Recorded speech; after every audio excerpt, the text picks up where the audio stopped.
Have seen the news stories, and some have talked to me about how things are where they are staying and how much they wish they could leave, and I really feel bad for them. I wish they could have a nice school to come to so that they could cheer up. And not having a nice school.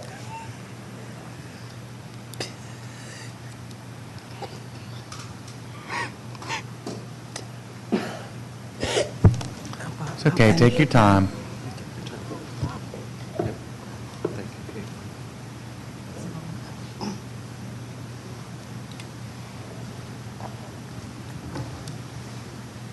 She's a lot bigger than Malia. If you want to help her out, that's great. Yeah. And I'm Veronica Home, and I'm her mother. Oh, great. It's okay.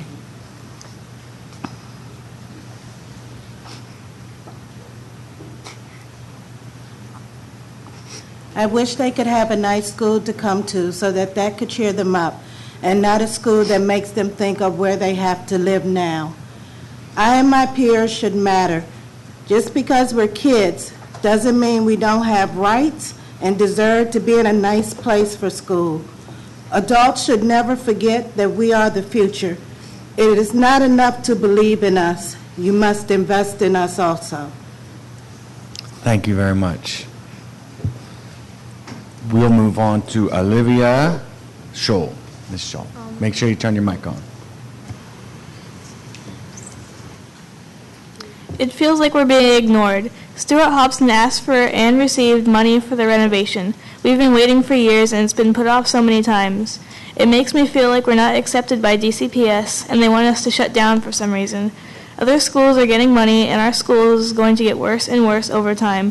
At the open houses, parents and students aren't going to want to come to be a part of the school, and then ELIOT-HINE will be under-enrolled and will be forced to close. And I know some more students don't want to go to ELIOT-HINE because the building looks bad. It's irritating in my opinion because we need better learning environment. It looks like it was nice once, but now it's like an abandoned hospital, and now it's dim and dirty. It looks the same on every floor. Every place has the same tan tiles, so it's hard to find your way at first. The lockers are always getting stuck, and that makes me mad and frustrated. I have to put my stuff on the floor, and sometimes I have to kick it open. At the beginning of the year, the girl next to me needed 3 people to open her locker. Some don't lock, so your stuff might get stolen. Even though we're learning science, we can't do challenging experiments like our teacher wants us to do because we don't have the proper science lab to do them in. We don't have any sinks to clean up in, and we don't have anywhere to actually do the experiments successfully. People are knocking into each other, and things spill, and sometimes the test tubes break. Our teacher shows us how to do the experiments on a tiny cart because she does not have a table to do it on. After we finish, we do not have enough space to store the experiments, so we have to throw them away even if it took all class to do. In art class, one sink doesn't drain, the other one just drips out. People were making jokes that the school didn't pay their water bill. In band class, the echo is so bad, and you hear the smallest sounds, and it gives you a headache. Also, for some dumb reason, they put the gym right over the library, so we hear people jumping and running around when we're in there. The heat is so bad in many of the rooms, so they put on the air conditioning in the winter. This makes it hard to hear the teacher and the students. In band, the teacher has to turn them off to hear the instruments, and we're sweating. In conclusion, even though they're teaching us, it's hard to learn what the building is so bad. Thank you. Heather Scholl. Thank you for having us. In 2008, ELIOT was merged with HINE, and at that time it was supposed to have been renovated, and Olivia was in 1st grade. She's in 7th now. In 2010, ELIOT was slated for modernization in FY13. Olivia was in 3rd grade, and the renovation was to be done when she was in 6th, and that seemed so far in the future. It was pushed back again until FY16, when the renovation was to be complete in time for her 8th grade year. It's happened again. The budget has ELIOT-HINE penciled in for modernization in FY19, with work to be done in 2020 when Olivia will have just graduated from high school. All those years, the ELIOT-HINE and feeder school communities were patient. We were not trying to be overly demanding or entitled. Maybe we should have acted out but that's not how we want to be. Unfortunately, it leaves parents with broken promises when they factor in renovation into their school choice and undermines confidence in their local school.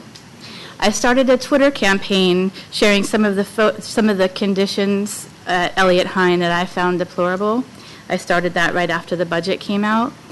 I called out the mayor and a shot of the 6th grade girls' bathroom, which was dark and run down with no locking stall doors. And I asked her if she'd like this bathroom in her office, but I didn't get a reply. Mayor Bowser attended the April 16 ANC 6A meeting, and she volunteered that no, she would not like to use the bathroom. The next week, I went to ELIOT-HINE to tend to the fish, and I was blown away. Never have I seen a politician act so quickly and so swiftly. The plaster that was falling from the ceilings was gone. The walls that were coming apart were fixed, and safety issues were addressed, and the broken bathroom stalls were replaced with ones that lock. The mayor actually came to do a walkthrough of the building while I was there. At the end of the tour, she came over to me and asked, "Okay, Heather, are we good?" And I let her know that while I appreciate the attention that was long overdue, it was a good start. But given the antiquated facilities, we are still not a competitive school. We are an IB candidacy school, and yet we have a fraction of the books that we need in our sweltering hot library. We have no science lab. Teachers are still writing with chalk on the old chalkboards. We have a citywide autism program. Many of the students are vision impaired, and the old classrooms are dim. ELIOT-HINE is basically a school from the 1950s, complete with separate gyms for girls and boys and the old PA systems. Some classes can't even hear the announcements at all. Olivia actually missed a special trip for certain kids to the Library of Congress because she didn't hear the call that they were leaving. While I am thankful that the girls can now use the bathroom privately, it is no substitute for a 21st century school that functions efficiently, where you don't have to crank the AC to combat the uncontrollable heat, and then you can't hear the lesson over the noise of the AC units. All students deserve a school with healthy air to breathe. They deserve to hear the lesson and see the lesson. Eliot is not a well-to-do school with a sea of parent advocates, not by a long shot. Please give ELIOT-HINE students the chance to be competitive. Please help advocate for them by putting ELIOT-HINE back into the FY16 budget. Thank you. Great. Thank you all very much. I didn't know, Ms. Holman, did you want to do your testimony now? I could. Okay, that'd be great. Maybe Caitlin can give you a break there for a second.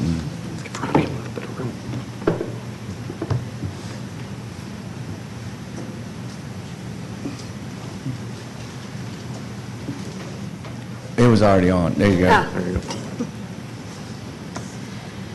Members of the Education Committee, on behalf of parents, staff, and students of ELIOT-HINE Middle School, I am requesting that our modernization funding be restored to FY16. Eliot Junior High and Hine Junior High were merged in 2008, and the school was identified as being in need of renovation and scheduled for summer of 2014. The school has been repeatedly pushed back ever since. We fought hard to have it restored to FY16, only to now have it slated for FY19. If I use the 7th grade cohorts as an example, they were in 3rd grade when modernization was originally scheduled, and by summer 2020, they will have graduated high school. We have done everything that was asked of us except raise our enrollment.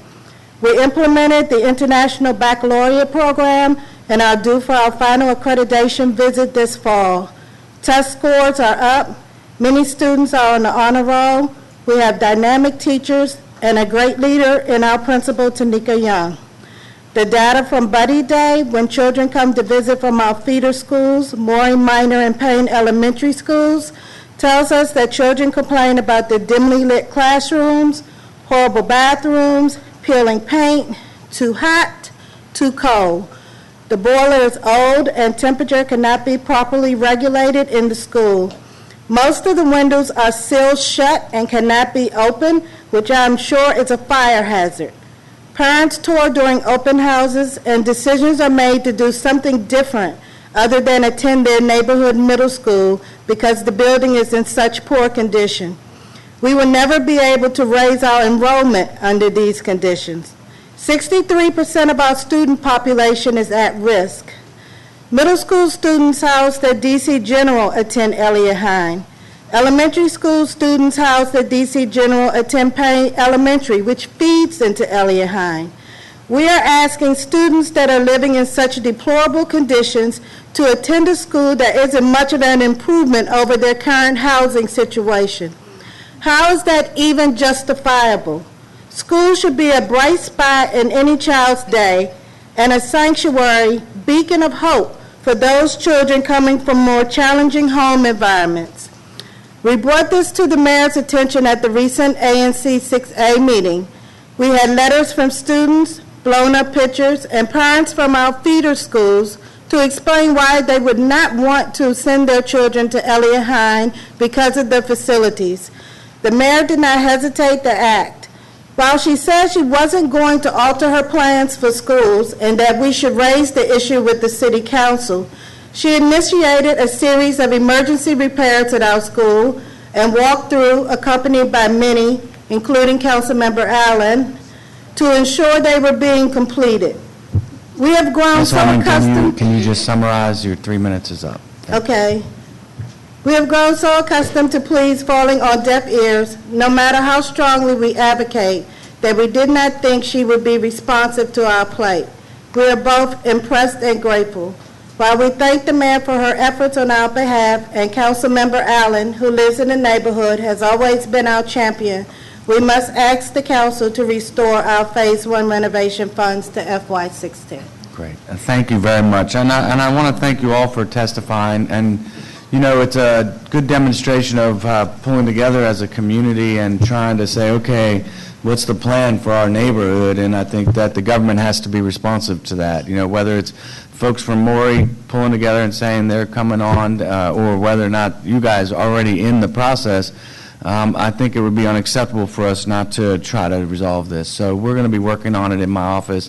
One of the things that I have my staff and I do every so often is we come up with themes. I know it sounds weird, but for the office. And you know, this year our theme was pretty straightforward. It's that we're not going to give people empty promises. So I'm not going to sit here and tell anybody exactly what we're going to be able to do or not do throughout the day, because that wouldn't be fair. But I am going to tell you that we're going to work on this and we're going to try to help resolve the situation. You guys have clearly demonstrated that it would be a worthwhile investment in the District of Columbia if we were to move forward with this project as quickly as possible. So thank you for your testimony. Councilmember Allen. Thank you, Mr. Chair, and thank you all for coming down. Malia, Caitlin, Olivia, I really appreciate you guys coming to take down, tell the story as kids that are in the classroom, students that will hopefully be there, and of course hopefully have a school that's ready for you as well. And of course to our school member and our leadership with our PTA and with the school, really appreciate you testifying. I do want to emphasize, because these hearings have a tendency, of course, to focus on the negative. And I do want to make sure that we point out there's some really great things going on at ELIOT-HINE. This is a school that is on its way from its IB certification standpoint. That is really impressive, and that's a really great thing. It's very attractive to families to really see that there.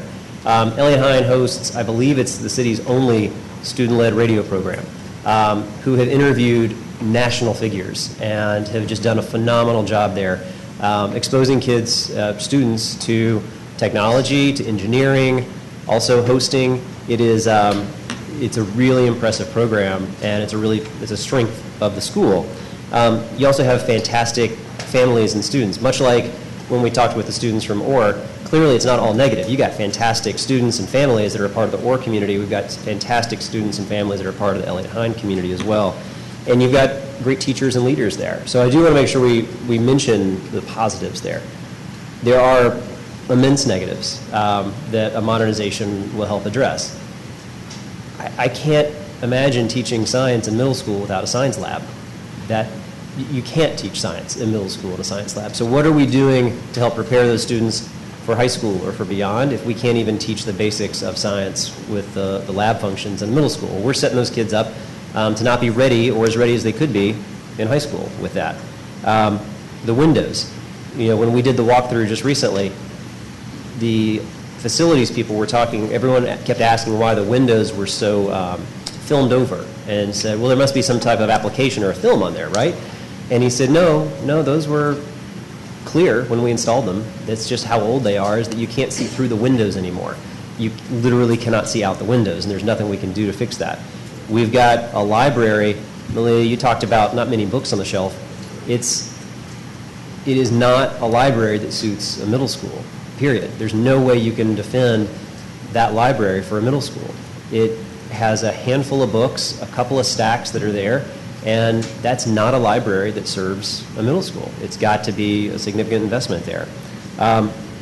Big, heavy metal doors that have maybe a little peephole window. When we walk through with the mayor, plenty of people commented, that feels like a jailhouse door. That's not a school door. And that says a lot when we're asking our students to walk through.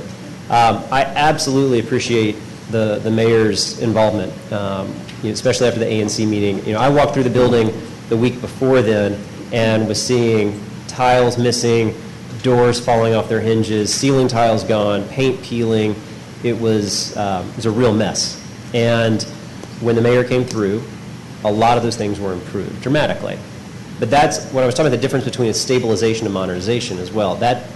There's no school, there's no part of a modernization that says we need to wait to fix a broken toilet until your modernization comes around. Those are things we just have to do. That's what we need to expect that DCPS can accomplish. And that's certainly why I've put ELIOT-HINE as well as Jefferson and Shaw as such a high priority, though. We've got to have our middle schools be in the right shape. We've invested heavily at the high school levels. Most of Ward 6 either feeds into Eastern or to Dunbar, two absolutely beautiful high schools, great leadership, great facilities. But if we're going to help parents really see their future and their pathway all the way from pre-K through high school graduation, we've got to invest in middle schools.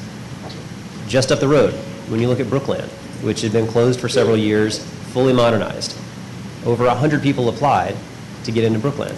That's 3 times the number that applied to get into ELIOT-HINE. The reason, I believe, is because it's a brand new facility. It's absolutely gorgeous. We invested very significantly there, and nobody's looking at the test scores and says, let me look at that track record at Brookland. It's a beautiful building, and we know that that's going to translate into a really great experience for our students or for our families, and I think ELIOT-HINE, as well as our other middle schools, need to have the exact same thing. So I really appreciate you coming down to testify today. Wanted to just give you a chance. If there's anything else you wanted to add from the questions and comments that we've made about why we need to make sure that ELIOT-HINE, I full well know that the chair has a pretty big responsibility of managing and mapping this out, of course, across the entire city. I'm going to keep pushing and fighting that ELIOT-HINE. Councilmember Allen, I hate to tell you, but your time is up. We're going to have to set a precedent here. That's fine. I can't Absolutely. go on all day on this, so we're going to move on. But thank you all very much for your testimony. Appreciate it. Thank you. We're going to move on to the next panel. We have KATYA EKIMIAN, Wilson High School student, Rodney A. SAVOY Jr., Wilson High School student, Jeremy Dorsey, Wilson High School student, and Tony Myo, Wilson High School student. Do you guys know what order you want to go in? Whichever you prefer is fine with me.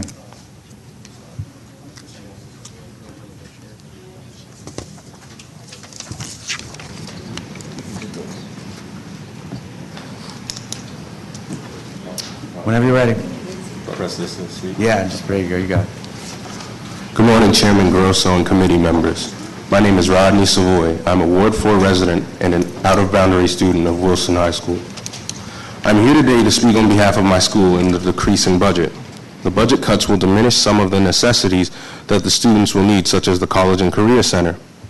The chancellor's response to fixing the budget is to shift students whose neighborhood schools do not provide an enriched curriculum or high school experience like Woodrow Wilson's. Although this may be policy, we are still effective in not allowing our future generation the opportunity to diverse culture and experience that Wilson provides, like the real world. Kicking out students will put them in a school that lacks the opportunities that Wilson currently has, such as a safer environment, diverse clubs, and well-established classes such as APs. Fewer deans equals safety and security risk. The school security does not assist, they only report. There is also the fact that there are currently security issues, but with more students, there need to be more staff. We already don't have enough resources to support my fellow classmates and I. I've been in classrooms where there hasn't been enough desks or textbooks. The printer consistently runs out of ink. We need more resources, so having more kids and cutting the budget makes no sense. It will leave even more students without the tools that they need to succeed. I chose to go to Wilson High School, not only because it's my feeder school, but because of all the experiences and things that I would be exposed to. I get to meet people from all walks of life. Wilson also supports everyone in our school. We're one of the few schools that show that being different is okay. Please don't decrease the budget. It will leave Wilson's student in a bad situation. Thank you for allowing me the opportunity to speak today. Thank you very much. Who's going next? Are you going next? Okay, great. All right, good morning. I'm KATYA, EKIMIAN. I'm a junior at Woodrow Wilson, and I'm also a student athlete. I didn't realize how much budget cuts were affecting my life until actually last time I was here advocating for Title IX. And I just want to say my life has completely changed since that day. I was picked up by Coach Jay LaValle, and I'm now wrestling for the Maryland national team and potentially going to Fargo. And my life has opened up to like national championships, maybe even Olympic trainers one day. And like I wouldn't have had any of that if like I fell into this opportunity by chance. Like my school did not offer any of this to me. And you see schools that like are just a few blocks away from me, their students, like this opportunity has been given to them since day one. They haven't had to fall into this like I did. I had no idea that I could reach this potential, like athletically. And just because my school doesn't have the funding to put together a decent enough wrestling team, or even our mats have been used since like some of my coaches went to Wilson. And we had to fundraise for the entire season just to get new mats, and we didn't even have them in time for our new season, for our current season. And so I just wanted to say that due to like budget cuts that I haven't been able, like my athletic potential has been hindered, and that I haven't even realized what I could have been. Thank you. You're welcome, and congratulations for being picked up. That's pretty amazing. Thank you. Thank you. Please. Good morning, Chairman Grosso and committee members. First of all, I'd like to say thank you for having me here. I'm glad to speak. My name is Jeremy Dorsey. I'm currently a Ward 4 resident and the out-of-boundary Woodrow Wilson High School student. I am here to speak on behalf of my school and to oppose the budget cuts on Woodrow Wilson High School. Progressing through with these budget cuts would affect our currently standing College and Career Center, and the College and Career Center is helped me and many other students succeed in our college process. Without it, probably many of us wouldn't be successful today. But next year, we're expecting about 1,900 more students, and I think decreasing the budget cuts with the increase of students is, honestly, I think it's a bad idea. Decreasing the budget cut will decrease the number of deans we have at the school. But with the increase of students that we're having, the deans probably will most likely be overwhelmed by these students. I also think there's a need to an increase in the cafeteria facilities. With the current amount of students, and since the students are rapidly growing, the facilities are already crowded enough and the lines are longer than they need to be. When I chose to attend Woodrow Wilson High School, I chose it because I heard of the opportunities that they provided, as well as the numerous classes that other schools do not provide, such as a well-established technology, music, and world language department. The athletic department is also well-established, however, they are not provided with the materials needed. Sometimes they're underprovided. Like, as she said, the mats have been used for so long. But in conclusion, decreasing Wilson's budget will only doom it with the increasing students. Purpose here today is to fight for the upcoming students and try to ensure that they have an amazing high school experience like I did at Woodrow Wilson. I hope that made an impact on your decision and you reconsider the budget cuts. And thank you for having me. Great. Thank you very much. Mr. Neal. Good morning, Chairman Grosso and community members. My name is Tony Ngo. I'm a Ward 1 resident and a Woodrow Wilson student who currently lives out of boundary. I'm here today to speak on behalf of the Woodrow Wilson High School budget cuts, and of course, I oppose them. The budget cuts, in my opinion, will bring nothing but harm to the scholars in the upcoming school year. Harms such as hindering our safe learning environment and taking away the College and Career Center. As we all know, college is in no way at all an easy decision. In fact, to many of us, it is the biggest decision of our lives. Woodrow Wilson's College and Career Center, who was headed by Miss Bean, has helped hundreds of students with scholarship advice and picking out the right college, essentially making their tracks out for life. Taking that away will do nothing but harm. With the increasing number of students and the decreasing number of deans, that is a formula for disaster. Already, we have so many students and only 13 deans. Over 1,000 students here have overcrowded the schools. Our cafeterias are also very overcrowded. Many kids and scholars that I know have made the choice to skip out on lunch because simply the excuse has always been the line is too long. There's not enough space to stand. I've seen the line reach out almost to the exit of Wilson. We need better facilities.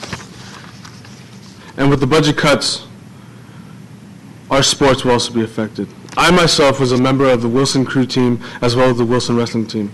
Two sports that only Wilson was able to provide for me. No other public schools were able to provide that. I love going to Wilson because it offers so much diversity. It offers so much that other schools just can't possibly compete with. And with these budget cuts, it will make Wilson just not Wilson. I hope you reconsider and support Woodrow Wilson and reconsider the budget. And I thank you for allowing me this opportunity for me to speak. Excellent. Well, I really appreciate all of you taking the time out of your schedule to come down and let us know how this impacts you and school on a daily basis. It's an extremely important perspective. We have been working closely with DCPS to try to better understand what this cut is and how it came about. I think we're making really good progress on resolving this, and hopefully before the end of the next month or so, we'll get some good news from DCPS that they're going to be able to fix this problem. So your advocacy is very effective, and it's really going to, I think, work in the long run. So this is a big deal, and I appreciate you all taking the time to come down here. I don't have any questions for you. I'm going to turn to my colleague, Charles Allen, to see if he has any questions. Thank you, Mr. Chair, and I will not use my entire 5 minutes this time. Thank you all very much for coming down and testify. I appreciate it. As the chairman said, I think we've certainly heard from other folks. I know we've got, I know I have constituents who are also at Wilson, so we'll kind of be keeping an open eye. As you're going to hear throughout the day, there's a lot of pressing challenges with the budget across the board, and so we'll do our best, and appreciate you taking the time to come down and testify. Thank you. And by the way, very good job. Really good. Thank you. Okay, we're going to turn to some more Wilson High School students. Forgive me if I butcher your names. Rain Omiya Ramsawak, Alexis Coates, Adriana Hidalgo, and BRY'ERE FREEMAN. BRY'ERE? Well, you can tell me what is it? BRY'ERE FREEMAN. Well, make sure you introduce yourselves. If somebody didn't make it. Do you want to start? Sure. Okay, thanks. Okay. Good morning, Chairman Grosso and ward members of the DC City Council. My name is Alexis Coates, and I am a Ward 8 resident and an out-of-boundary student. I would like to thank you for this opportunity to be here on behalf of Woodrow Wilson High School to address the issue of the budget cuts. Like my peers have previously said, the budget cuts are going to affect Wilson dramatically. It's going to get rid of a lot of our administration, it's going to take away our College and Career Center, and it's going to affect our athletics. Our administration works hard to keep students in class and making sure they get their education while they're there. A lot of the students develop a good connection with these administrators where they feel more comfortable to talk to an administrator about any issues they may have or anything like that, and they will more likely listen to an administrator than they will a teacher. So cutting back on the administration, it's going to take away some of the children's inspirations, and it's going to make them it's going to give more opportunity for them to skip class and do whatever they want. Our College and Career Center is a really big thing. Like, there's students there all day, every day that need help with college and scholarships in some sort of way. And the College and Career Center does a good job of helping students with it, especially as a senior. It's helped me tremendously. Our counselors are not able to be with us through the whole entire college process because they have over 1,800 students to worry about every day. So the College and Career Center is really vital for us. It's really helpful, and Wilson is the only school that has it, so it makes a big difference having it there. As a student athlete, athletics are important. I know to me and to other people there, athletics are very important. It's not only just something to do, but it gives us an outlet for problems that we may have, or it gives us a reason to be there other than just school and focusing on books all the time. It gives you a way to relax and stuff like that. There's many reasons why people do sports. We have around 44 sports, and most of them are only offered at Wilson. So if we cut back on that, we're taking away some of the student athletes' ability to play the sports there because most schools don't have it. And a lot of the sports are reasons why students are like keeping up good grades or even still in school because they're able to play the sport. I recently attended Hardy Middle School and the same thing happened where our principal was changed and there were budget cuts. And ever since then, Hardy has not been the same at all, and Wilson will not be either if we go through with these budget cuts. I'm a senior, so it may not affect me as much, but I have two brothers right after me, one in 11th grade and one in 10th grade, who it will affect. And I want them to have the same opportunity I have and even more than I receive. But if we go through with the budget cuts, it's just going to affect it. So, I mean, as Bert Lance once said, if it ain't broke, don't fix it. Great, thank you very much. Are you Ms. Hidalgo?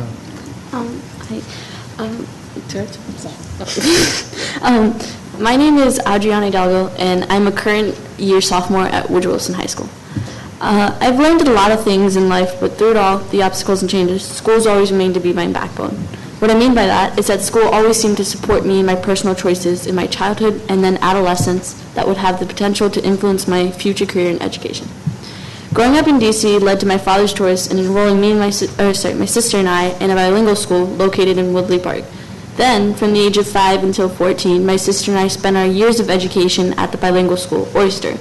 Despite the great education I received at the bilingual school, many activities and sports teams were never introduced to us students at Oyster because we didn't have the money to finance, keep, and prolong the progression of such programs. Luckily for me, the only thing that I was familiar with was a small bilingual school I attended, which introduced me to Woodrow Wilson High School. At Woodrow Wilson, I quickly became interested in the abundance of clubs, activities, sports teams, and classes I was exposed to. Then, at freshman orientation, a teacher gathered a group of students as the teacher tried to regain silence so that he could give us information and sign-up sheets for the AAA Academy at Wilson. This teacher was Coach Hall. Coach Hall played a huge role in my sports management studies and sports medicine, which I enjoyed and benefited from as being a part of the AAA Academy. Unaware of the impact the AAA Academy would have on me individually as a student at Wilson, I applied and then received a welcoming letter into the Academy a month later. As an incoming freshman, I enrolled in the Wilson girls soccer team and made junior varsity, also known as JV. Tryouts were 2 long hot summer weeks and practice started immediately. After my first day at Wilson in JV, I knew that sports would permanently become a main priority on my life as a student. I rushed past freshman year, and by that point, I was invited by Coach Hall to attend the Italy exchange trip of 2014. In addition to the exchange experience, I joined the Wilson varsity softball team. One of the greatest chances I was given at Oyster was the Chinese language. Fortunately, I was able to study Chinese at Oyster and then continue it at Wilson. Now I'm prepared to take AP Chinese next school year and plan to spend 6 weeks at a university in China. The budget cut would also affect would affect these foreign language departments at Wilson because the school is not able to hire enough teachers. This demonstrates the great experiences I was given as a freshman. As summer approached, I branched off of the community service club at Wilson, Club Wave, and attended their summer camp. The purpose of this summer camp was to ignite teen volunteers in the community, which I was drawn to. Then I introduced the club into Wilson by myself and recruited many pre-existing and new members, including the seniors in need of community service hours. Towards the beginning of my sophomore year, I rejoined the soccer team, even the swimming team, and again the softball team. This shows how sports have currently affected me as a student at Wilson High School, and additionally why I believe that the sports at Wilson High School should not be removed as an effect of budget cuts, but instead all of the sports creating these opportunities for new and ambitious incoming students should remain intact at Wilson.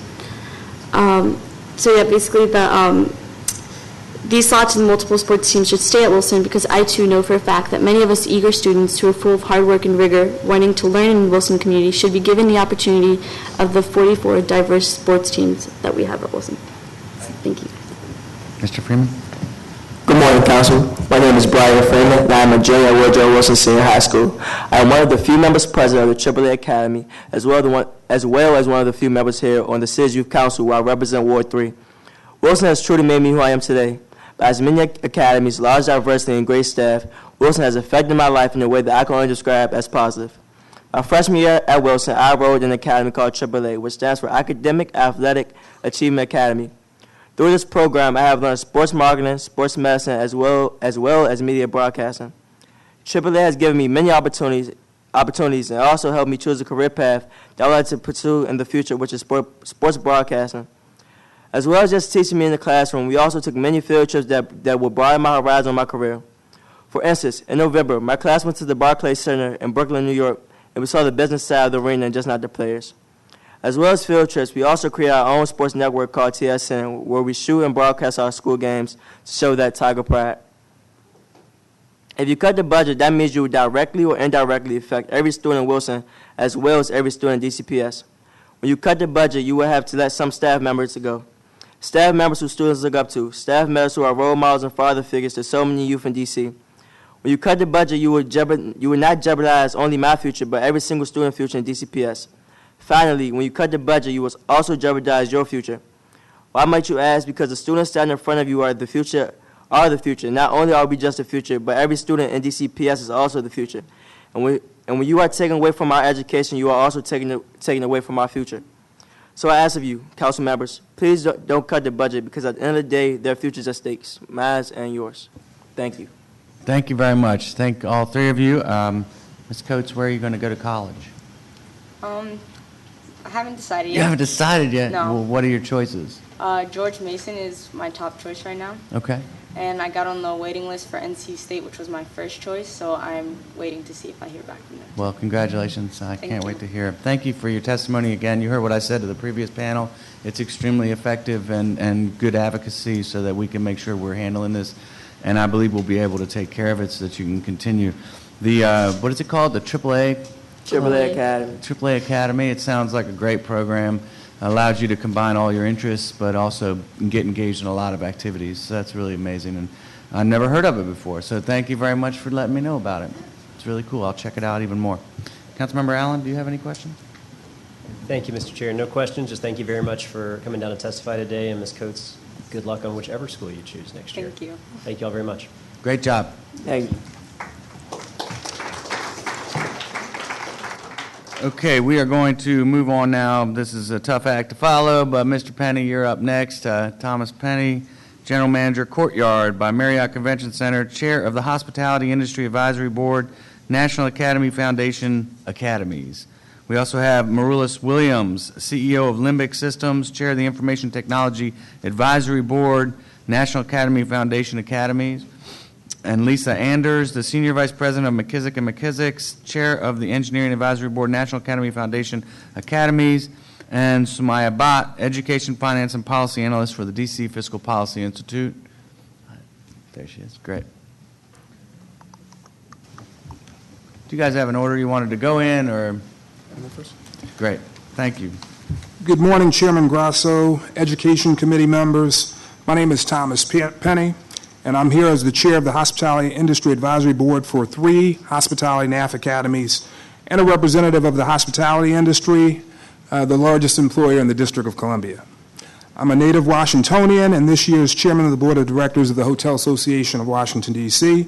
I've also served on the board of the Hospitality Public Charter High School, and I'm personally committed that the young people of this city deserve the opportunity to gain the education, skills, and support to participate in the growing professional opportunities that our industry has to offer.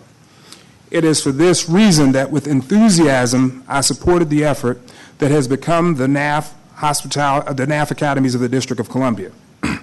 When first approached to chair the Hospitality Industry Advisory Board for the hospitality programs at Columbia Heights Educational Campus, Czech, Wilson High School, and now Ballou this coming fall, I eagerly accepted this challenge. It has been my privilege to bring high-caliber colleagues from our industry to the board to provide internships, mentorships, site visits, and summer employment in all facets of hospitality. I know that you have the list in front of you, but I would like to highlight several members who I think speak to the type of industry support our students will now see and experience at the highest levels. These 2 African-American colleagues are at the top in their fields. Ray Bennett, who is the Senior Vice President of Lodging of Marriott International, the highest ranking African-American at Marriott International. Valerie Ferguson, who was the first woman and first and only African-American female chair of the American Hotel and Lodging Association, who is now the CEO of the Denahan Hospitality Group, a major luxury hotel brand management company. And I can't strongly enough say how powerful the impact it is when these high-level leaders in our industry are interacting directly with our students. It shows that our industry, whether hotel, convention center, or sports and entertainment, have many high-level, high-growth wage opportunities for our students to enjoy. And we're bringing these students into the workplace where they are having job shadowing experiences, as well as starting this summer through the Summer Youth Employment Program, of which those opportunities will be paid. And they're being mentored and motivated by high-ranking industry professionals. What I'm really proud of, a few months ago, we took 75 students from the NAF academies at Wilson and Columbia Heights. We took them to Marriott International, where they had the opportunity to have an ownership experience. They toured the brand rooms in the innovation lab, and they also had the opportunity to meet with division leaders. And they were briefed at lunch by Arnie Sorensen, President and CEO of Marriott.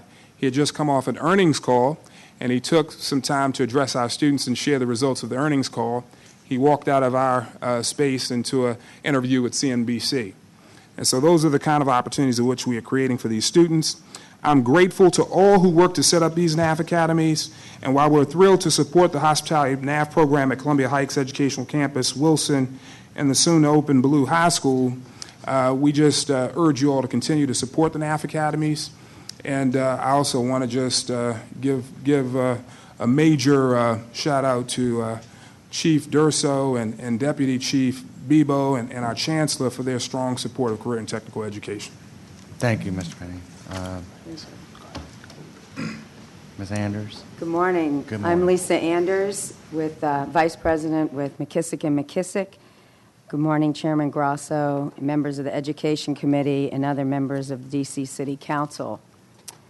I'm Vice Chair of the Engineering Industry Advisory Board at the Engineering NAF Academies. I'm a native Washingtonian also, and I'm a proud graduate of Howard University School of Engineering. McKissick & McKissick, the firm that I work for, is a local, homegrown architecture, engineering, and construction management firm. We are the largest woman-owned African-American engineering and construction management firm in the nation, and we're very excited to be a part of this program. As with the Hospitality Board, we have brought together a cadre of professionals from every aspect of our industry, including real estate development, engineering, construction, and higher education, to support the NAF students at Dunbar, McKinley, Phelps, and Friendship High Schools. I would like to use a concrete example of one aspect of these programs. This past summer, one of my employees, a civil engineer, Michael Ajamali, met the middle school students from Brown Education Center to talk about his job and why he loves his work. Following this, he was able to take the students to one of actually my projects that McKissick is working on down on the National Mall, and he's a structural engineer for the African American Museum for the Smithsonian that's currently under construction. On site, these students were able to meet with other professionals. The visit was followed up by these students seeing the NAF Academy programs at Dunbar, McKinley, Phelps, and Friendship Tech Prep, as well as other colleges in the D.C. area, including Howard University. This is the value of the Industry Advisory Board members bring to the rigorous 3-year academic program at our engineering NAF students receive. Mr. Chairman and members of the City Council, all too often the economic success of our city does not reach our young people. Even if they have an interest in a career field such as construction or engineering, too often their expectations are low, or they do not see the path to the industry. Through the NAF model of structured curriculum, visiting leaders, site visits, internships, and mentorships, our industry has an opportunity to expose the best careers and college options to our middle and high school students by showing them that successful people who they can relate to, and by helping to show them the pathways to success. I am very proud to say that over the 3 years in the NAF engineering program, these students will see firsthand and learn how to be a part of a growing and lucrative world of construction and engineering in our city. Our industry is fully engaged in supporting the next generation of engineers, planners, and construction managers, and we really need them. Thank you very much. Mr. Williams? Thank you. Good morning, Mr. Grosso, Chairman Grosso, and other members of the council. My name is MARULLUS Williams. I am the president of a DC-based IT services firm called LIMBIC Systems. We provide IT services to the public and private sector. I've served on many advisory boards concerning how to engage DC youth and adults in the greatly expanding world of IT services in DC and in this country. It was not until I saw the model of the NAF academies in our high schools that I saw a real opportunity to reach our young people early and provide them with the skills and inspiration and encouragement that they need to get these high-wage and fast-growing careers. The NAF model was created over 30 years ago by Sandy Weil of Citicorp and includes 40 Fortune 500 companies committed to quality college and career-based education in America. I'm here today as the chair of the IT Advisory Council for the IT academies at Cardozo, McKinley, and Friendship Collegiate. Each school is engaging our youth for a full 3-year curriculum in meticulously up-to-date IT programs. It is very important in the IT field that our curriculum always move with this fast-paced industry, and thanks to the efforts of my colleagues on the advisory board, we know we're providing the best educational path for a job and for college for these students. Further, as with all the other NAF advisory boards, we expose the IT Academy students to what their career can look like through visiting speakers and site visits. Walking our students through the incubator of great creativity at 1776, our students see young people not much older than they are, collaborating and creating new products and new companies, having them see the International Trade Commission operations, which ties commerce, patents, and licensing together in one on an international scale, all through technology. Our advisory board members are coming to the schools and meeting with each class to explain the variety of what IT means. We're taking them to a diversity of sites so that everything from highly complex operations to even small startups gives them a sense of their options. And we are tying all of this into ensuring their 3-year program prepares them for any post-secondary opportunity, including college and beyond. I personally visit every school every week. Every school, at least one school every week. I don't want to exaggerate. At least one school every week. I'm pleased to say in our first year we are all working closely together with the Department of Employment Services to make sure every student in our NAF academies is working in a summer job in their field of study funded by SYEP. We expect approximately 150 NAF interns this summer and more in future years.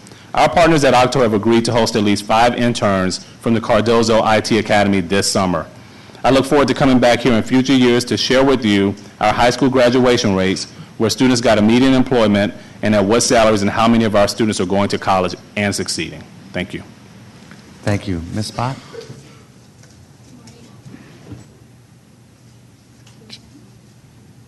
There you go. Good morning, Chairman Grosso and members of the committee. Thank you for the opportunity to speak today. My name is Somya Bhatt, and I'm the Education Analyst at the DC Fiscal Policy Institute. Today, I'd like to focus my comments on the distribution of at-risk funding, the need for consistent funding policies within DCPS, and concerns over after-school programming in the fiscal year 2016 budget. Last year, DCFPI testified on the need for greater transparency in the way at-risk funds would be used and this money be distributed more equitably to schools with the biggest concentrations of need. We applaud the Council's leadership in passing emergency legislation enforcing the Fair Student Funding Law, as well as the Chancellor's commitment to ensuring that at-risk resources will be allocated proportionally to schools in FY16. This is especially important given that DCPS's at-risk population will increase by 11% next year to nearly 24,000 students. The Mayor's proposed budget did not make any changes to the school funding formula. This means there's no adjustment for inflation or any changes to categories within the formula, such as the at-risk weight. Despite this, DCPS directed more of its dollars to schools, mostly due to reductions in central operations. However, the scope and impact of these central office cuts are not yet fully understood, and DCFPI would like more clarity on this during oversight. The emergency legislation passed by Council also allowed the DCPS Chancellor to have more control over how at-risk funding is used. A review of initial allocations shows that much of the funding will go towards extending the school day, related art supplies, and for middle and high school staffing. I've included some charts in my written testimony that show a breakdown of funds. As DCPS enters its first year of properly allocating at-risk funds to schools based on their at-risk populations, we believe it's important to ensure the funds are used to supplement rather than supplant school resources. These funds are intended to help schools address the extra challenges that low-income students face, yet the 16 school budgets indicate some of these resources are being used to support basic teaching staff in middle and high schools, as well as staffing for special education and English language learners. While these are important positions that should be adequately funded for schools, ELL and special education already have dedicated funding sources in the formula, and basic teaching staff should be adequately funded with general education funds in each school's budget. If schools are using at-risk funds for these purposes, it appears to be a sign that funding for special education, English language learners, and basic instruction is inadequate. My second point is around consistent funding policies. Schools and parents need to know whether or not certain funding will be available so they can plan effectively. This requires consistent, transparent criteria and uniform application for funding policies from year to year. Yet some DCPS schools receive additional funding while others do not, and these decisions are made at the discretion of DCPS. An example is the per-pupil funding minimum. If a school's total funding falls below a certain per-student floor, $9,000 for the 2015-16 school year, the DCPS budget guideline indicates its budget should be increased to meet the minimum. In the 14-15 school year, Wilson High School was given about $3 million in supplemental funding due to this policy. However, in the 15-16 school year, the per-pupil funding minimum is not guaranteed or uniformly applied. Can you summarize, please, Ms. Sure. Bhatt? My last point is we have significant concerns regarding the allocation of after-school funding in the 16 DCPS budget. Thank you. Thank you. I'll just say, Ms. Bhatt, I appreciate your testimony and certainly your involvement in this, and just work closely with my staff over the next week or so, make sure that we kind of address all of these as much as we can.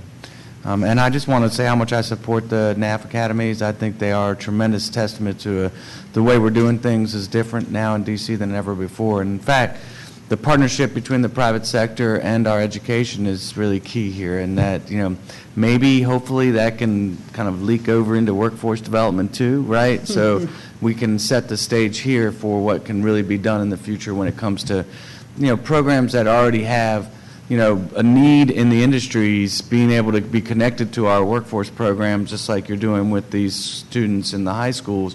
How do we do that now is the next step. And you guys are at the forefront of this, so I can't thank you enough. And taking the time to come down and share those stories, I'm a huge supporter of these academies and will continue to support them moving forward. So thank you. Mr. Allen. Thank you, Mr. Chair. Thank you all for coming down and testify. I really appreciate the additional information. Just real briefly to Ms. Bhatt, when we talk about the distribution of the at-risk funds, I do think that the council's taken some steps there. My memory is that when we did the Proving What's Possible funding, we tracked it by doing different types of codes so that we could create greater transparency as well as assurances the funding would be tracked and make sure that we could come back and see how it was spent. I don't believe that's currently the way the at-risk funding would be, from within a budgeting standpoint, would be tracked. Is that one idea? Did you get into that level of detail of seeing how we tracked it with PWP funding And would that make sense, or is that part of what you're recommending for the at-risk funding to track that way? I mean, I think they've done a good job with the submitted budgets showing what the at-risk money is being used for. That's much better and more clear than last year. I think the question I'm asking is whether the uses are supplementing or supplanting the school budget resources. So the uses themselves, the menu of choices offered to schools, if that's the right way to be using at-risk funds. Okay. I think the tracking is an important part of that, but I hear what you're saying. So, all right, well, thank you all very much. I appreciate it. Thank you, Mr. Chair.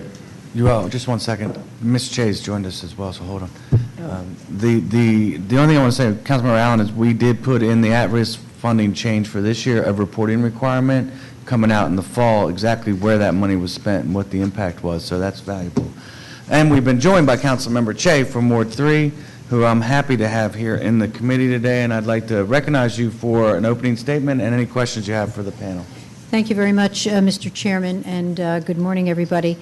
I have a number of issues, obviously about the education budget and the overarching position we all have, I think, is that every student, every child in the district is entitled to a high-quality education, particularly with respect to neighborhood schools, and every parent, every caregiver should feel comfortable sending their children to our DCPS and charter schools. I was here principally, I am here principally, however, to talk about Wilson High School and the budget cuts that they, under the submitted budget, would suffer. Wilson High School, as people realize, is actually a district high school in the sense that while located in Ward 3, it has students from every ward in the district. And in terms of at-risk students, it has more at-risk students, almost 600, more than the total population, total student population of either Coolidge or Roosevelt High School. And the cuts that are anticipated in the budget that was sent over for Wilson are just really untenable. They will have a very deleterious effect on the programs at Wilson and really interfere with its ability to successfully assist its students. For example, in order to close the achievement gap and to help our at-risk students, we want to help them enroll in more rigorous courses. We also want to help children who are perhaps the first in their family to be able to attend college. Under the current budget, Wilson will no longer have a full-time college counselor. Now think about that. They're going to have about 1,900 students at Wilson, and they can't have a full-time counselor. And there are many other cuts that will have a very devastating effect, I think, on Wilson programming. And in the end, what's going to happen, I think, is that if these are left as they are, and by the way, I'm pleased to hear that there is interest, both the chairman of the committee and even DCPS, in maybe restoring some of this money. But unless we do that, it seems to me that parents' confidence in sending their children to DCPS schools, to Wilson High School, will be shaken. We've just come to a point where there are increases in enrollment in our DCPS system, and we don't want that to be reversed. And part of that are people having confidence that they're going to get a quality, high-quality education. So we need to have high-quality education across the board, but what we should not do is we should not allocate monies that will actually harm the education that's being offered. And as I said, I'm particularly concerned about Wilson, but I have other concerns as well. I don't have any questions for the panel. I thank you for coming, and I thank you for your assistance with us in tracking the monies and where it goes. It helps us to figure things out. I've been on the council for a while now, and the most opaque budget in the whole scheme is the education budget. So anything that helps us understand it better and see where the money is actually going is great assistance to us. I thank you all very much. Thank you all. Okay, we're going to move on to the next panel. Tim Vance, DC Action for Children. Judith Sandalo, Executive Director for Children's Law Center. Martha McIntosh, HSA Co-President, Murch Elementary. And Maggie Gumbiner, Co-President, Murch Elementary.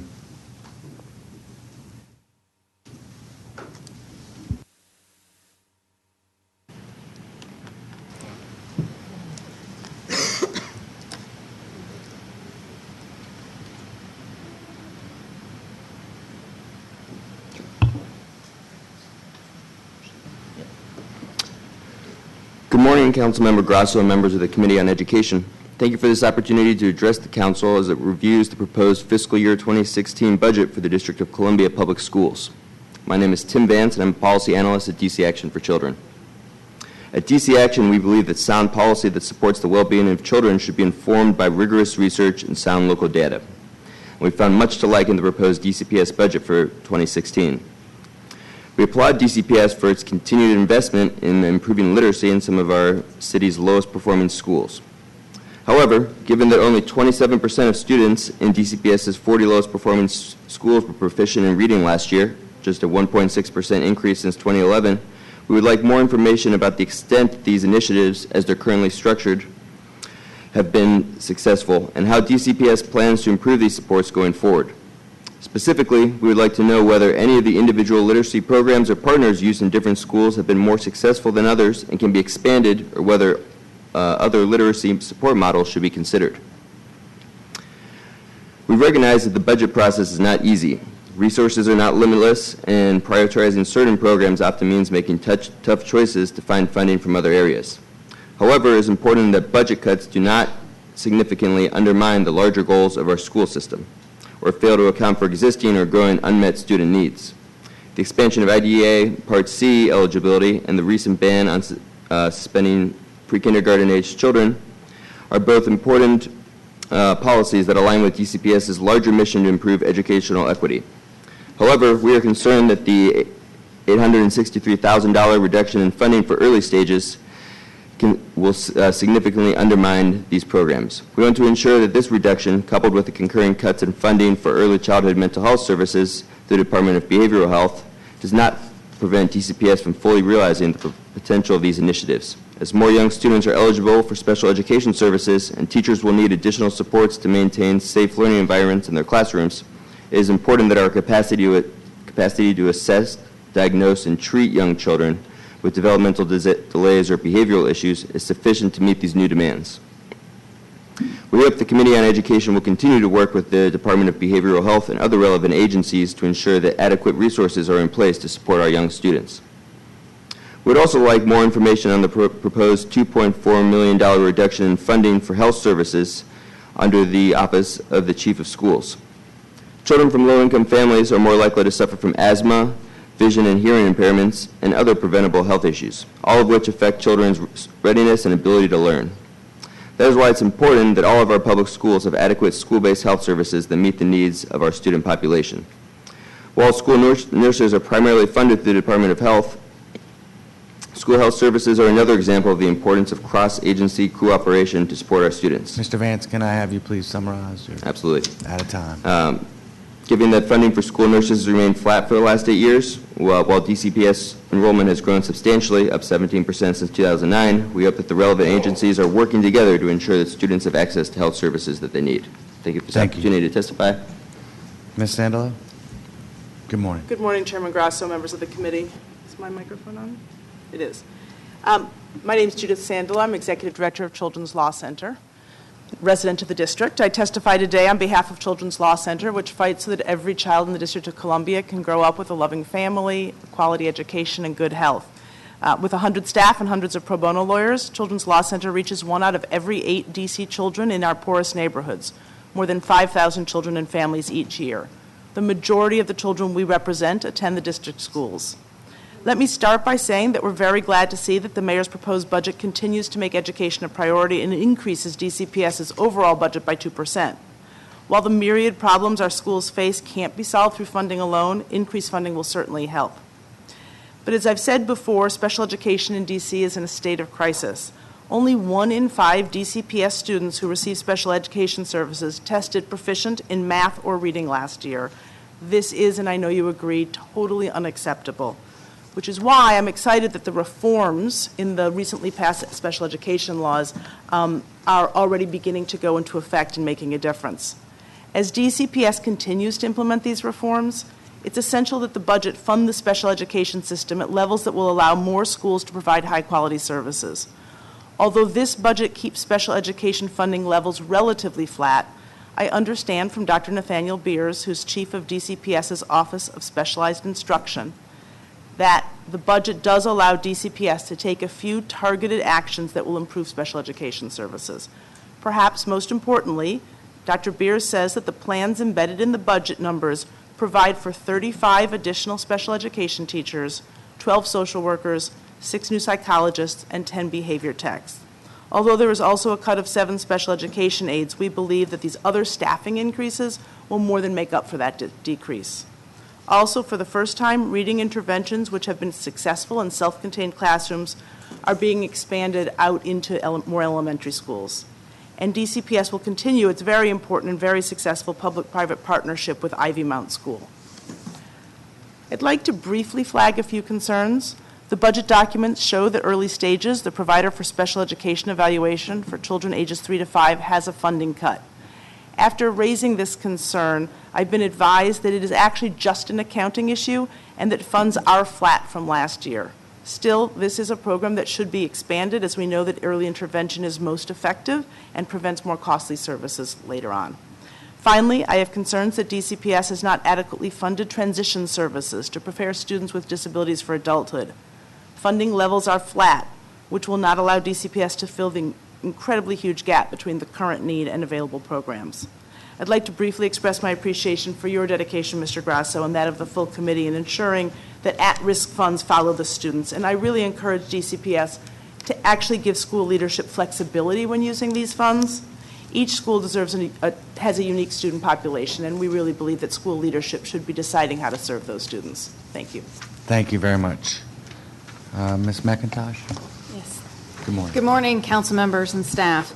My name is Martha McIntosh. I'm a co-president of the Murch Elementary HSA and the parent of 2 students at Murch, a 2nd and a 4th grader. The Murch community is relieved to have the school's long-awaited and desperately needed modernization fully funded in the current budget proposal, and we ask the council to support that funding. As you have heard, shifts in the CIP from changes in priorities and changes in cost estimates have left communities, including Murch, feeling misled and confidence in the system is eroding with the infrastructure. Sadly, none of the conditions described at other schools today are a shock to me because they mirror my children's experience at Murch. Poor maintenance has made these conditions worse. Murch was overcrowded and in disrepair when my children started school there. The school was built in 1929, had never been renovated, and the building showed its age. There were already trailers being used as classroom, and then enrollment ballooned after my children started from 450 to over 600. My husband, who attended Murch in the 1970s, could point out things that needed updating even when he attended. Lawsuits had threatened to shutter the school in the 1990s, but the school was scheduled for a complete renovation on a time frame that would have seen a brand new building opening this past August. Even on the current timeline, construction will not begin until after my oldest child is finished and will not be completed until after my youngest child finishes at Murch. Each of my children will have received half of their education in cramped temporary trailers. They have eaten at their desk every day, having no cafeteria. They have been taught in part on stair landings. They are unfazed by crumbling plaster and mice in the classroom because they are used to it. The amount of work it takes from a community to get proper funding and planning for modernization, despite DC reports showing overwhelming effects on the education of their children at places like Murch and Orr and others, is maddening and deplorable. As a member of the Murch LSAT for 3 years, I worked with school staff trying to implement educational initiatives at the school. Many great ideas in use at other schools can't be implemented at Murch because the school lacks a quality facility that can support those initiatives. Staffing and scheduling decisions have to be made on the limitations of the facility, often at the expense of what is best for education or even what is required by DCPS. As one small but typical example, the requirements of DCPS and the Healthy Schools Act would dictate that Murch have 2 full-time PE teachers in order for Murch students to receive the same amount of PE instruction that other schools provide. But the gymnasium's not large enough for 2 classes to meet at once. So this spring, DCPS staff suggested the school be creative and conduct PE classes in the hallways. DCPS finally granted a waiver of the requirement for a second PE teacher when the school pointed out that intervention, enrichment, ELL instruction, breakfast and lunch distribution, and storage already uses up most of the school's hallway space. It is past time for Murch to have a quality and safe, healthy school that truly supports education, and I ask the council to support and approve the funding outlined in this budget proposal. Thank you. Ms. Gumbiner? Good morning. My name is Maggie Gumbiner. I am a co-president of the Murch Elementary Home and School Association, a member of the school improvement team, and most importantly, the parent of 2 Murch students, a 3rd and 4th grader. I'm here today to ask for your support for funding the modernization of Murch Elementary at the amounts outlined in Mayor Bowser's proposed capital budget for fiscal years 2016 and 2017. Several members of the council have been out to see Murch and know that it has not been updated since it was built in 1929. And the work to bring it into the 21st century, remove the mold and asbestos, and make it ADA compliant is going to be no small task. The main building at Murch has a capacity of 388 students, but the school currently has an enrollment of over 620. The school has no cafeteria and lunch is served in the hallway. Murch has 5 clusters of temporary buildings that house 3 entire grades, resource classes, and support staff offices. Therefore, the facilities need to be doubled in size. Making the project more complicated are restrictions by both the National Park Service and Historical Preservation. About 1/3 of the land that Murch sits on is National Park Service land, and they will not allow anything to be built on that land. Historic Preservation sees Murch as one of the last untouched examples of this architecture style, and so they are being very restrictive with how the building can be changed. In addition to the building the new school, the project funding also must cover the relocation of over 600 students for 2 school years. Given the estimated 2 school years that the project is expected to take, only adds to the need for a good learning environment during construction. Many schools have raised concerns about the needs for modernization and delays in the modernization process. The Murch community understands these concerns all too well. But rebuilding Murch is no longer a choice. It is a necessity as the current infrastructure crumbles around our students. No matter how dedicated the staff and parents are, all of the issues with the facility have an impact on the quality of education, safety, student health, and staff morale. The project simply cannot wait any longer. I hope that we can continue to count on your support for full funding for the Murch renovation. Thank you. Thank you very much, and thank you all for your testimony. I'll start with the Murch question. It is actually in the budget for FY16 and 17. I appreciate that. I think there's some planning going on right now. One of the things that cracks me up is that if you ask about utilization for this DCPS, they'll say it's 80% utilized, but they don't count the 286 students that are out in the mobile units or in the trailers. So it's kind of strange. In fact, they want to add, they've put 45 more kids next year through the lottery. Anyway, we're on top of it. The only thing I'll tell you is that there needs to be swing space. You mentioned that, and so I'm going to have to ask the community to be very flexible in how we do that. It's one of the most complex things that we do in the city when we have to do a renovation like this that's such a tight space. It's better if everybody's out so that it can get done quickly and done thoroughly. Now, I don't know where that swing space is going to be, but I can tell you that it's not an easy thing to tackle, and so we need as much patience as possible moving forward with that. Ms. Sandler, thank you for your testimony. I appreciate your input, and we'll definitely look into all of your issues as usual. Mr. Vance, I have a question for you. The first point I want to make is school nurses. That's something that we are tracking very closely. It's a little pet peeve of mine, and I think that the Committee on Health and Human Services is helping us with that. But I need a clarification. You said there was a teacher's supports cut, and I'm curious, is that based on some description that you read in the budget book, or what? Do you know what I'm talking about? Yes, in the written testimony. Yes, I can follow. It was in the DCPS budget. I can follow up and reach out to my staff and make sure we're on top of that? Sure. Thank you very much. Councilmember Allen. Thank you, Mr. Chair, and thank you all for your testimony. Appreciate it. The chair just hit what I was going to ask about school nurses and making that point, so we'll certainly be working follow up on that. The only other comment I have, really, Ms. Sandalo, you're right. The budget book can be confusing by having the response saying, no, that $863,000 reduction is just a reallocation. We've seen the same thing in other agencies. I think our job is to trust but verify on things like that. So we'll continue to work. Thank you very much. Thank you, Councilmember Chet. Thank you very much.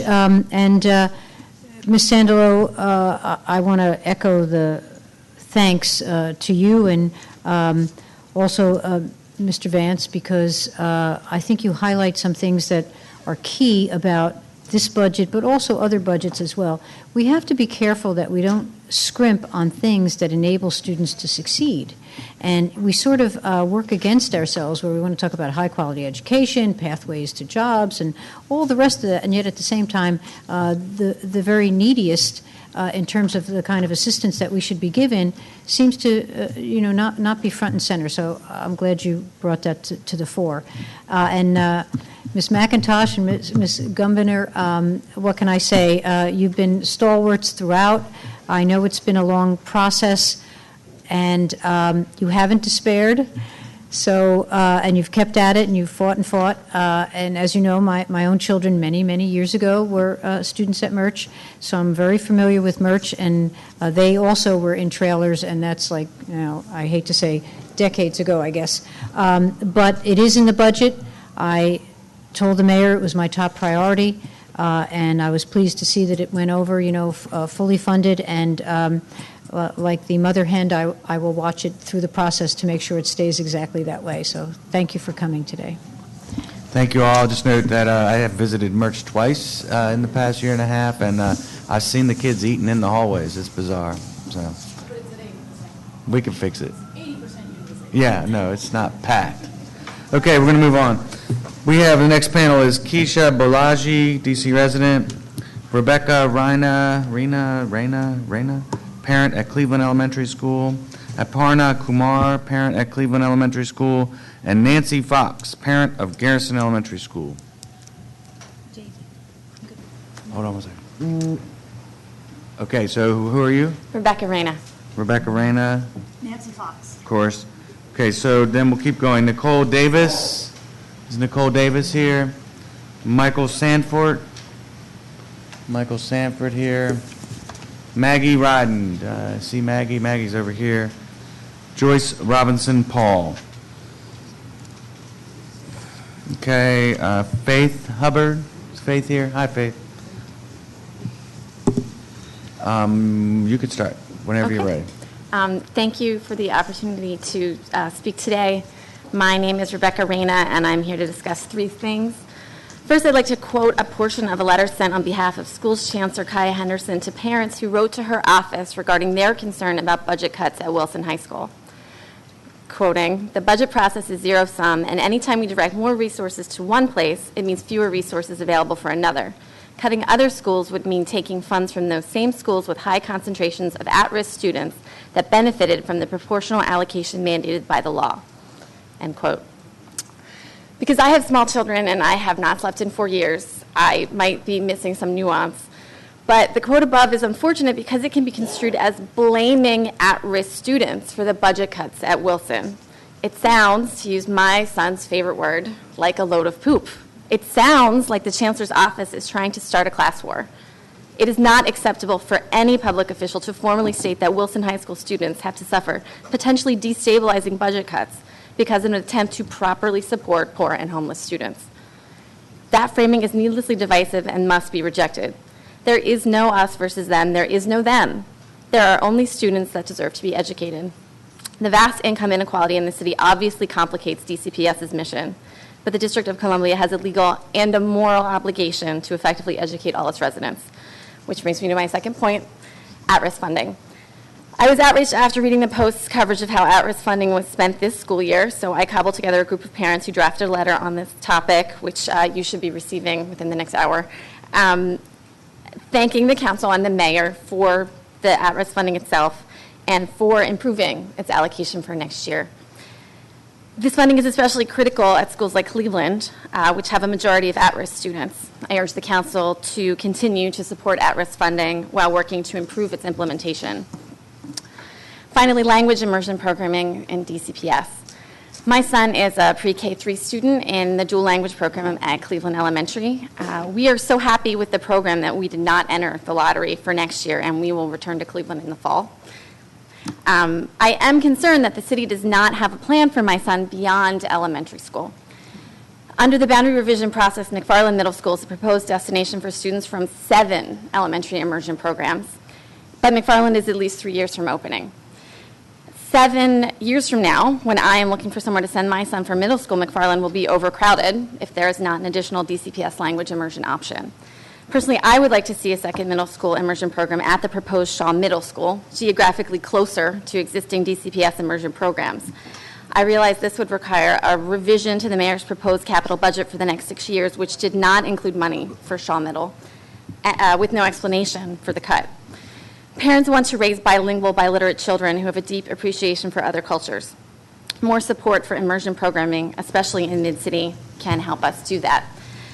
In closing, this council should find money outside the proposed DCPS budget to make Wilson at least partially whole for next year. And more importantly, the council and mayor must find more money for all DCPS programming going forward.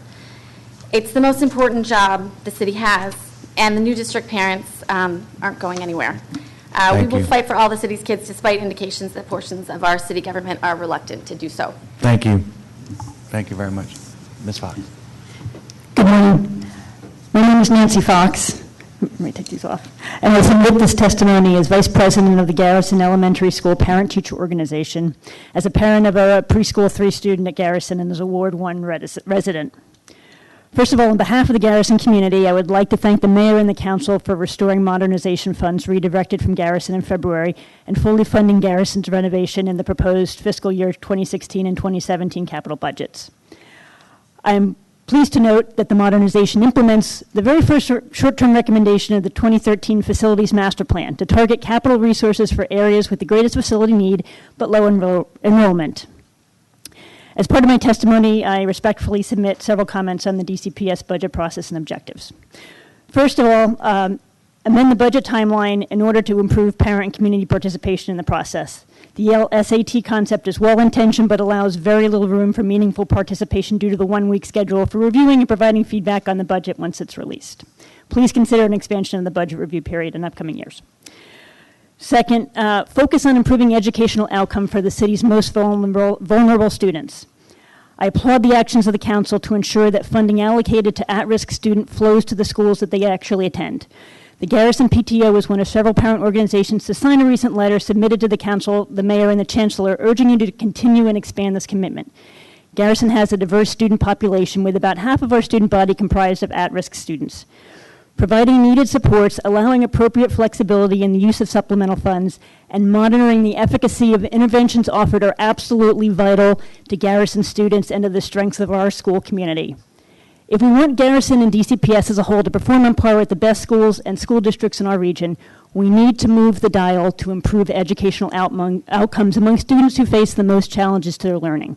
I urge you to use your influence over the DCPS budget as a means to help achieve this critically important objective.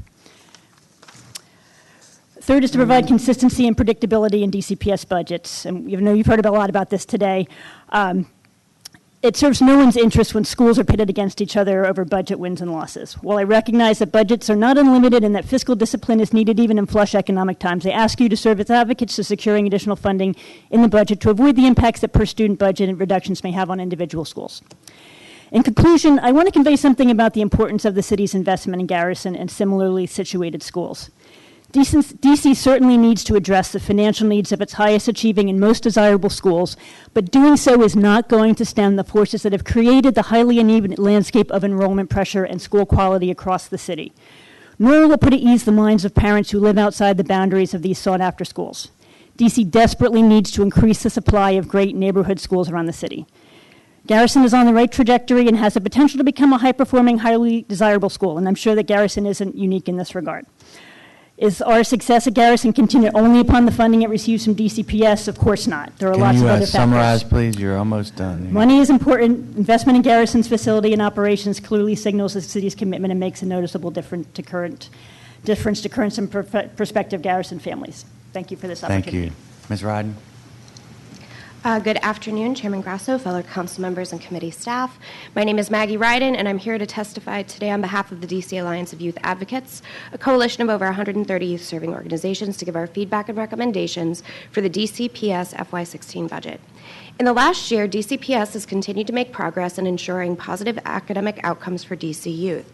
And given a tight budget for this year, we applaud a number of fantastic investments. However, DCAYA is deeply concerned about the proposal to cut the DCPS after-school program budget by 50%. Just last year, DC ranked number 2 in the country for its after-school structure and programming. Nearly 7,000 students are enrolled in the program this year. We know that after-school programming is a critical part of producing better educational outcomes for district youth. This makes the decision to decrease investments in after-school to fund extended day pilots deeply concerning. While we appreciate that DCPS has made an effort to clarify how they plan to maintain extended day and after-school at these sites through the release of the after-school and extended day overview, the stated plan and proposed budget simply do not align. It's this reality that leads us to conclude that numerous elementary and middle school sites will not have adequate funding to run after-school programming. In the past years, DC has relied almost entirely on federal TANF funding to support the DCPS after-school program. This funding pays for staffing costs associated with DCPS-sponsored after-school sites, the after-school coordinators who manage partnerships with community-based organizations, and it covers the facility expenses to keep the school open until 6 or 6:30.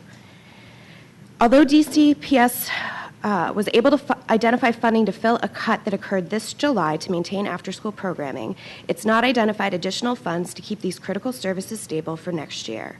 Instead, DCPS has stated that principals may use the funding to support after-school and extended day, as some schools opted to do this year. However, this does not seem possible when looking at the budget. In FY15, DCPS reported allocating $5.4 million to have extended day in 25 schools. In the FY16 budget, DCPS proposes increasing the number of schools doing extended day to 65, but only adds $800,000 to this line item. It does not seem logical that DCPS can add 40 new extended day programs with only a minor budget increase without sacrificing support to after-school programming. This is a concern that's further reinforced by the school-by-school budgets, a number of which include funding for after school, but at levels so low there's no possible way to fund both extended day and the after school program. DCPS may be anticipating that they can fill after school in a cost-neutral way via partnerships with community-based organizations. This is unlikely. The DC Trust, which provides grants to community-based organizations, many of which work with the schools, has also been reduced. As a result of a $2.5 million shortfall for FY16, the Trust will not be able to fulfill grant commitments, impacting as many as 74 organizations. In short, this is a confluence of cuts that are ultimately going to harm our most vulnerable children, youth, and families. Happy to answer any questions. Thank you, Ms. Rodden. Ms. Hubbard. Yes. Good afternoon, Chairman Grosso and Councilmember Allen. Thank you for this opportunity to testify regarding the proposed DCPS FY16 budget. My name is Faith Gibson Hubbard, and I am the president of the Ward 5 Council on Education. Over the course of the last few years, DCPS has made great strides to gain the trust of communities through not only listening, but also working collaboratively with communities to improve the quality of our schools in many ways. The Ward 5 community has been fortunate to nurture a working relationship with DCPS, but the recent budget allocations put in jeopardy the diligent work that has been done in that regard. Upon reading the budget for the first time, I was dismayed by many things, but 3 top issues readily come to mind. The loss of capital improvement funding for select Ward 5 schools, the drastic cut to individual school budgets that will fail to meet the needs of the students, and the loss or reprogramming of after-school funding. One measure of trust is following through with the promises that have been made to improve the learning environments for our children. Brown Education Campus has been in dire need of improvements of its facilities for years, and the earthquake of August of 2012 made that need even more pressing due to the damage that the school endured. In the budget allocations for last year, our community was given a glimmer of hope that when the portion of funds for capital improvements for Brown was moved up from FY19 to FY16 with a phased-in approach, and that glimmer of hope gave families the opportunity or reason to consider investing in Brown and was seen as a down payment on the city's investment in the success of the children in the Carver-Langston, and Trinidad neighborhoods. It was even more disappointing that DCPS has made significant investments in the educational offerings for students at Brown with the International Baccalaureate program. But that program, which is very innovative, will be housed in a crumbling facility.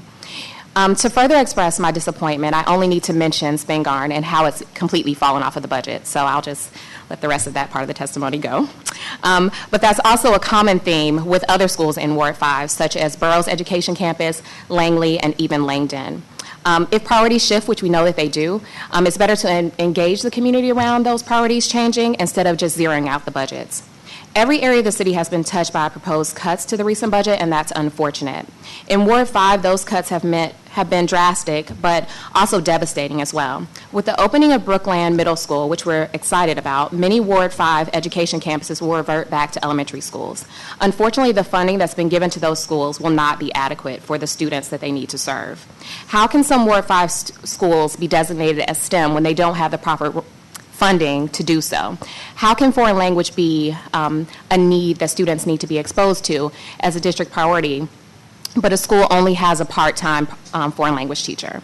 How can schools run efficiently with only one staff person in the front office? How can educators be expected to make the best decisions for our students that they can with limited resources? And lastly, I just want to mention the concern around the reprogramming and loss of after-school funds, which has already been mentioned. Thank you. Great. Thank you all very much. I appreciate your testimony. I certainly am looking out, of course, for Garrison, and I know the work that's been done in Cleveland, and it's important. I'll keep working on those issues. I wanted to mention a couple of things. One, Ms. Hubbard, you might have known earlier this week, I visited all the education campuses in Ward 5 because I'm also worried about the shift over to being standalone elementary schools. Of course, it was a mixed bag of response I got from the principals and folks because they're excited to have their students go to a middle school that's so great, and also they're going to miss their middle school students, and the impact on their budget is huge, and we recognize that. I was blown away by at least 3 out of 4 of those schools, and really impressed with the work that's being done in Ward 5 around education. So just really great, and I'm going to continue to help them over the summer to try to make sure that neighbors know that we're fully invested in those schools, and that's important both to me and I know it's important to you as well. Yes, so thank you. We'll be out there. Ms. Ryden, I want to mention that I did ask this question in our letter to DCPS about after school, and I want to quickly read you their response so that you have it, and it's also on my website. In addition to that, on my website is a letter that DCPS sent out to all the families who are engaged in after-school care so that they have some clarity around this as well. They said to me, "We know that many families rely on after-school for quality child care and supervision after the school day has ended. We further believe that additional instructional time has the potential to dramatically increase student performance. As such, we have attempted to maximize instructional time by extending the normal dismissal bell from 3:15 to 4:15 at some schools over the last 3 years via our centrally supported extended day program. However, our increased investment in extended day is not intended to eliminate the child care and enrichment programming options delivered through our traditional after-school program that operates until 6 p.m. We have allowed principals to build their budgets in a way that allow many schools to offer both programs. Given the presentation through the budget tables, there has been some understandable confusion. It is critical to emphasize that there is no reduction in funding or service levels to families in 2016. In FY16, DCPS will maintain its investment in out-of-school time programming for students. DCPS allocated $9.2 million in after-school and extended day in FY15, and the district allocated $9.1 million in FY16 through school budgets. The reduction of $100,000 is a reflection of the efficiencies that can be reached when a school offers both extended day and after-school. For example, the staff doesn't need to be paid both salaries for the hour both programs operate. While the presentation in the budget is different, the total investment and level of service provided to families will not change. Okay, so that's on there. I'd love your response, probably not right now, but take some time to think about it and let us know. I do want families to know, though, that this will continue until 6 p.m., just like it has historically in all the schools, and that this is a change in their approach, which I'm not really the best expert to say whether or not we should have extended day or after school or both or how we handle that, but I do believe that they're trying to give the best explanation they can for why it looks like there may be a change when there in fact isn't a huge change. Well, and I would say we should talk further, and I appreciate that they're trying to clarify, but quite honestly, there are school budgets that there's functionally no way to keep an extended day program, which relies on teacher salaries, as well as an after-school program. A good example is Burville. They have $33,000 in their budget to support extended day and after-school. That doesn't seem possible. Yet, they're also listed as having after-school till 6. And I think the other piece to consider here is it's not just the cuts within DCPS, but the additional cuts to the DC Trust grantees that will have a cumulative effect. Well, I've heard about those additional cuts at the trust, and I have spoken briefly with Councilmember Alexander about that, and she is concerned about it as well, and hopefully we can at least resolve that. But there is a commitment, I believe, from DCPS to ensure there's programming until 6 o'clock. So we just have to continue the conversation with them and make sure that that's really the case, and hopefully we can keep the dialogue open as we go through this process. Perfect. Thank you. Councilmember Allen. Thank you, Mr. Chair. Not much to add there, Mr. Ryden, in terms of the kind of ongoing conversation we're going to have around aftercare to be able to dig in further, and I appreciate your willingness to kind of help out with that, and I know you've already sat down with me and my staff to share that as well. Ms. Reyna, at the end of your testimony, you talked about the proposed Shaw Middle School. I think the reality is, as of right now, there is no proposed Shaw Middle School. So I appreciate your comments. It's something I'm concerned about, and it's not a Ward 6 middle school. The facility may be physically located in Ward 6, but this is a middle school that's going to be serving Wards 1, 2, 5, and 6, based on where it is. It's kind of at the confluence of all those. So I'm going to try to kind of push back on anybody who tries to suggest that we need to look at it as one ward or the other, because we really have a shared interest that really doesn't care where the ward boundary is. It has to do with just the feeder pattern and the confidence of the schools and the families that are moving in that direction. So I look forward to working with Ward 5 and Ward 2 and 1 to see what we can be doing there, because it's important to, I think, all of our communities. So I appreciate everybody's testimony today. Thank you. Thank you all very much. We're going to move to the next panel. Reginald Bios, parent at Bernard Elementary. Alex Pierman, Policy and Advocacy Associate, DC Lawyers for Youth. Elizabeth Davis, Liz Davis, the President of the Washington Teachers Union. Kara Biddle, parent, Shepherd Elementary School. And looks like we still have one more. Claire Riley, Program Director, Shepherd Elementary Star Achievers, before and after care.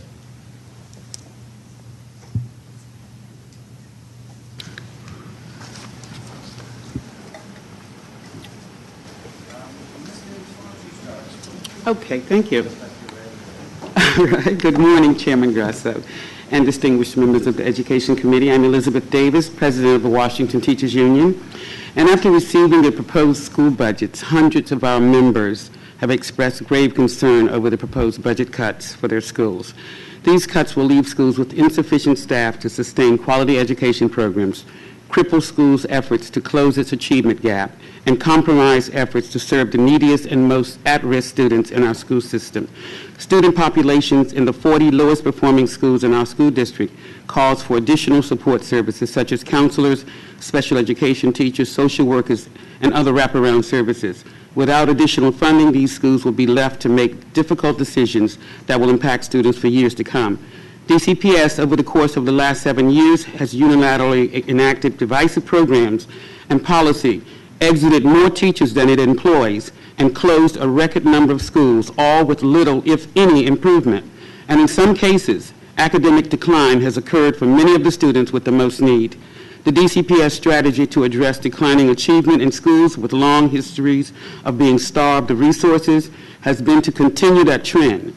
School closures have disproportionately hit neighborhoods in Ward 4, 5, 6, 7, and 8, while a culture of winners and losers has rewarded schools in neighborhoods largely already rich with resources.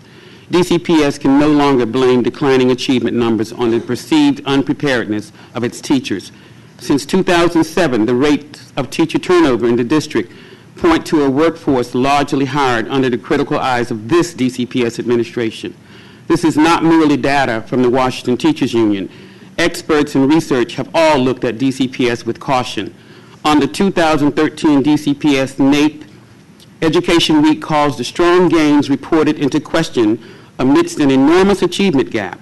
In 2014, it reported that the combined poverty gap for the District of Columbia expanded by 44 scale points, indicating that the poorest students are now much further behind than their more affluent peers. In 2014, the broader, bolder approach to education reaffirms caution at defending NAEP scores with such a growing achievement gap in our school district. This year, DC Action for Children reported that while wealthy students made some gains, achievement declines for less affluent students. Our children, our teachers, are concerned stakeholders, and we continue to ask, where is the outrage? Where is the affront for a horrible return on investment over the course of 7 years and strategies we were told would make the most gains? But moreover, where is the action?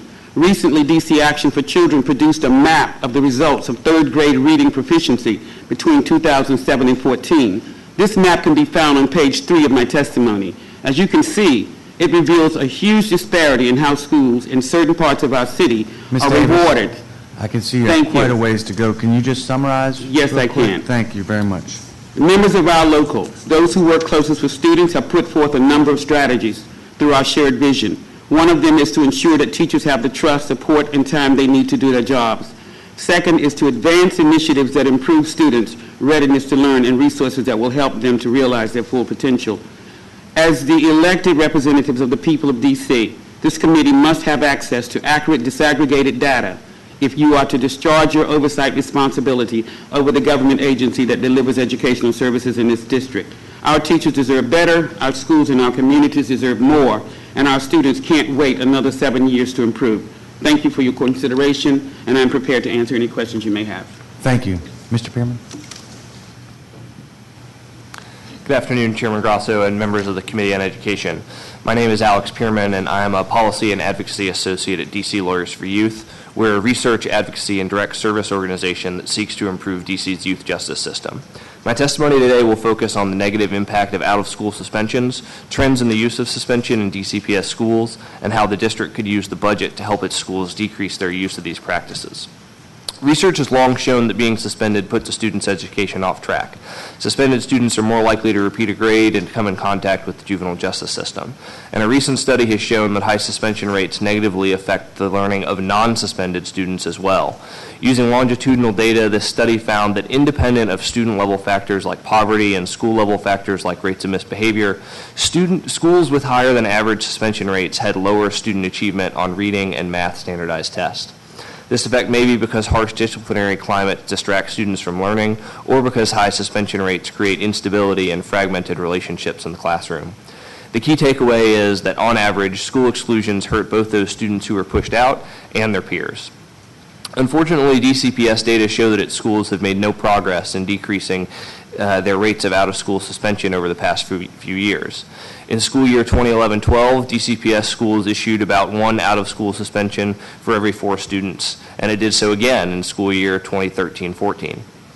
Aside from the trends, the raw amount of school time lost to exclusionary discipline remains quite large. For last year, a conservative estimate is that DCPS students missed 39,522 school days due to suspension. That's the equivalent of 220 years of school. The fact that these rates, the years have passed without significant reductions, shows that the district needs to address this issue in a more intentional way. I will offer 2 recommendations on how the budget could support this work. First, the budget should support restorative justice programming in DCPS.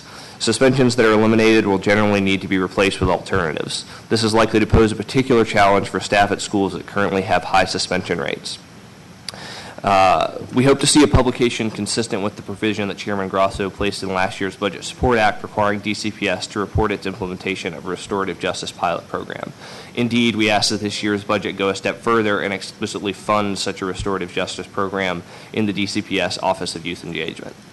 Second, the budget should support alternatives to school exclusions more broadly through a grant-based fund. To encourage schools to decrease their use of exclusionary discipline, the Council should support the creation of a Promoting Positive School Climate Fund. School leaders, either individually or partnering with a non-governmental organization, could apply to the fund to implement evidence-based practices to reduce their use of disciplinary exclusions. I thank the committee for its commitment to student achievement, and I welcome any questions. Thank you, Ms. Freeman. Ms. Biddle. Good afternoon, Chairman Grosso and members of the committee. My name is Kara Biddle, and I'm here as a DCPS parent. I have two requests today. Number one, to restore funding for Phase 3 modernization work at Shepherd Elementary, and number two, to return the per-pupil funding at Woodrow Wilson High School to its previous level. I've been a parent at Shepherd for 10 years. My older son is now completing his first year at Wilson, and my younger son has one more year at Shepherd before moving on to Deal Middle School. Shepherd has really benefited from Phase 1 modernization. Our classrooms, library, and bathrooms have improved significantly, and we have additional upcoming work on Phase 2 modernization. We are truly appreciative of all that Shepherd has received to date. The concern is that the planned Phase 3 modernization work has been taken off the table without a clear plan for when the funding will be restored and the work will proceed. At Shepherd, Phase 3 included renovation of our cafeteria space and kitchen, renovation of the space which functions dually as a gymnasium and auditorium, and creation of a parking lot for teachers and staff. These are pressing needs at Shepherd. Our current cafeteria has no functional cooking space, and we have a persistent problem with rodents in the children's eating space. The floor in our combined gymnasium and auditorium is in poor enough condition that the Shepherd PTA decided to invest funds in a flooring system to lay down on top of the regular floor. This was intended to be an interim solution until Phase 3 modernization work was completed. Finally, teachers and staff have no designated parking area at the school. We've had to work together to ensure that they don't park in the fire lane on the Kalmia Street side of the school or on the playground. Teachers and staff park on the street in a ring around the school in the limited areas where parking is not 2-hour zoned. The area is highly congested, particularly during the high-volume drop-off and pickup times. It can be extremely unsafe for children as vehicles, mostly parents, park in no parking zones and crosswalks, obscuring sight lines for other vehicles. The time to complete the Shepherd modernization is now. As a former Deal parent and now a Wilson parent, I know firsthand the impact of a high-quality school renovation. Believe me, Deal and Wilson look radically different from when I was a Deal and Wilson student in the 1980s. I'm also very concerned about the proposed reduction in per-pupil funding for fiscal year 16 at Wilson High School. Our school leaders have been transparent about the projected impact of this reduction. Students in schools across the city have profound needs, but we must support all of our schools so that they can be successful. The team at Wilson is working hard to close the achievement gap for minority students. The reduction in funding limits Wilson's ability to implement critical academic initiatives. So I ask you to please work with us to ensure that funding for Phase 3 modernization at Shepherd is restored and to rectify the reduction in per-pupil funding at Wilson. Thank you. Thank you very much. Ms. Riley, Claire Riley? Yes. Good afternoon, Chairman and members of the committee. My name is Claire Riley, and I'm the Program Director of Star Achievers, the Before and After Care program at Shepherd Elementary. I've also been a Shepherd Park resident for 10 years, a DC resident for 30, and my children all attended DC public schools.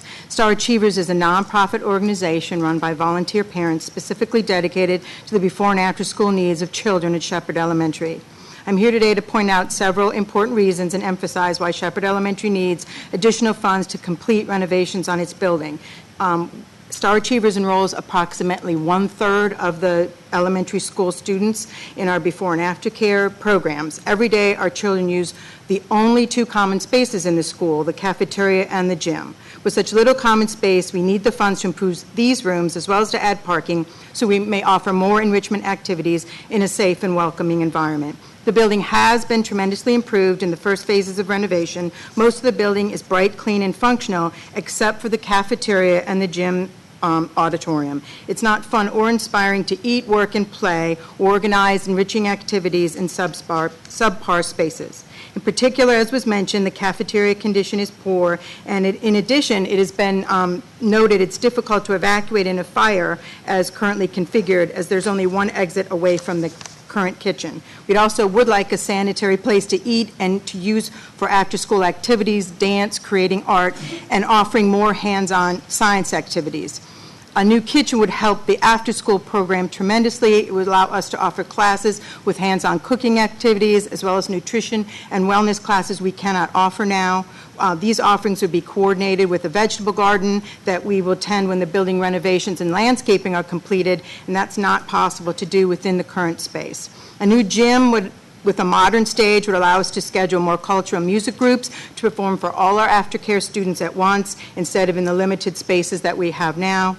And the proposed parking lot would make a positive impact on our program when we employ staff, teachers who come to supervise our specialist classes and volunteers. It's difficult for them to find parking, and they have to take time out to move their cars, which interrupts our activities. Students are affected by their environment, and our very limited space needs to be the best it can be. Shepherd students deserve fully renovated common spaces that are equivalent to the improvements they've seen in the rest of the building. Thank you for the opportunity to testify today. Thank you very much. I appreciate all your testimony. I certainly have heard of the program, the Star Achievers, before, and I appreciate what a great impact it has. I am tracking this. It is, I have to say, a little bit difficult to have Shepherd do a phase 3 when I have about 27 schools that are phase 0, but I've got my eye on it and will definitely consider it and look at it closely. Mr. Pearman, we are doing research into this restorative justice. You brought it to our attention a week or so ago, and my staff is trying to figure out if it's somehow already in the budget and we don't know about it, or if there's some other way we can get it done. My commitment to this is very strong. And Ms. Davis, thank you for your testimony and your engagement and your service as well, and I look forward to hearing how things continue to unfold. Thank you. Councilmember Allen. Thank you, Mr. Chair. Don't have anything to add, just appreciate all of your testimony on that. Certainly, Mr. Pearman, you've seen the chair is going to help lead the committee regarding suspensions, and so I know any further information will be just things that we continue to gather, but I think he's done a great job of helping us really think about this in a smart way, and we'll continue to do that. And Ms. Davis, thanks again for your testimony. I'll dig more into your full testimony. I know you didn't have time to get through everything, but appreciate it. We'll look through that and look forward to following up with you. Thank you very much. Thank you all. The next panel, we have Susan Walker, a volunteer at the D.C. Coalition on Long-Term Care, Michael Showalter, a parent at School Within a School at Godin, Jennifer Kovar, a chair of the Wilson LSAT and a parent of a Wilson Jr., Akila Watson, parent at Garfield Elementary and John Tyler Elementary,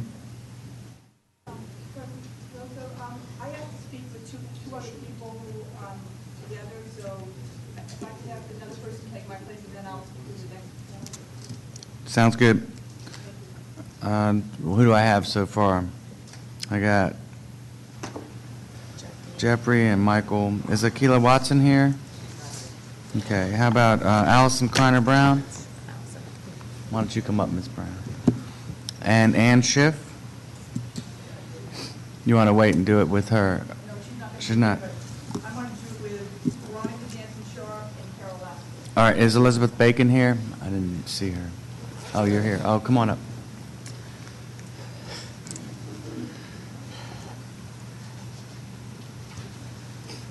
I think Bill might have us mic'd one too.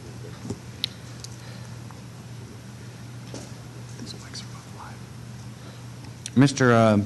Showalter, I guess you can start us out. Great. Okay. I'm on mic 3. I'm here to talk about testing. In second grade, children and teachers began a relentless stream of testing.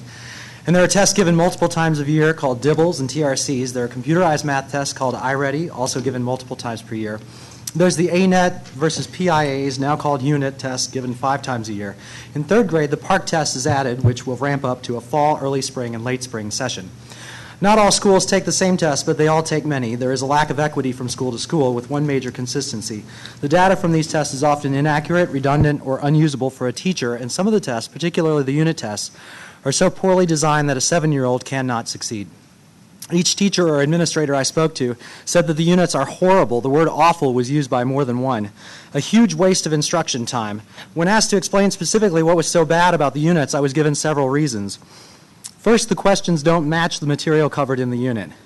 Let me say that again. The questions on the test do not correspond to the unit that has been taught. Imagine your 7-year-old being prepped for 6 weeks to take a 90-minute test, and the questions aren't about what they studied. Second, the tests are 90 minutes long. It is completely inappropriate for a 7-year-old to sit still for a 90-minute test. If a master educator observed an elementary school teacher planning a 90-minute activity for a 7-year-old, the activity would be criticized heavily for its inappropriate length. Third, the data they provide is useless. When questions do actually cover a unit subject, they are written so poorly that a teacher cannot tell why the child missed the questions and therefore has gained nothing from the experience. Some DCPS schools can purchase a test called the ANET that replaces the units, provided they've purchased the computers and allocated $25,000 from their budget. This demonstrates a lack of equity economically and along the digital divide. If a school doesn't have enough computers, they still have computerized tests. They gather all the computers in the school until they come up with enough for one classroom. Children that are struggling in school are impacted directly since the tools that they use are often computer-based. But even if they had their computers, the school's network is so overloaded by the testing classes, the teachers are told not to use any digital resources. Every classroom is affected. No digital instruction, no digital lesson planning, no digital documentation while testing computers move from one class to another week by week until all the school's testing is complete. One of the worst parts about this is that after all this testing has been done, teachers still have to use their own tests so that they can actually assess where their students are academically. I'm out of time and I haven't even spoke about the PARCC test yet. Very little learning goes on during PARCC testing time and there's plenty written about that. In the end, we're paying contractors millions of dollars to develop and maintain data that isn't even accurate. We're evaluating our teachers and school leaders based on these results. It's a lazy and inaccurate way to assess a school. These tests should not be a proxy for determining a school's success. The Council should demand that DCPS work with OSSI to produce a school-level report card that is a comprehensive assessment of each school's success. It should include a range of qualitative factors in addition to test scores. DCPS should produce specifics on how much money is spent on standardized tests each year. And finally, until this is in place, I demand that DCPS extend the moratorium on use of the PARCC for the impact performance assessment. If DCPS can't reduce and improve the amount of testing that goes on, I would like a clear process to opt out so that I know my 7-year-old isn't being sent to the basement. Can you finish up, please? Tested. Oh, good. All right. Thank you. Mr. Kavar. Good afternoon, Mr. Chairman Grosso and Councilmember Allen. My name is Jeffrey Kovar. I'm the chair of the local school advisory team at Wilson High School. I live in Ward 4. I have a son at Wilson and a son at Deal. As part of my written testimony, I included a letter that the president of the Wilson PTSO, Kim Bayless, and I wrote to Chancellor Henderson calling on her to work with you to rectify the harmful budget cuts for Wilson High School. As you heard this morning, Wilson High School is a unique place. It's by far the largest and most ethnically and economically diverse comprehensive high school in the district, with students from every ward. It's an extremely dynamic and successful school, but there are serious instructional and other issues that must be addressed to ensure that it continues to serve effectively all of its student body. It requires adequate funding. We have to underline that the proposed cuts to Wilson's budget will affect a large number of the district's most vulnerable high school students. Wilson is projected to have nearly 1,900 students next year, twice as large as any other high school. And Wilson will have more at-risk students, we've heard nearly 600, than any school in the district except Eastern High School. Wilson's at-risk population standing alone is larger than the total of every school in the district except for 4. DCPS is growing. The 2016 budget has a 3.4% increase to reflect that growth, approximately $15,000 for each new student. But Wilson, which is projected to have 170 new students next year, is asked to absorb cuts in its per-pupil funding of $1,000 from 2015 levels, driving Wilson's per-pupil funding down to $8,300, by far the lowest level of any school in DCPS. By contrast, per-pupil funding levels in DCPS comprehensive high schools other than Wilson range from nearly $11,000 per pupil to over $16,000. The 2016 budget cuts will prevent Wilson from addressing the crucial instructional needs for its minority and at-risk students that DCPS itself cited as the major factor in not renewing the contract of its principal this year. Wilson has an urgent need to provide additional support for a 9th grade academy and increased enrollment in AP courses. But there are no resources to provide that additional support. Wilson will have to fire 13 staff and will not have the personnel it needs to maintain order in an overcrowded school and to provide critical support for college counseling. We do not believe the budget process is a zero-sum game, as some have suggested. The goal should be a win-win for every student in DCPS, wherever they enrolled, including at Wilson. We call on you and your colleagues on the City Council to work with the Mayor and the Chancellor to restore adequate per-pupil funding for Wilson and preserve the quality of this important DC educational institution. Thank you very much. Thank you very much. Ms. Kreiner-Brown? Good afternoon. Good afternoon. Good afternoon to Chairman Grosso, Councilmember Allen. Thank you all for the time today. My name is Allison Kreiner-Brown. I'm the Associate Director of Teaching for Change. We're an education and social justice organization here in Washington, D.C. I'm also a former middle school teacher. I'm a resident of Ward 7, a concerned voter, and parent of a toddler who will be attending D.C. public schools in the near future. Teaching for Change supports family engagement at 7 DCPS schools. We have a nationally recognized approach to family engagement. I'm here today to express concern and raise alarm for the FY16 capital budget allocations for our partner school, OR Elementary, in Ward 8. This time I'm only here about the budget, or excuse me, about the building. So OR was built in 1974. You had the pleasure of hearing from OR students and staff earlier this morning. I'm not going to repeat all of the facts. I just want to emphasize a few points. OR is an open classroom floor plan. If you have ever been to the school, then you would know that, let's say on the 3rd floor, you could take the length of this room and you might have 3 classrooms at OR. And they're using whiteboards and they're using bookcases to delineate the classrooms. So students literally, teachers and parents say the kids will literally be on one side of the hall, and if a lesson down the hall sounds more interesting, then they start chiming into that.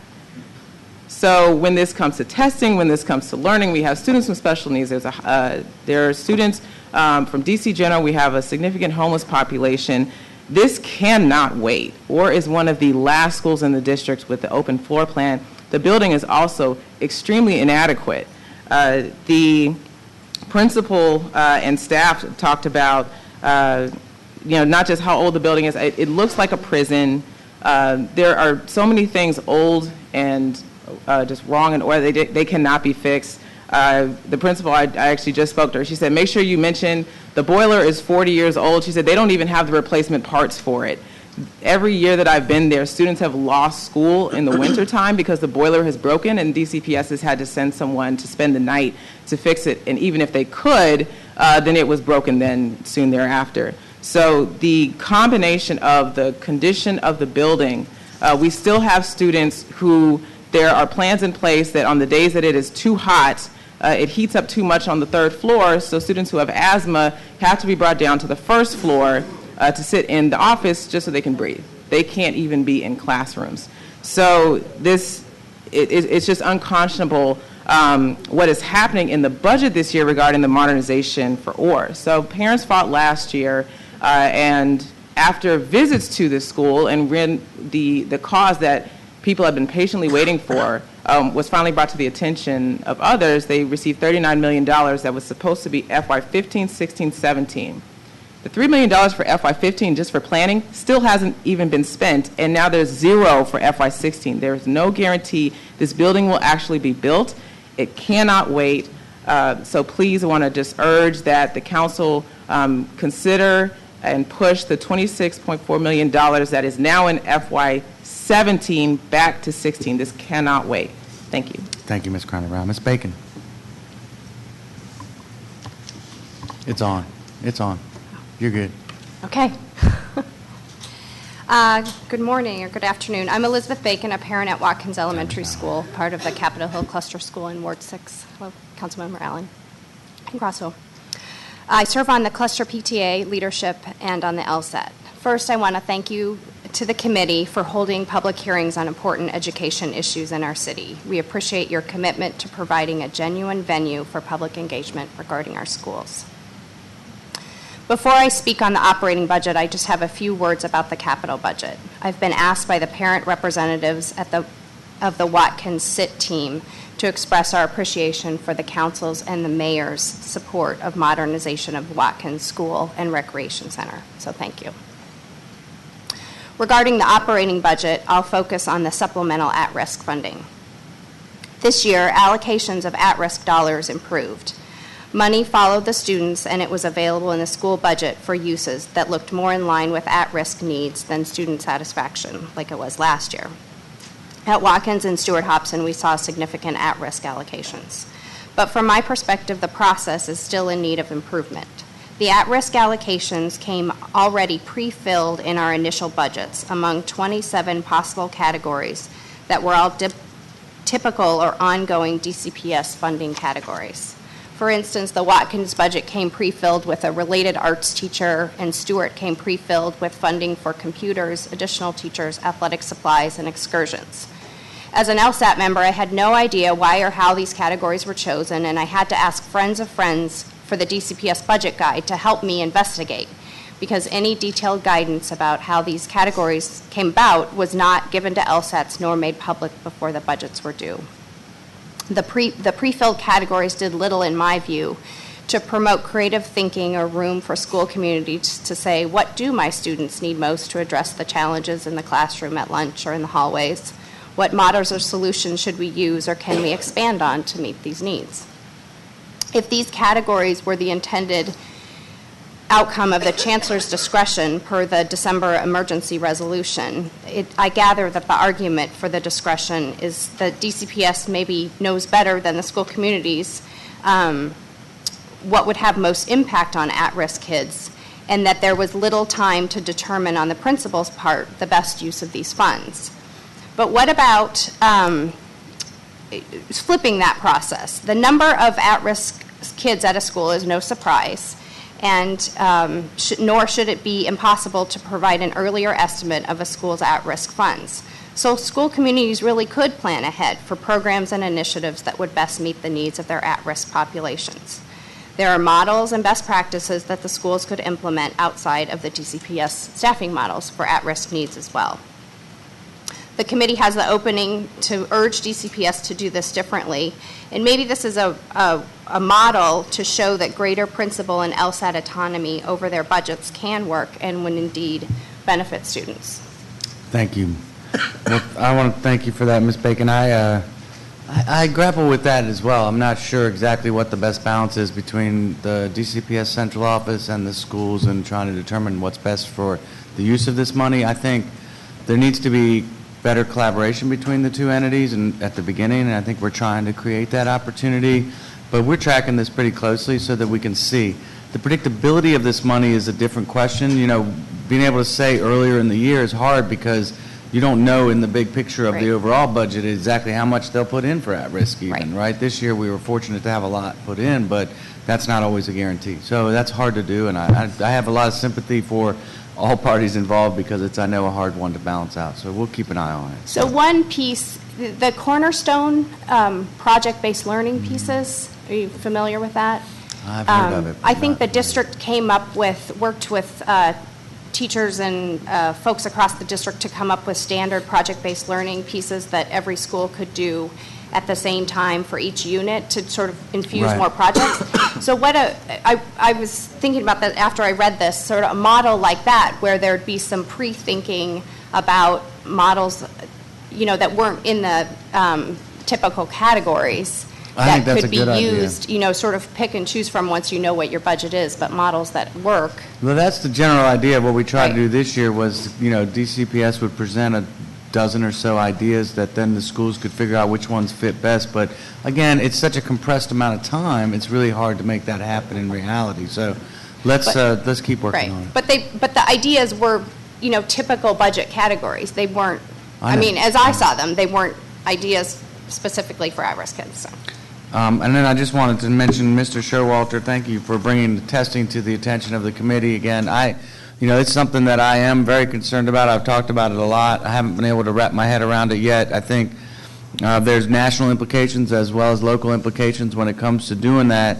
And gosh, it's a huge issue that I think we have to be ready to actually tackle in the next year to make sure that we get it right. I don't know what the answer is.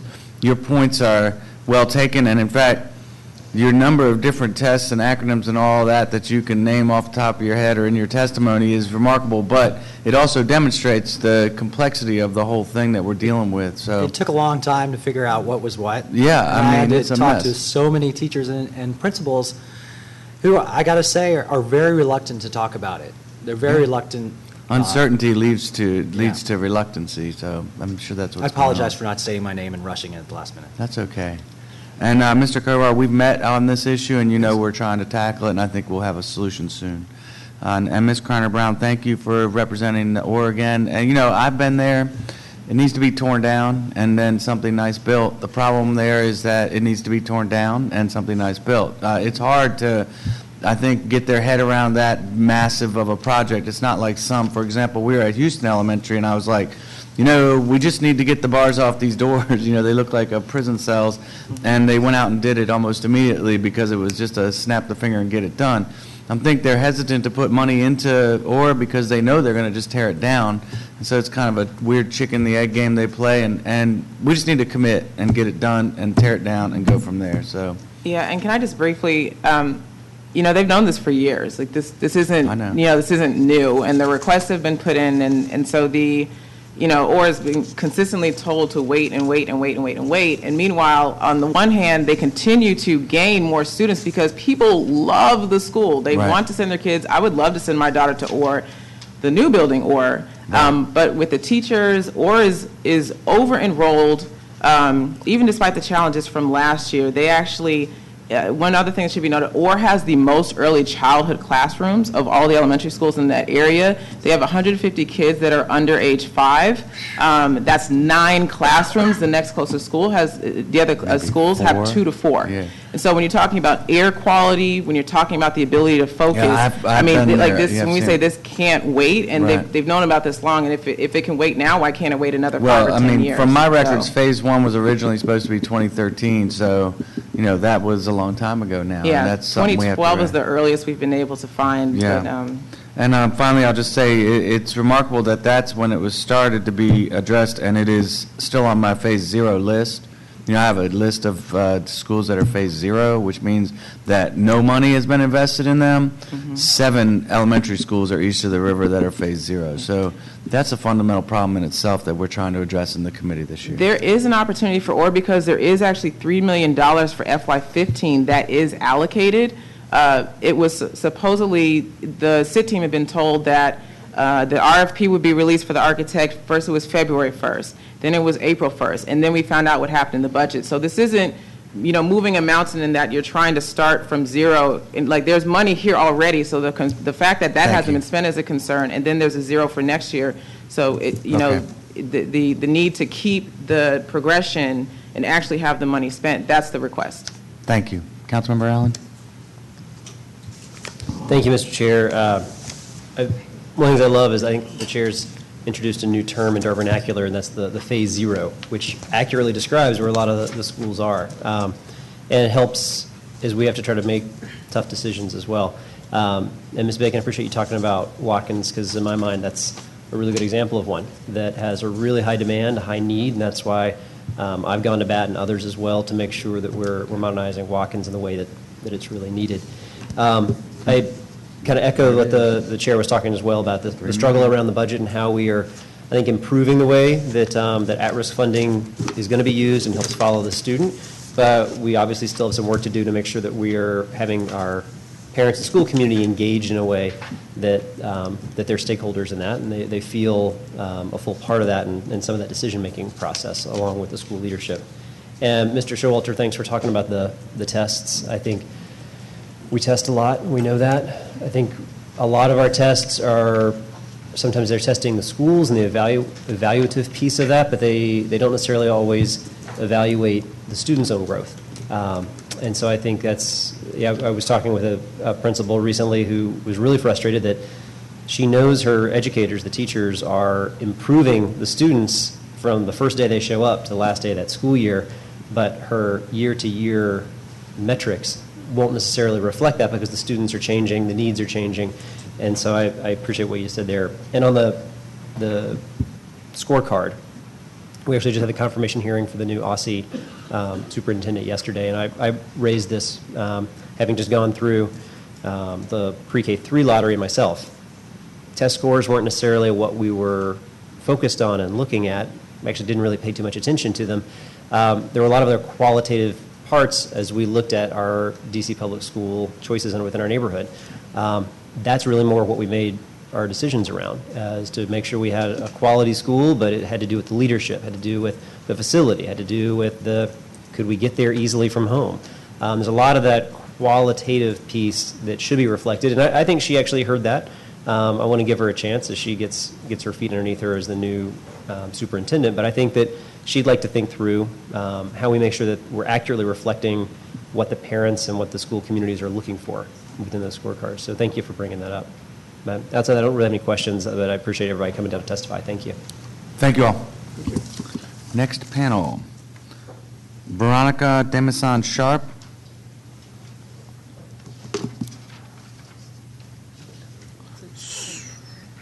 Susan Walker. Susan Comfort.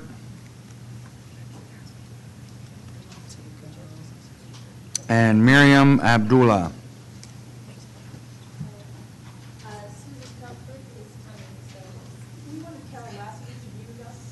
You did? Oh, all right. Well, Carol Lassiter, why don't you join us? Did you also want Vanessa Demetrius-Clark to be with you? She's not here. She's not here, okay. Ms. Abdullah, did you want to wait for her to come? Yes. Okay, so how about Geraldine Talley-Hobby?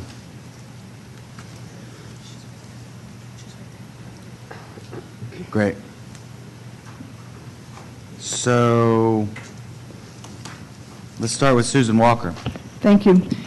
Good afternoon, Chairman Grosso and members of the Committee on Education. I am Susan Walker, Chair of the Nursing Assistive Personnel NAP Committee of the DC Coalition on Long-Term Care.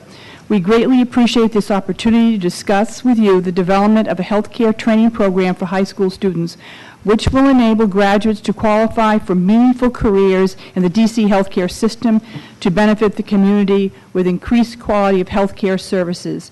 Studies show that students who have specific goals tend to finish high school. The Coalition's NAP Committee worked closely with the healthcare community to assist the DC Board of Nursing in the development of regulations which are now in the final stages of review. These regulations will update the training of NAPs and provide career ladder opportunities to acquire additional skills needed in modern healthcare services. NAPs include home care aides, certified nursing assistants, dialysis technicians, medication aides, and hospital-based patient care technicians.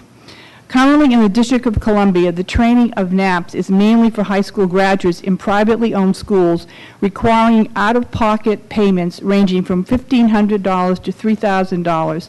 The Community College of the District of Columbia has a program, but payment is also required to matriculate. Many of these programs do not achieve the regulatory required pass-fail rates for its graduating students. Only Carlos Rosario International Public Charter School Program for Nursing Assistants requires no payment. However, it is available only to adults who have not graduated from other secondary education facilities. To remedy this situation, the Coalition has explored the successful public high school training programs offered in 3 counties in Maryland. For example, the Montgomery County has 20 years trained certified nursing assistants successfully, and I have attached the Medical Pathways program for you to review about their program. We are concerned that the DC Public School System Career Technology Education Strategic Plan does not include career opportunities as a certified nursing assistant and only lists the home health aide and the personal care aide. Since DC NAP regulations are setting specific, the CTE training will not allow students to work in hospitals, nursing homes, or dialysis centers, some of the largest employers of certified nursing assistants. We are also concerned that the high school students will be trained initially to go into the home, the setting that requires the most autonomous functioning and has the least supervision. We respectfully urge that the students be trained as CNAs where they will work in settings that have supervisors, access to benefits including health insurance, and a tuition assistance to continue their education versus home health agencies that often restrict their hours so that they do not qualify for health insurance. As the number of elderly increases due to baby boomers, it is important that the District of Columbia has staff to provide the needed care. Nursing assisted personnel predominantly provide this care, and without them, the DC government will be unable to provide care to their senior citizens. Chairman Grosso, thank you for providing the opportunity to testify, having seen how the Maryland system has integrated their Please certified wrap up, please, Ms. nursing Walker. program into the college educational system and the medical care system, so that they have a pipeline of CNA and RNs to provide care, while also helping Ms. low-income Walker. residents. Thank you. Thank you. Next.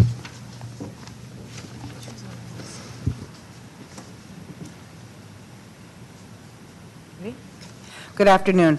My name is Veronica Damison Sharp. I'm the president of the District of Columbia Healthcare Association, representing the 19 licensed nursing facilities and several assisted living and community residential facilities in the district. Thank you, Chairman Grosso and members of the committee, for allowing me to testify today. On behalf of the DCHCA facility members and the over 3,000 district residents who rely on them for care and services, the District of Columbia Healthcare Association is testifying in support of the inclusion of nursing assistant personnel training, including CNA training, in DC public high schools. DCHCA members employ close to 4,000 individuals, and approximately half of those individuals are employed as certified nursing assistants. On average, DCHCA member facilities are recruiting for 8 to 10 new CNA hires each month. So you can see there's a need for the program that will train DC high school students for meaningful jobs on graduation. When a young individual is trained as a nursing assistant personnel, or in our case, a CNA, it is felt that they are being trained not just for that position, but for the beginning of a career in healthcare. Funding the program in DC public schools offers benefits for the district, the student, and the employer. The district benefits by being able to offer jobs with career paths for district youth. District residents also will receive their health care from well-trained personnel, and the jobs will be filled by district residents who will pay taxes, live, and shop in the district. Students benefit by having free training as part of their high school experience that allows them to work during college in a career that can lead to a well-paid job. The program will also build on their math, biology, chemistry, and other sciences, helping to prepare them for college.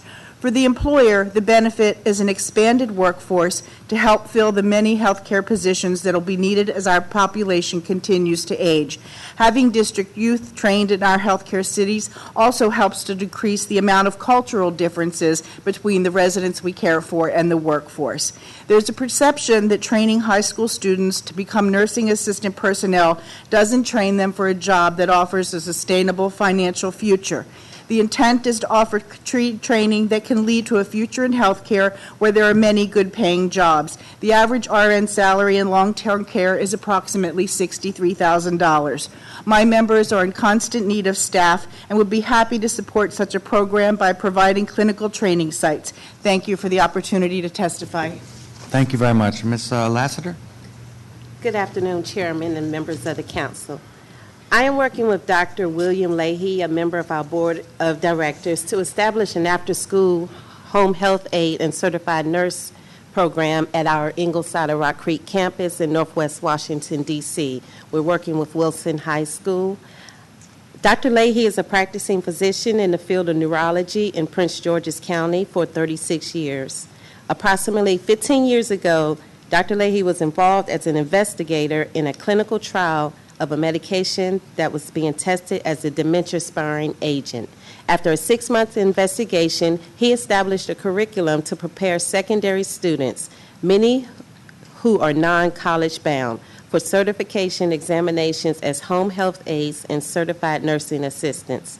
The curriculum was approximately 140 hours long, divided between lecture material and practical application. Dr. Leahy approached the Prince George's County Board of Education and ultimately was given the status of pilot program, allowing him to recruit students and teach the curriculum at Bladensburg High School, attracting 18 students at the first class. At the conclusion of the course, all students had passed the regional and national exams. Each student was given job opportunities at the hospital and nursing centers where they had done their practicum. Thus, at the time of high school graduation, they had seamless transition to employment. The success of the pilot program at Bladensburg allowed him to consider continuing the program. He elected to have the course as an after-school program and selected Eleanor Roosevelt High School in Greenbelt as the site for the continuing the program. Students did their practicum at local acute care hospitals, a nursing center, and assisted living center. His experience over the years has been that students become very excited about their futures. This growth and development is evident in that 99% complete the course and pass their examinations.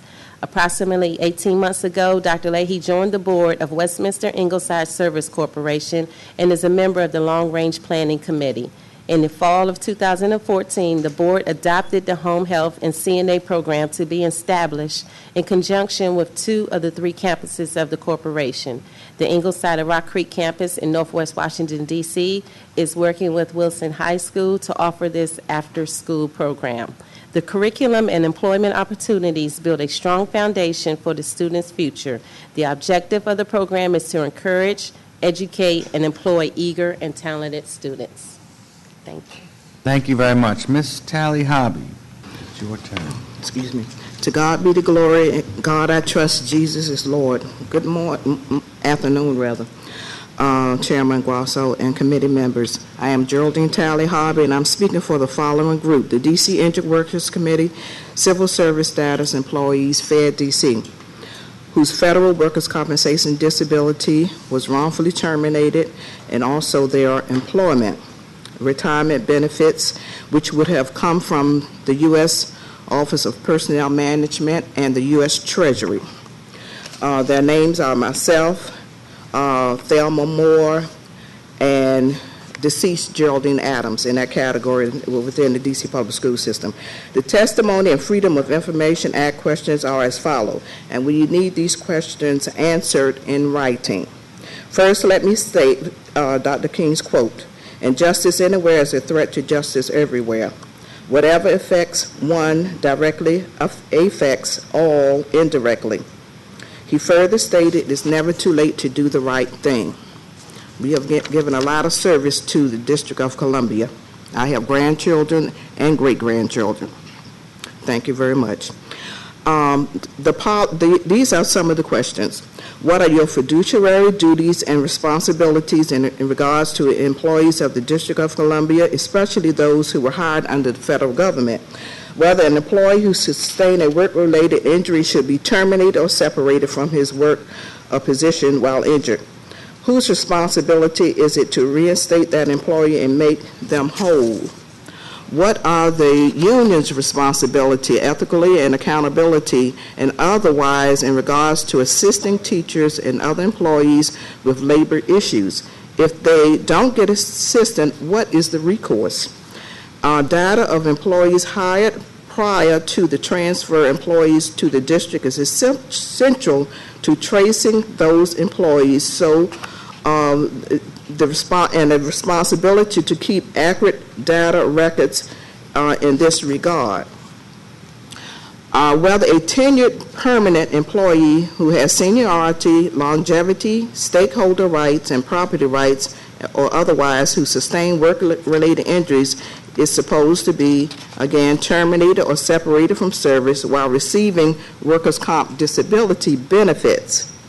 Whether a tenured permanent employee or otherwise who sustained work-related injuries should be able to return to his or her former employment or position or light duty when ordered to do so by a hearing examiner or administrative law judge. What should DCPS do? When an employee has been terminated retroactively and cannot return to work until the administrative procedure is corrected, what is the administrative officer supposed to do? Please, because your time is up. That's very good, but I want these questions answered in writing. Thank you, ma'am. Enough is enough, and we've gone through enough. And now it's going national. We want it in writing. Thank you. You're welcome. I just want to thank you all for testifying. We met on this issue. I think it's a great point, and in fact, I raised it at the performance oversight hearing when we had the DCPS before me, why we weren't doing this type of program in D.C., and Emily Durso, who's in charge of these types of programs and these academies, said that it's on its way and that we're going to be doing it. So we need to engage with them at the fullest level now to make sure that it is the best program that it can possibly be. But I think that was a good indication that you guys have, I think, made some headway, and now it's time to step it up. The thing that appeals to me most about what you're saying is the fact there's two things. There's lots of jobs out there that are already ready to roll on this, and the other thing is it's really about serving our community. It's an opportunity for DC residents to be educated early in high school and get right on through into these programs and working in our communities. So I'm a big fan of this, and I'll keep pushing them on it. So thank you very much for your testimony. Appreciate it. Our concern is that they're only doing the home health aid and the personal care aid, and they're not doing the CNA. So that we need to look at that. Okay, thanks for raising it, and we'll raise it with them as well and see what the scoop is there. Mr. Allen, do you have any questions? Are you going to see that these questions are answered in writing since you're over this committee? Is that your responsibility? We will definitely follow up with you. You've submitted them to the committee now, and so we can work from there. Mm-hmm. Thank you. Yep. I didn't have any questions, Mr. Chair. Just appreciate your follow-up on the program. That's a great program. Thank you, Mr. Chair. You bet. Okay, we'll move on to the next panel. Susan Comfort, Playworks, Washington, D.C. Miriam Abdullah, Program Coordinator, Playworks. Matt Apuzzo, parent at Maury Elementary. Diana Kakanohana, Plummer Elementary. Daniel Del Pialago, Empower DC.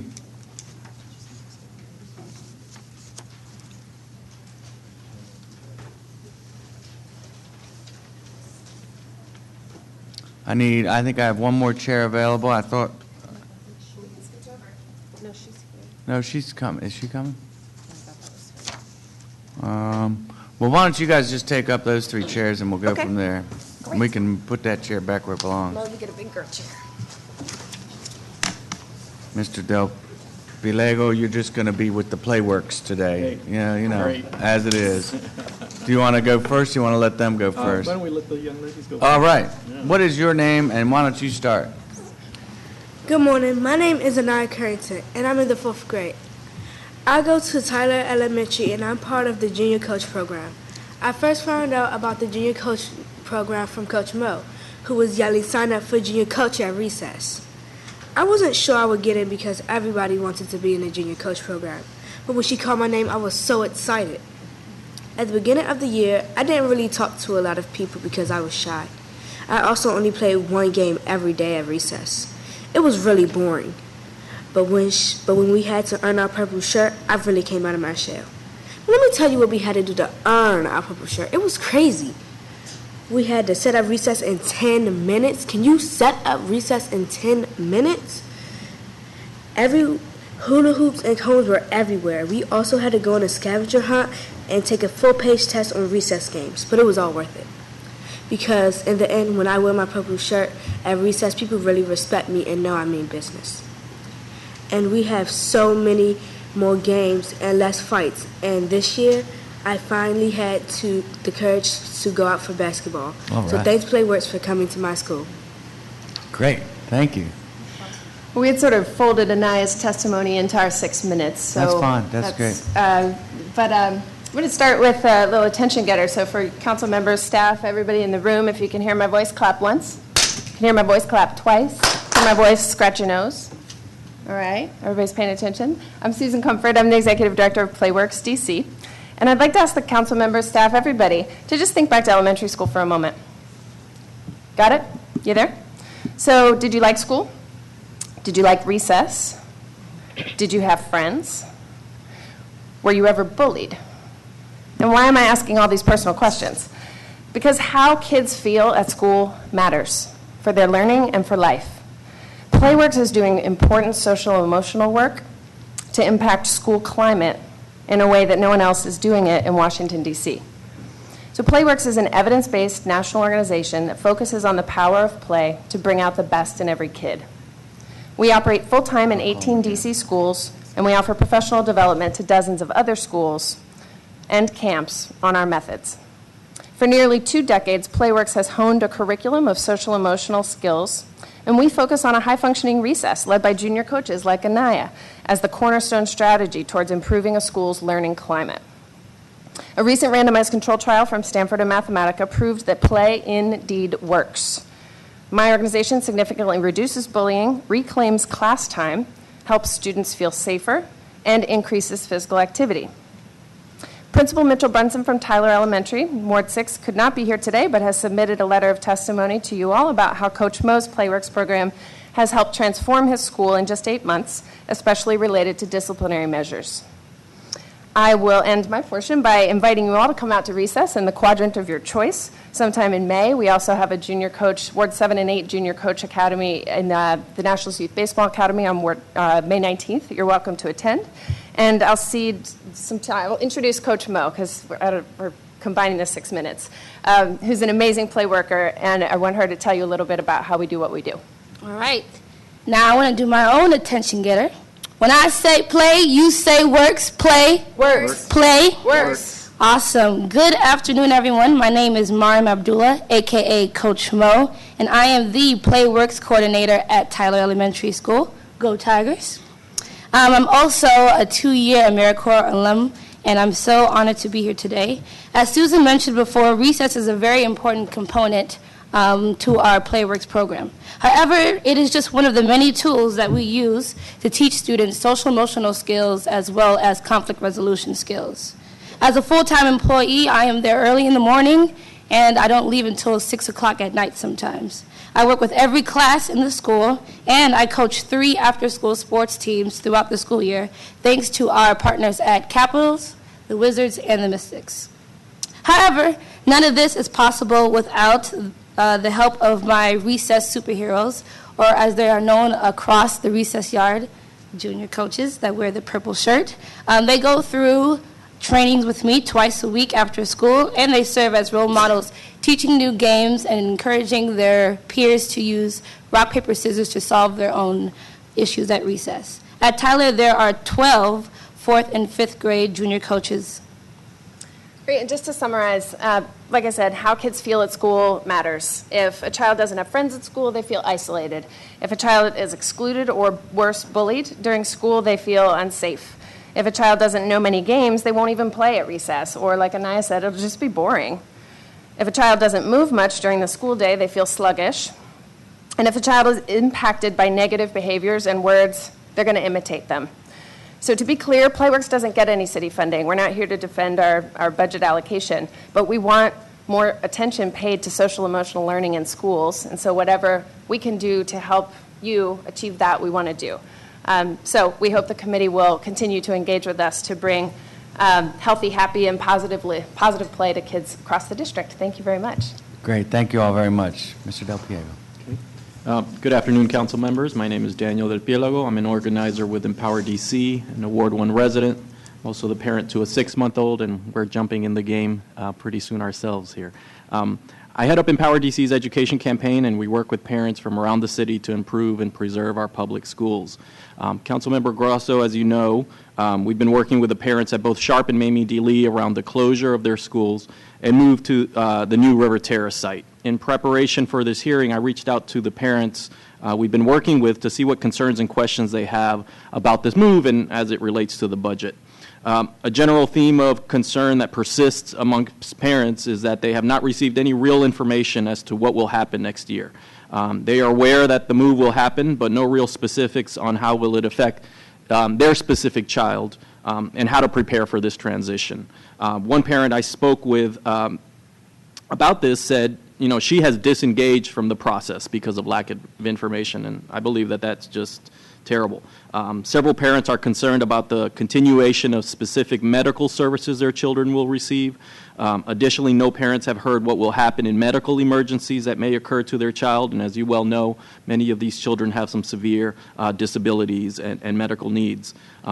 Although all of the parents I've spoken to have had their IEP meeting, none of them could clearly state where their children will be going next year. As you know, the FAQ that DCPS put out said that contingent on the IEP, you know, it would say where your child would be placed, but nobody has that I spoke to has been told, you know, your child will be going to the New River Terrace site or will be going to a neighborhood school. So there's still a lot of confusion and just, you know, parents are antsy about what to expect next year. One of the parents I spoke with, or actually several that I spoke with, had been told that there was going to be a visit to the new site to walk around and check it out, but none of them have been to that tour yet. Transportation is a big concern for many folks. Parents who will now be further away from the new site, parents who are living west of the river, have not been giving any information on how their children will be taking to school and back, and what the schedule will be and how they need to prepare. One parent that was going to try to make it, and she couldn't unfortunately today, has a big question about dedicated aides. She doesn't see dedicated aides in the budget and is concerned about if that level of service will be continued on for her child. Overall, parents want the budget at the very least to allow for the resources and care that they currently receive, to continue over at the new site. And one last thing, I know I got a couple of seconds, but the folks in the River Terrace community are very concerned about, when the school opens, how will they have access to the school? Part of the initial when this whole thing came up was that the River Terrace community was said the only way to keep a public resource in your community would be to open this special education center. So they really need it written out specifically, what access they'll have to the building and how they'll be able to use it for their community meetings, ANC meetings, voting precinct, and so on and so forth. Thank you. Thank you. Thank you very much. First, to PlayWorks folks, thank you very much for coming down and supporting these efforts. It's great to hear about your program, and I would love to come out and see it in action someday. So thank you very much, and sounds great. Great. Mr. Del Piego, I just want to say that Pielago, Del Pielago. There you go. I'm getting it. It's going to take me years, but I'm going to get it. You're better than Councilmember KATYA was at murdering my name. Any case, I've been involved in this from the very beginning. That I've been, heard of it a couple years ago, and we're going to stay on top of it. I did go to River Terrace when it was under construction a few months back, and they brought me there specifically to show me the ability to make the, public space available for the public, because that was a big concern of mine, and they've got it all set up. It's going to be great. They've got a kitchen, they got a place for people to meet, there's even the gym. So it's going to be a real wonderful public asset for that community. So that's one issue. The rest of them, we just have to stay on top of it, and I appreciate you being here and raising it. We'll run it by DCPS again, Great. Make sure that all these levels of services are in place. I have no doubt from the conversations I've had that they are really concerned and want to get this right and are working hard to do that. So we just have to hold them to it, and I'm sure that they will do it. But it's good to have this constant reminder from parents who are affected that it's a reality for them, as there's uncertainty here, and they need to have certainty, and especially for their children who are in this situation. And these folks are willing to, what we're looking at is doing an evaluation after the first day, after the first week, semester, so on and so forth, to really make sure that it's working, and parents are willing to do it. So. That's great. I appreciate that. Great. It's going to be an amazing pool down there, as you know. They really did an amazing job there. Councilmember Allen, do you have any questions for this panel? Thank you, Mr. Chair. Just real briefly, thank you all for your testimony, and to Ms. Comfort, to Ms. Carrington, and to Coach Mo, thank you all very much. Such a laid-back and quiet group. I appreciate the energy you bring. Really, it's I don't think you really mentioned it in your testimony, because you talked about what the program does and the impact that it has, and so I'll get to that in a second. Ms. Carrington, you talked about how the program helps give you more confidence. So certainly you're able to come out of your shell like you talked about. You're talking to folks, you're certainly out of your shell here. Do you see that also impact the way that you learn in the classroom, that you're feeling more confident in the classroom and working with your teachers and with the subject matters that you have in front of you?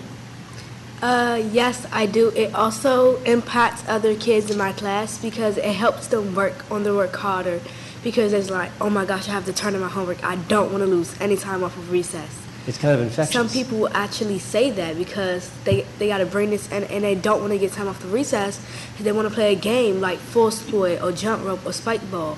So it helps them come out of their shell. They talk to other people at recess instead of being antisocial. Well, exactly. And I think you see it from a social dynamic as well as probably an academic dynamic as well in terms of how you do. And that's why this program is really important. And you didn't talk about how it's funded, but I think that's why we're all here during the budget hearing. My understanding of the way Play works is in Watkins and Tyler and other places really has to do with the school's ability to use their at-risk funding to help bring this type of program in to help benefit our students. And that's exactly what we want it to be able to do. And that's why when we've talked about making sure that we're tracking it and making sure that it's following the students and it's providing the resources that we want, I just want to make sure I make that connection a little bit as we talk about, because we're going to have hundreds and hundreds of great programs that are out there. The reason why this is important and we're talking about it right here has to do with the connection to the at-risk funding to make sure that the schools have the resources they need to be able to bring this type of great programming into your school and into your classroom. That's exactly right. I wasn't clear. We don't get money from any city allocation, but the DCPS, budgets of the schools. And the Title I schools actually pay a subsidized rate, so Tyler pays less than what Watkins pays. So we raise the rest from charitable sources. And don't get me wrong, I wouldn't mind getting other money from the cities, or other monies from the city, but the school funding is the number one reason that schools can't bring us in, either for full-time service like Coach Mo or for training and professional development, because the funds just might not be there or the professional development days might not be there. Exactly. Well, I just want to make sure we made that connection and help highlight how important and what type of difference that it really makes. So thank you all very much. I appreciate it. Thank you so much. Thank you. Thank you all very much. You should consider having recess on these hearings. We don't want to stop. If we took a recess, we'd be here all night. I am going to have to recess at 3 o'clock because I have to go vote on a bill, speaking of recess. We're going to go back to Matt Apuzzo. Is Diona Kankinohana here? Okay. Marlise Bruce. Anna Rondon. Brenda Williams. All right, keep going. Cheryl Crockett. Member, Board of Directors of the Washington Philharmonic Youth Orchestra. Anquaneta Anderson, ANC member here. Valerie Jablow, it's all you. Max Gieba, Max is here. Does that give me a full house? I think it does. Do you want to start, sir? Sure. Thanks so much for doing this. This is my first foray into DC Council and DC government. I think it's great. I'm just a dad. I don't have any sort of affiliations. I think it's great that you just go all day, and I don't know how you sort it out, but I'm going to be brief because I think this is pretty clear. I live in Ward 6. I have 2 kids, a kindergartner and a preschooler at Maury Elementary. Thank you for all the support you guys have had for Capitol Hill schools. Because of that support, people want to go to Maury, and because of that, we have no space. 5 years ago, we had 242 kids. This year, this fall, we're going to have 380 kids. That is a 55% increase in enrollment in 5 years. Our capacity is 325. We have 380. You can do the math. We're growing. We're growing like crazy. We were supposed to get an addition this year, and we're not. And it keeps getting pushed back, and now it looks like we're into fiscal year 20. DCPS response is that they don't anticipate Maury is going to need more classroom space this year. I would love for whoever wrote that, and I'd love for all of you to come and see the trailers filling our blacktop. We have 2 kindergarten classes this year with about 30 kids in each. We're going to add another kindergarten class next year, but we're going to have to take that space from somewhere. We can't take it from first grade because we have 2 kindergarten classes with 30 kids in it. Our wait list for pre-K is 35 inbound families. 35. That is tied for the 3rd largest in the city. They're going to come in kindergarten. Like, we're over capacity and we're growing like crazy and we need help. So right away, please send us trailers. Please send us anywhere we can teach kids. And in the intermediate term, please push the funding back to where it was for phase 2. And we just have no more space. Last year's capital plan had $20 million. I know there are pressing needs. I mean, I've been sitting here, I hear these stories. I know you have a limited budget, but please, we really need this money. We really need this space. Thanks. Thank you. Mr. Kieba. How are you doing? Thank you very much. My name is Max Kieba, Ward 6 resident, current Maury Elementary School parent, hopeful future ELIOT-HINE Middle School parent as well, and supportive certainly of public schools, proud but concerned member. of the community. I want to give my pitch. You've heard it a lot already from Maury and ELIOT-HINE. Maybe I'll try to approach it from a different angle. First, positives, I want to thank you both, the entire committee, for having this. Great communication going into this. Not great communication from other stakeholders coming in, but we're getting there. I know you both have also done walkthroughs at both of our schools. So when we hear some of the perceptions from others, they've never been there. You two have been there, so thank you. So yeah, Maury, beautiful school now. Didn't used to be that way, but it is beautiful now, no question. There probably are many other schools that need the money more than we do. ELIOT-HINE, I would probably certainly put there ahead of Maury. Fantastic leaders, engaged parents, unbelievable teachers. But yes, we are over capacity. Very concerned about it. DCPS seems to argue with the trends that we try to tell them. We're not sure where they're getting their numbers from, but I don't know about you all, but I would not argue with my principal about numbers. And we see it. It's over capacity. A lot of frustrated parents in the community, not just in our school, but those that are applying and don't get in. They buy an expensive house, they don't get in. So they're frustrated. I'm also concerned, at-risk students we have in our population, they're not getting in as well. I mean, some are in our community now. And what I want to point to, DCPS on their responses, question 21 of the document, DC responses, I do want to tell you we do read these things, but so thank you. But yeah, it's not anticipated additional space is required. Wrong. They also say if additional classroom space is required, specials can turn into a mobile classroom. You've been there, right? So misleading. Let's talk about art. Ms. Bamba, superstar.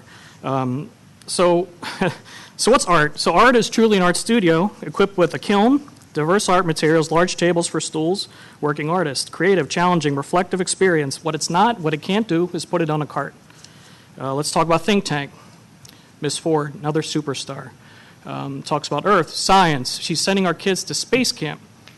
That doesn't go on a cart unless maybe you have a globe, some water, maybe a calculator, maybe that's some ideas of STEM, but not. And by the way, she's also one being affected by this move. We even thought of the third kindergarten class right now is going to her space. There are thoughts of going to the parent or the student lounge, and she's going somewhere else. Very frustrated, stressed out teachers. So I agree with Matt. At least get us some trailers. DCPS said that wasn't an option, but I don't see why it's not because other schools are getting renovated. So give us some trailers. That could be used ones. We're fine with that. So thank you. Thank you. Ms. Jablo? My name is Valerie Jablo, and I am a parent at Ward 6's Capitol Hill Cluster School. I'm here to testify about lack of public engagement and support in DCPS. Last night, parents in Ward 6 conversed with charter head Scott Pearson and other charter proponents regarding the effect of charter growth on existing schools. The director of a new charter middle school that will locate near DCPS's Jefferson Middle School explained how she was going to meet in May with Jefferson's principal. I cannot imagine their conversation. How Washington Global is giving students free laptops, whereas Jefferson cannot. How Global plans to fill its seats by recruiting from Jefferson's catchment area, thereby depleting the already under-enrolled Jefferson. Or how Global wishes to use the ample fields of Jefferson, because after all, it is under-enrolled. Or how further under-enrollment of Jefferson might threaten its postponed and much-needed renovation because DGS has made clear, and DCPS follows, that it doesn't prioritize renovations of under-enrolled schools. And what is the likelihood anyone from DCPS Central will be at that meeting? But last night, Scott Pearson told us that such competition will spur the Jefferson administration to work better. That false and insulting presumption that a school is under-enrolled because of poor performance by staff is not just that of the charter board, it is also DCPS's. In my ward alone, every time a charter wants to locate near or market itself to one of our DCPS schools, we parents have worried through that entirely alone. No one from DCPS seems to understand or care that nearly all DCPS schools are threatened in this way, and no one from DCPS is at any of those meetings to defend and support their own schools, much less the people they serve. Worse, nearly everyone I have heard in our city leadership seems to think that charters and by right schools are equivalent. So what's the big deal? Here's what you can do. 1, get the DME to advertise membership for the cross-sector task force being established right now to coordinate charters in DCPS. 2, immediately reestablish the Modernization Advisory Committee of parents, community members, and teachers to ensure the school's capital plan is controlled by the public, not political will or DCPS or DGS favoritism. Unlike our sports stadiums, our public schools are pitted against one another for nearly everything in their budgets, including charters, all of which our city created within the last 20 years with full knowledge of the poor facilities of and lack of support for our DCPS schools that we are hearing about today. 3, ensure that no new schools are opened and none closed without rigorous public engagement. Finally, 4, never accept the lie that by-right schools and charters are equal. Neighborhood by-right schools are the only guarantors of our nation's promise of accessible, quality public education for all, not just lottery winners, and the only schools directly controlled by us.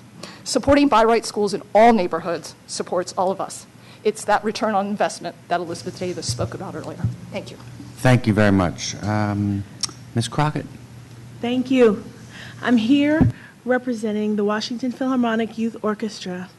Our history. In the mid-1950s, Mr. Lynn McLean was a DCPS teacher. He created the DC Youth Orchestra, teaching music to students aged 6 to 18 for 47 years. McLean and Walter Hawthorne finished developing the WPYO just before Hawthorne's death last year. After the funeral, McLean convened a group of former students who became a board of directors to make this new program a reality. The WPYO is now recognized as a nonprofit in DC. Our 501c3 is pending. We are pursuing diverse opportunities to fund our first year's budget of $148,000. Operations. In our first semester, 64 children chosen by the DCPS will start violin, viola, and cello lessons. These 5-year-olds will have been identified as underserved with no opportunity to learn a musical instrument. They'll come from 8 schools, also selected by the DCPS, and receive weekly Saturday lessons. Another 64 students will join the program each spring, summer, and fall. In 3 years, nearly 600 students will have entered the program, but no child will have been chosen by the WPYO. Benefits to kids. Playing a musical instrument improves students' cognitive function, integrating fine motor skill development with their sense of sight and hearing. Children become better able to self-regulate and manage emotions, reducing classroom behavior issues. Brain development accelerates, and the risk of future brain pathology later in life, like dementia and Alzheimer's, diminishes. These benefits lead to higher academic achievement in core subjects and make teachers' jobs easier. The absence of music programs reverses these benefits. For DC, standardized test score averages will see a boost when more children study music. The WPYO will help lower their possibility of needing welfare, food stamps, or ending up in the criminal justice system. And the city gets an orchestra totally comprised of young Washington children who will make us all proud. Non-competition. Lynn McLean founded both the DC Youth Orchestra and the WPYO. The two programs are not in competition with one another. Children in the WPYO have no access whatsoever to music instruction, including the DCYOP. Our request. We wish to thank the DCPS for agreeing to select our students and the schools from which they'll come. The WPYO is searching for an existing facility, possibly with rooms that are vacant on Saturdays for music classes. We also ask the committee to help us with that and to find funding through the Budget Support Act of 2016 under the DCPS. And thank all of you as we have visited your offices in the recent months. It's so good to meet you, and thank you for allowing me to testify. Thank you. Thank you very much. I want to thank all of you all for coming down.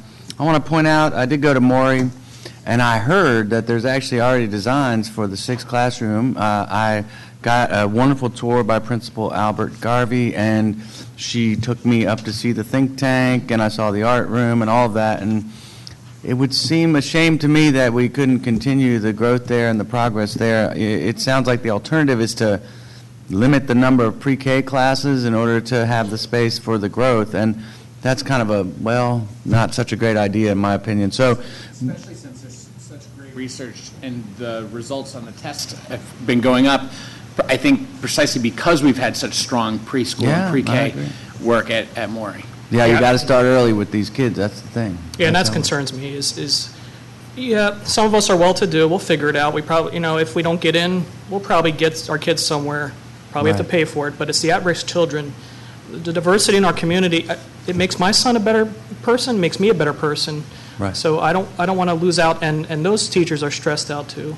I Miss understand Nellie, that. Miss Levin, also superstars, unbelievable early childhood program. If anything, we should be increasing our early childhood classes with all the in-boundaries, not decreasing. Right. So, Well, we are in ongoing conversations with everyone that matters to try to find the money to do this, and so hopefully your advocacy today will get us to a new place there. I personally would like to see that job done, so we'll see what we can do. Thank you. Thank you. And Ms. Jablow, thank you very much. I think that you make some outstanding points. There's some complex, very big issues there that we all need to grapple with regularly. And Ms. Crockett, thank you for testifying today. Appreciate it. Mr. Allen? Thank you, Mr. Chair. Thank you all for coming down to testify. I have walked through Maury many times. Pancake breakfasts, I've been in the dunk tank. I feel like I know Maury pretty well. And I really appreciate Mr. Apuza. He talked about the pre-K wait list. So it's 35 in just the pre-K 3, but if you take both the pre-K 3 and 4, we're at 46 in boundary on the wait list. And this is also a school where we have increased the boundary. We have redrawn it to expand that, which I think is only going to increase the demand that's headed to Maury. I agree with your question about what DCPS official would say, that they don't see the trends growing and the enrollment going to be increasing, because we may frustrate a lot of families that are in boundary, and because the lottery is what it is, at pre-K 3 and 4, they're not going to get in. But when it comes to kindergarten, they've got a matter of right. And so we have to be able to accommodate that. And if we're not planning ahead, then we're really going to be short-sighted. So I agree with the chair, agree with you. This is a matter of priority for me, that we're going to have to do this because we've expanded the boundary and because of how many kids are on that wait list. I think it's fantastic. You've got hundreds on the wait list because it's a high-quality, fantastic school. Great leadership, great community, great instructors. But Miss Ford can't do STEM on a rolling cart in the hallway. We're going to have fun, to but it may not do the same thing. But as a Space Camp alum, I love the fact that they're headed down to Space Camp. But we're going to have to do that, and I think it's a real disservice to those families as well if we are sliding back ELIOT-HINE and Maury, because I think it hits Maury in particular twice, because what we want is to, of course, encourage those Maury families to see ELIOT-HINE as really a fantastic middle school option. So we're going to work on it and see what we can do, but it's a priority for me, and I appreciate you both taking the time to come out and testify. Ms. Jablow, good to see you again, and thank you very much, and appreciate hearing more about the program, too. Thank you all. Thank you. All right, the next panel, Christina Vidal, community member, ELIOT-HINE Middle School. Peter McPherson, School Without Walls High School. Dana Wyckoff, Rosedale Citizens Alliance. I did not see her in the room. We'll move on to the next person. Caroline Cook, ANC Commissioner 3/4G. Okay. Jeff Jones, ANC 2E. Mr. Jones is here. Great. What does that give me? 3. Monica Roach, Hyde Addison Elementary School. Good afternoon, Ms. Roach. Thank you for being here. We will start with you, Ms. Vidal. Thank you. Just make it red. There you go. Thank you. I'm here today to urge you to restore the funding for ELIOT-HINE Middle School's Phase 1 modernization to the FY16 budget. Note that I said restore. This school's comprehensive renovation was deemed necessary back in 2008, and the quick fix attempts to stabilize it have failed to address its larger needs since then. That 2008 modernization was pushed back to 2014 and 2016, and I find it a bit hard to believe that a modernization already 7 years overdue is still fighting for a spot in next year's budget. Now, as a taxpayer, I am well aware of the city's limited financial resources and grateful that my taxes aren't any higher.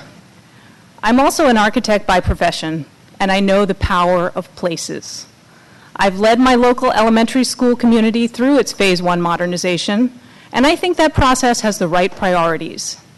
Phase 1 renovations target classrooms, corridors, and entryways, all spaces that are central to teaching and learning and school identity. One of the reasons that Phase 1 modernizations look at these types of spaces is because by working within the existing building envelope, you have a greater ability to control your construction costs. Some of the most expensive line items in any construction budget include site work, the building envelope itself, which is the exterior walls, the windows, the roofs, and the structural frame. And these are costs that can be minimized with most renovation projects because you're reusing existing elements. That leaves most of the project budget intact to create 21st century learning environments that our teachers and students deserve. In schools like ELIOT-HINE that have an abundance of space, those construction dollars can stretch even further because the school is large enough to provide swing space during the school year, which means that the premium that you pay for fast-track construction can be eliminated. Also, the project management and construction quality of those projects tends to improve. So why does ELIOT-HINE need this modernization? I'll just share one anecdote. I was one of the first to arrive for ELIOT-HINE's March PTO meeting, which was held in its school library. Every single person who walked into that room after me commented, "Oh, it's so hot in here. Can we open a window?" Now, the library is lined with windows, but none of them open. So it was impossible to change the temperature and the comfort of that space. Do you know what else happened in March this year? Park testing, which generates the test scores that so many families pore over when considering their options for schools. Imagine trying to do your best on an assessment test that determines your school's classification when your testing environment is so hot it's distracting. This is the type of problem that school modernization should have addressed for ELIOT-HINE back in 2008. There are already so many great things happening with teaching and learning at ELIOT-HINE. Don't let its facility hold it back. Thank you. Mr. McPherson. Sorry about that. Good afternoon, Mr. Chairman, Councilman Allen. Thank you for this hearing. I think it's incredibly important work that you all have been doing. I'm going to say one quick thing, which is school libraries, good start, need more. That's all I'm going to say on that subject. My remarks today really fundamentally are about DCPS and the capital budget and the operating budget, and how unfortunately I still think that this is an incredibly broken process. I think, the establishment of the Education Committee 2 years ago has been a fabulous sort of attempt to bring some rationality, some credibility to how we spend $900 million. But fundamentally, we still have an enormous problem with a lack of opacity and, frankly, a lack of honesty. Now, I'm going to address myself to the opacity question as it relates to school modernization. I remember back in 2009, I was the president of the Capitol Hill Cluster School PTA, and we were experiencing a huge out-migration of kids out of Stuart Hobson.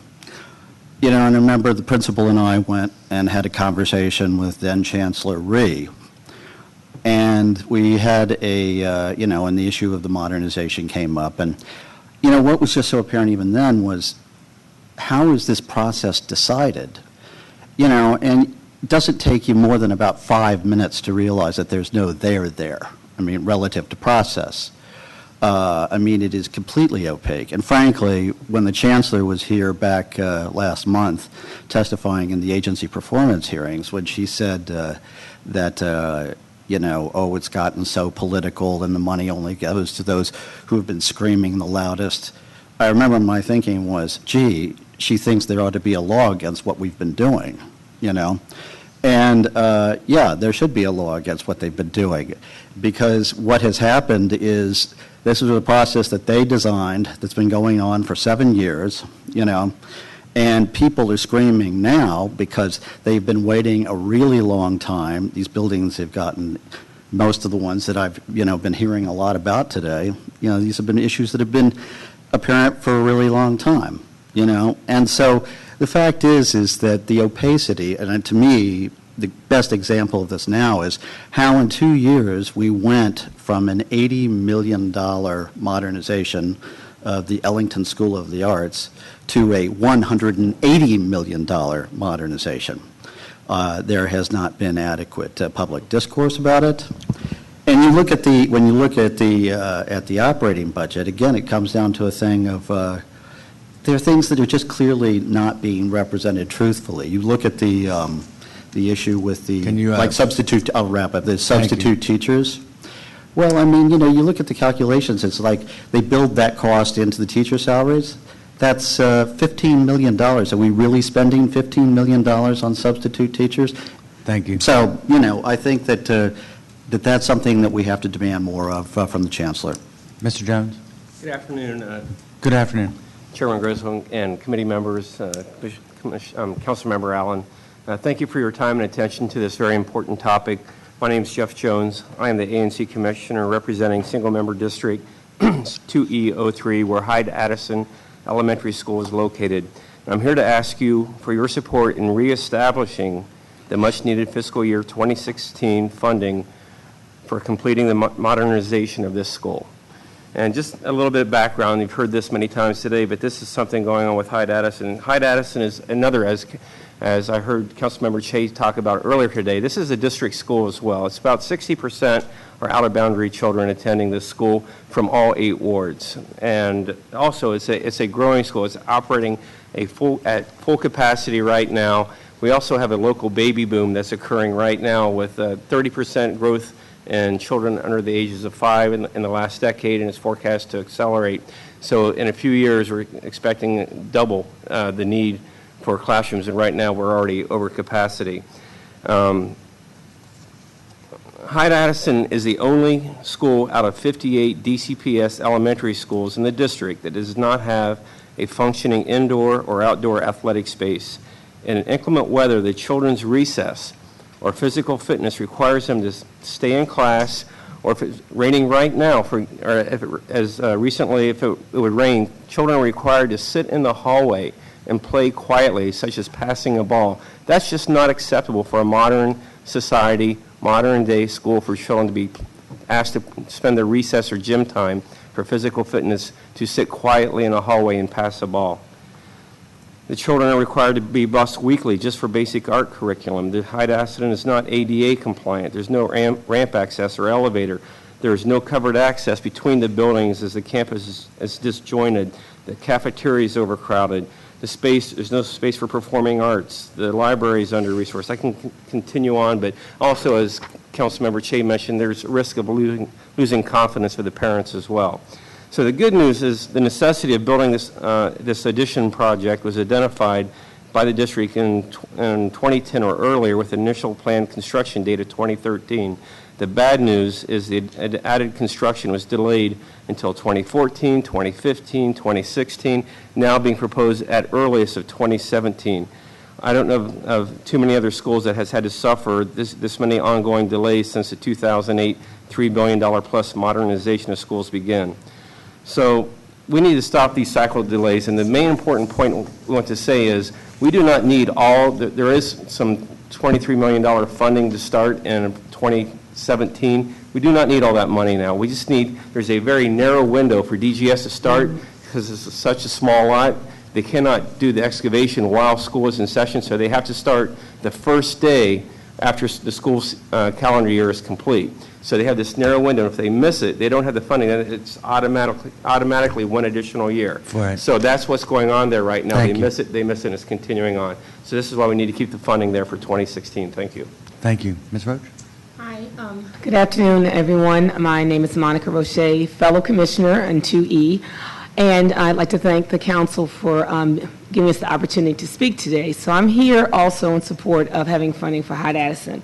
My background, I'm an assistant principal in neighboring school systems, so I understand constraints with budgets, but I also understand the importance of having a safe facility for students to play. As mentioned before, this is the only school without outdoor facilities, a gym, assemblies. This school serves all 8 wards. We have no way to build relationships with our school community because we have no place to have events and bring all of the community in one time. Another major issue is, I know as an administrator, the importance of not disrupting the school day and not disrupting instruction.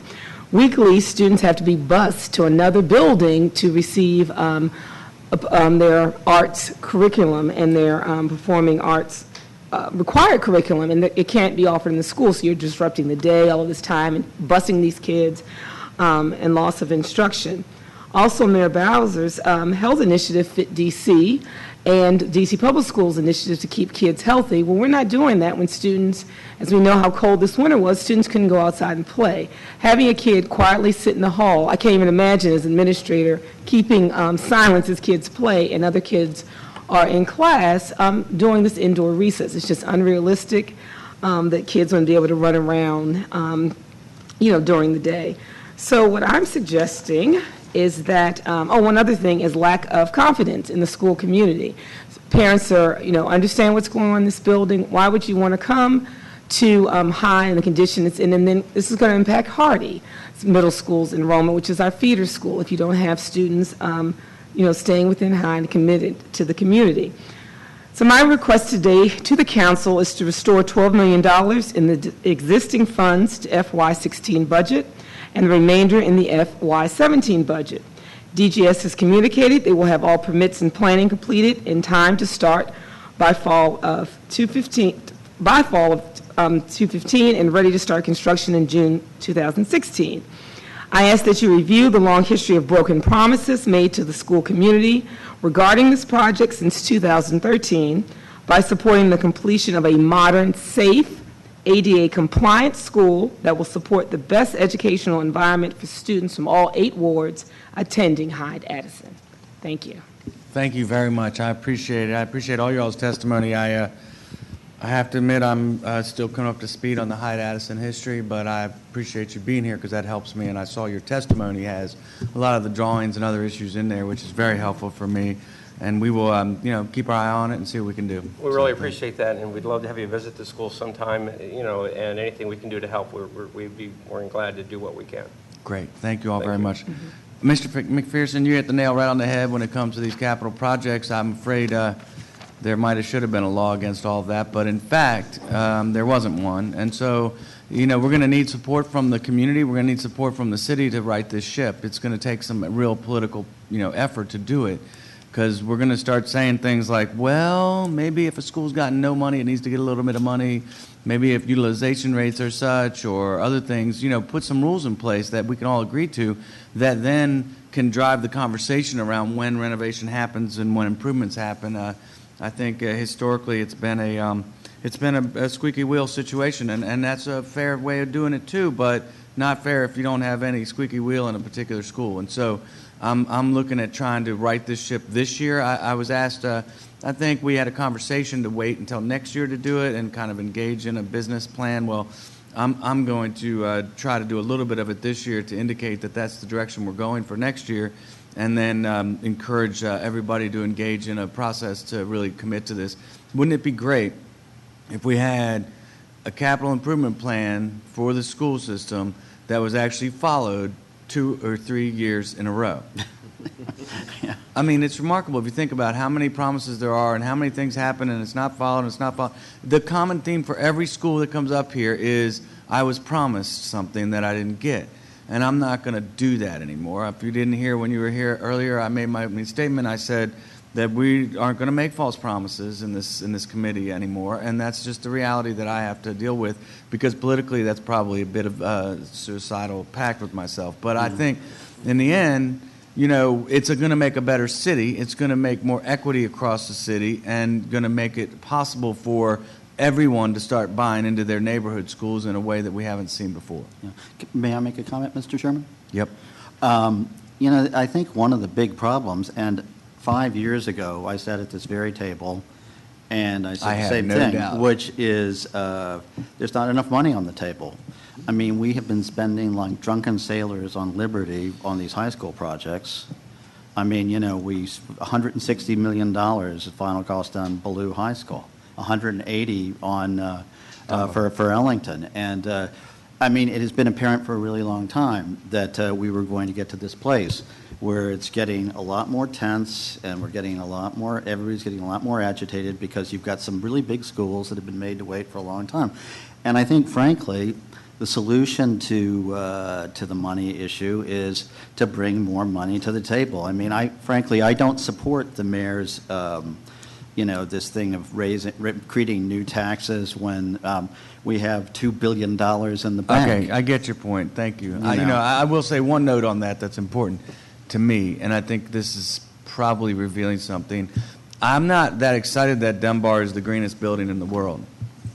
I think it's important that we have LEED certification, and I think it's important that we are smart when it comes to environmental issues in our city for everything we build, no doubt. But to have the greenest high school in the world, to me, seems unfair when we have schools that haven't even been touched. And I have 26 schools that haven't even been touched. 7 of the elementary schools, I'll say again, are east of the river in wards 7 and 8. So that, to me, was irresponsible and shouldn't have been done that way. I'm going to say that, and I'll be quiet now. Mr. Allen. Thank you, Mr. Chair. And, I do, we talked earlier about the phase zeros, and I think it's really important, though, the way that the chair's talked about trying to not wait, but to tackle this now. And the reason why we can't wait is because you guys know, the moment that this next budget is passed, that becomes the next standard for the next budget. And when we look at ELIOT-HINE or Jefferson, both which have experienced a 3-year delay in the proposed budget from what had been committed for years in a row. And when I said I was going to be, working to help make sure we try to get those middle schools pushed back up and modernized and stay on their schedule, I was told, well, you shouldn't be trying to push them to the front of the line. I'm not trying to push them to the front of the line. That's what the community and the stakeholders and the school community and the parents were promised. It's what we have been working towards. So for the last 3 budgets, we've been focused on FY16 for the ELIOT-HINE modernization and for Jefferson modernization. So I agree. We don't want to wait, so I really appreciate the fact the chair's going to try to create this. Not everybody's going to be completely happy by the time it's done, but I think that he's going to be trying to help create, and with the committee, a structure that's going to give us some predictability as we look over the next few years, and I think that's a very good thing and should be commended, but it's important to me, we're not waiting until the next year to start that, because then we've reset absolutely every single piece. And so to my Ward 6 constituents, I think you probably or hopefully heard me talk earlier about both Maury and ELIOT-HINE. I appreciate, Ms. Vidal, your leadership with the phase 1 with Maury and continued leadership with ELIOT-HINE. These are both priorities for me as we try to help put this together for the budget. So thank you all very much. Appreciate it. Thank you. Thank you, Ms. Roche. I'll get that right next time. Instead of Roach, Ms. Roche. Yeah. Thank you. All right, we're moving on. Sandra Moscoso, Capitol Hill Public School Parent Organization. Kelly BRY'ERE, Homeless Children's Playtime Project. Hi, Ms. BRY'ERE. Anna Roblin, Substitute Teacher. Sean Siegel, Vice President, After School All-Stars. And Monica Hopkins Maxwell, Executive Director of the American Civil Liberties Union of the nation's capital. I saw Ms. Hopkins Maxwell here. Hi. Ms. BRY'ERE, you can begin. Thank you so much for being here. Great. Thank you for the opportunity to testify. My name is Kelly BRY'ERE. I'm the Communications and Outreach Manager for the Homeless Children's Playtime Project. Our mission is to nurture healthy child development and reduce the effects of trauma for children living in emergency shelters and temporary housing programs within the District of Columbia.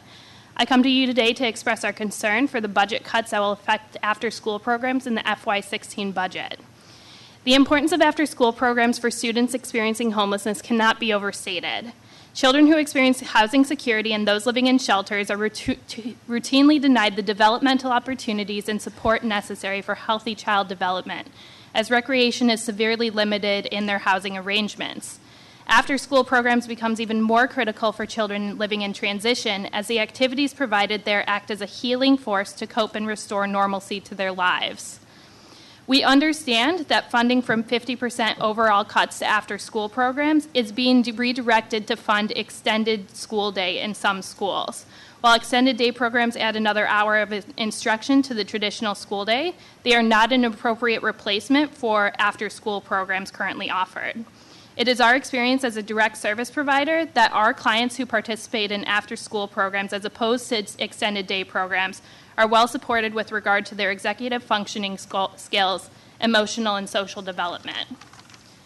Furthermore, we are concerned that the cuts will disproportionately affect children from low-income families and those experiencing homelessness, as you can see on page 3 of my testimony. In mapping the schools that will lose funding for after-school programs and those schools with high concentrations of students experiencing homelessness, we find a great correlation. Every marker on this map represents a school that will lose after-school program funding in the current FY16 budget.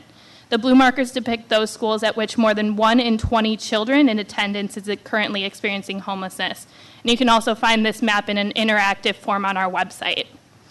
During the My School Lottery this year, we helped several parents identify schools that would best meet their children's and families' needs. Of all their concerns, after-school programs were at the top of that list, and at least 3 parents identified the school at which they'd enroll their child based on the after-school programs provided there. Even with the funding currently allocated, one mom came to us on the brink of losing her job for inability to find an after-school program for her daughter. We fear that with the proposed cuts, it could become even more difficult to help families in similar circumstances in FY16. We ask that DC Council consider the importance of after-school programs to all children and families, but especially those who experience poverty or homelessness, for whom they are most needed. It is unfair to students to compromise after-school program in favor of an extended school day, but by no means do we mean to intimate that academics and after-school programs should compete for funding.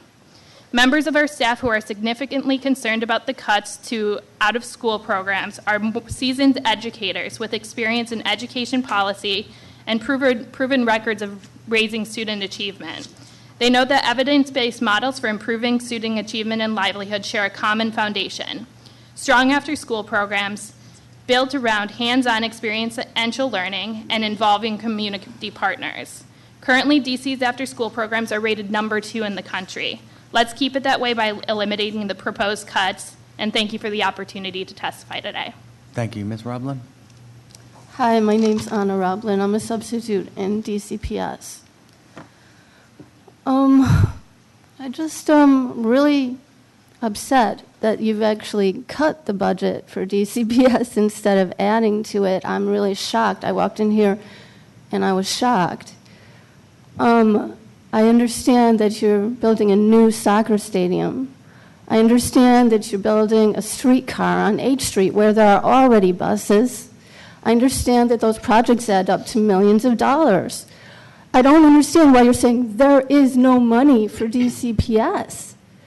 2 and 2 is not making 4, and who makes these decisions? Mr. Grosso, when everyone, says we're in an emergency situation, you say, well, we're doing what we can. But 2 and 2 is not making 4.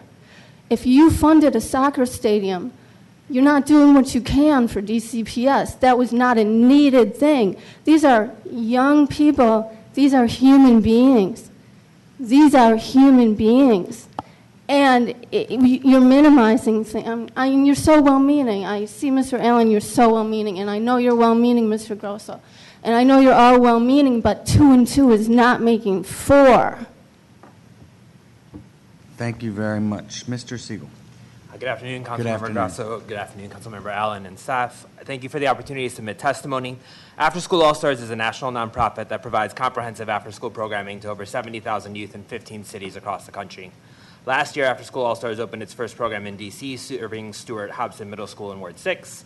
This year, we expanded programming to Hart Middle School in Ward 8. We hope to continue growing in D.C., working to keep youth safe and healthy while advancing their academic and emotional well-being by providing services from 3 to 6 p.m. each weekday. In addition, we're members of DCAYA. I'm here today because I'm deeply concerned about the cuts to after school in the 2016 budget. I have read and understand DCPS's responses to your questions, Councilmember. I respectfully disagree with their assertion that there is no reduction to funding or service levels to families in FY16. To their credit, DCPS stepped in to fill a gap last year caused by the reduction of TANF funds. This gap of nearly $3 million is not filled in the new budget. No matter how it's presented, this is a real reduction of funding and it will have devastating impacts. The reduction of funding will result in 25 lost positions in the out-of-school time office. I have worked with the staff of that office for the last 10 years as a community provider. I cannot overstate their value. The department facilitates partnerships between schools and after-school providers, ensures that only high-quality programs operate in DCPS schools, assists with data to ensure impact for youth, and helps bring in more funding through leadership on grants like 21st Century. According to DCPS's own numbers, nearly 14,000 youth, which is 25% of the total DCPS population, benefit from after-school programming. Why would you cut the only office dedicated to ensuring the success of this programming? In the DCPS response, I also saw that principals can use their extended day funding for after school. Sadly, the principals I talk with, including the principal at Stewart Hobson, tells me that it's not possible. Extended day funding barely covers the costs required to pay the DCPS teachers their required union rate for the extra hour. We need to be clear. Extended day ends at 4:15, not 6. I know that after school can be easy to cut. It can be viewed as babysitting and not as important as academics. But I also know the students in our program. I know the 8th grader, Reese, who lost 40 pounds after taking our class on nutrition. I know Dolores, who is barely passing and has now increased her grades and test scores because she started coming to school regularly so she could participate in after school. I know that the streets are the alternative for middle school youth and that each one of us would rather our young people have a safe place to learn until 6 p.m. Please help us restore this funding so we can continue serving district youth. Finally, it is extremely upsetting to me that community providers were not at the table when the decision was made to shift such significant funding from after school to extended day. It is our goal to further the goals and objectives of DCPS. While after-school all-stars programming is compatible with extended day if there is funding, there are some organizations who will have to close their doors if this shift occurs. We'd like to be partners with DCPS and be involved in discussions about the best direction for the students we serve together. We're committed to district youth and believe that the community partners and after-school provider community have an integral role to play in advancement. Thank you for your time. I welcome questions. Thank you. Ms. Hopkins-Maxwell. Good afternoon, Chairman Grosso, members of the committee. My name is Monica Hopkins-Maxwell, and I'm the Executive Director of the ACLU of the nation's capital. I'm testifying today for our over 4,200 members across all 8 wards of the district, outlining our concerns with the proposed Empowering Males of Color initiative. Racial justice in education should be about addressing systemic inequalities that we've heard about today in the learning environment, in after-school programs, and about lifting up all students to close the achievement gap regardless of gender. Single-sex programs often distract from the real problems that pervade our education systems. Every student deserves to reach their full potential through the provision of high-quality education that teaches all students as individuals, not as stereotypes. I won't go through the details in my 14-page testimony that I gave to you, but I'll highlight some things. Number one, about funding. It does not matter if funding is private for these initiatives. DCPS is an entity that receives federal funding, and therefore it must comply with Title IX in all of its programs. Similarly, as a government agency, the Constitution and the D.C. Human Rights Act apply regardless of funding. We have several legal concerns, and while the AG has offered an analysis of the initiative, the ACLU finds this analysis flawed, conclusory, and unsupported by the required evidence. There are 3 areas in that legal analysis: the Equal Protection Clause, Title IX, and the D.C. Human Rights Act. In the Equal Protection Clause, the binding legal precedent in single-sex schools, United States versus Virginia, the Supreme Court held that institutions must examine men and women as individuals, not as a group. Therefore, DCPS cannot exclude all girls from the initiative based on the notion that as a group, girls have better outcomes.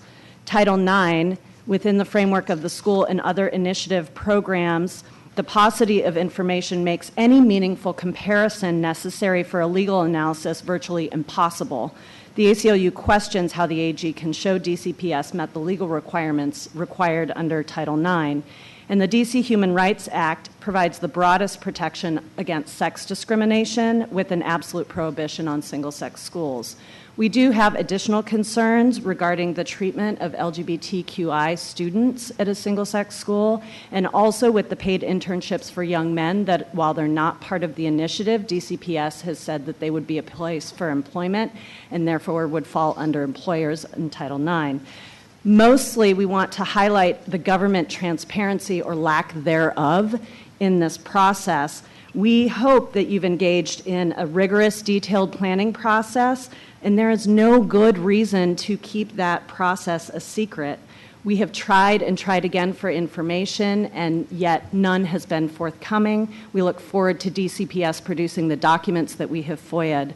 There are other ways to address these racial inequities in the system, and we look forward to working with the council to achieve them. Great. Thank you. Thank you very much for your testimony, and I will review your longer testimony as well and see what I think. I'm I don't really want to go into a long debate today around the program that they're promoting and proposing, other than to say that I think some programs like this I think are good programs, and that we should do what we can to try to help students who are really have a wide gap in achievement to get them back up to the same level as everyone else. So I'm going to continue to work with you, and I'll work with the DCPS and others to make sure we get it right. I like your after-school program. I think it's really good. I don't know much about it, but I've heard about it, and so maybe sometime I can get out and see it as well.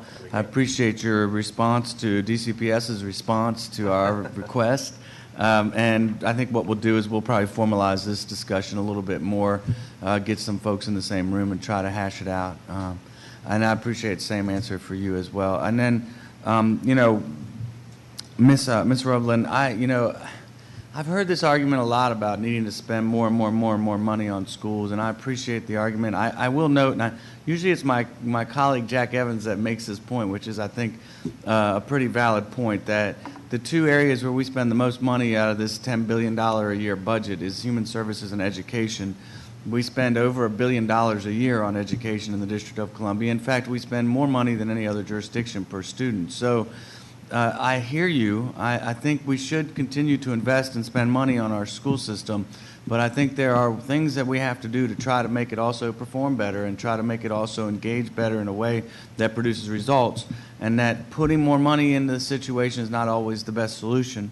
That said, when we do make cuts or when we do have some kind of flat funding from year to year, which is not exactly a cut but acts like a cut, we have to make sure that we recognize that it has impacts that are real on the ground, and that people need to come forward and tell us about that so that we can make sure we don't do any undue or unexpected harm in the system. But I'm not a big fan of just saying spend more money on it. I don't mind doing it with deliberate intention to try to make sure that we're making a huge difference, but I am not going to just say that we spend little money or not enough money on schools in this city. Well, I'm sorry, but I think that schools and children need to be put first no matter how much money it costs before a soccer stadium. Well, and these people are all here saying that we don't put enough money in, and I understand it seems like an endless pot of money, but it's, first place, it's not. In the second place, where are the people? You all should be responsible for making sure the money is not misspent instead of relying on people to testify somewhere. No offense. I mean, but you guys should be responsible for making sure the funds are not misspent, right? Or I get couldn't whoever agree with should. you more. That's our job, and that's what we're trying to do. So we'll keep at it. Thank you. Mr. Allen? Thank you, Mr. Chair. Just briefly to Ms. BRY'ERE and to Mr. Siegel. Just appreciate your comments around the after-school piece. It's why we've been talking about this a fair amount today. It's really important. It makes a big difference, and we should have a healthy skepticism when we hear someone say, no, it's going to be fine, to make sure we dig into it so that we understand exactly what those impacts are going to be. For example, a playtime project at Payne Elementary, which student population is around 20%. 20% is correct, yeah. And so, losing something like that is going to be bad for the school, bad for those kids, bad for the neighborhood, the entire community. So being really thoughtful and careful about that, I think, is certainly what you're hearing up here, and we'll be poring over that and working on it for the next few weeks. So thank you all very much. Appreciate it. Thank you. Thank you. Carolyn Cook, ANC Commissioner 3-/4G. Fatima Goss Graves, National Women's Law Center.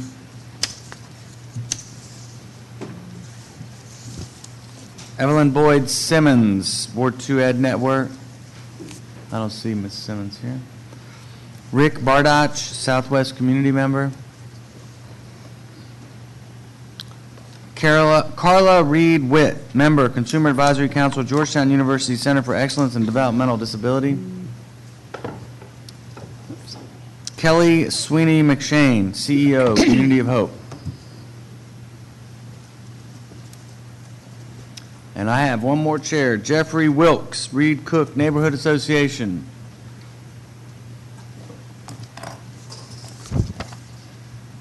We'll start with Ms. Cook. Thank you. Good afternoon, Ms. Cook. Good afternoon. This is a resolution that ANC 3-4G passed unanimously, 5-0, with our quorum being 4.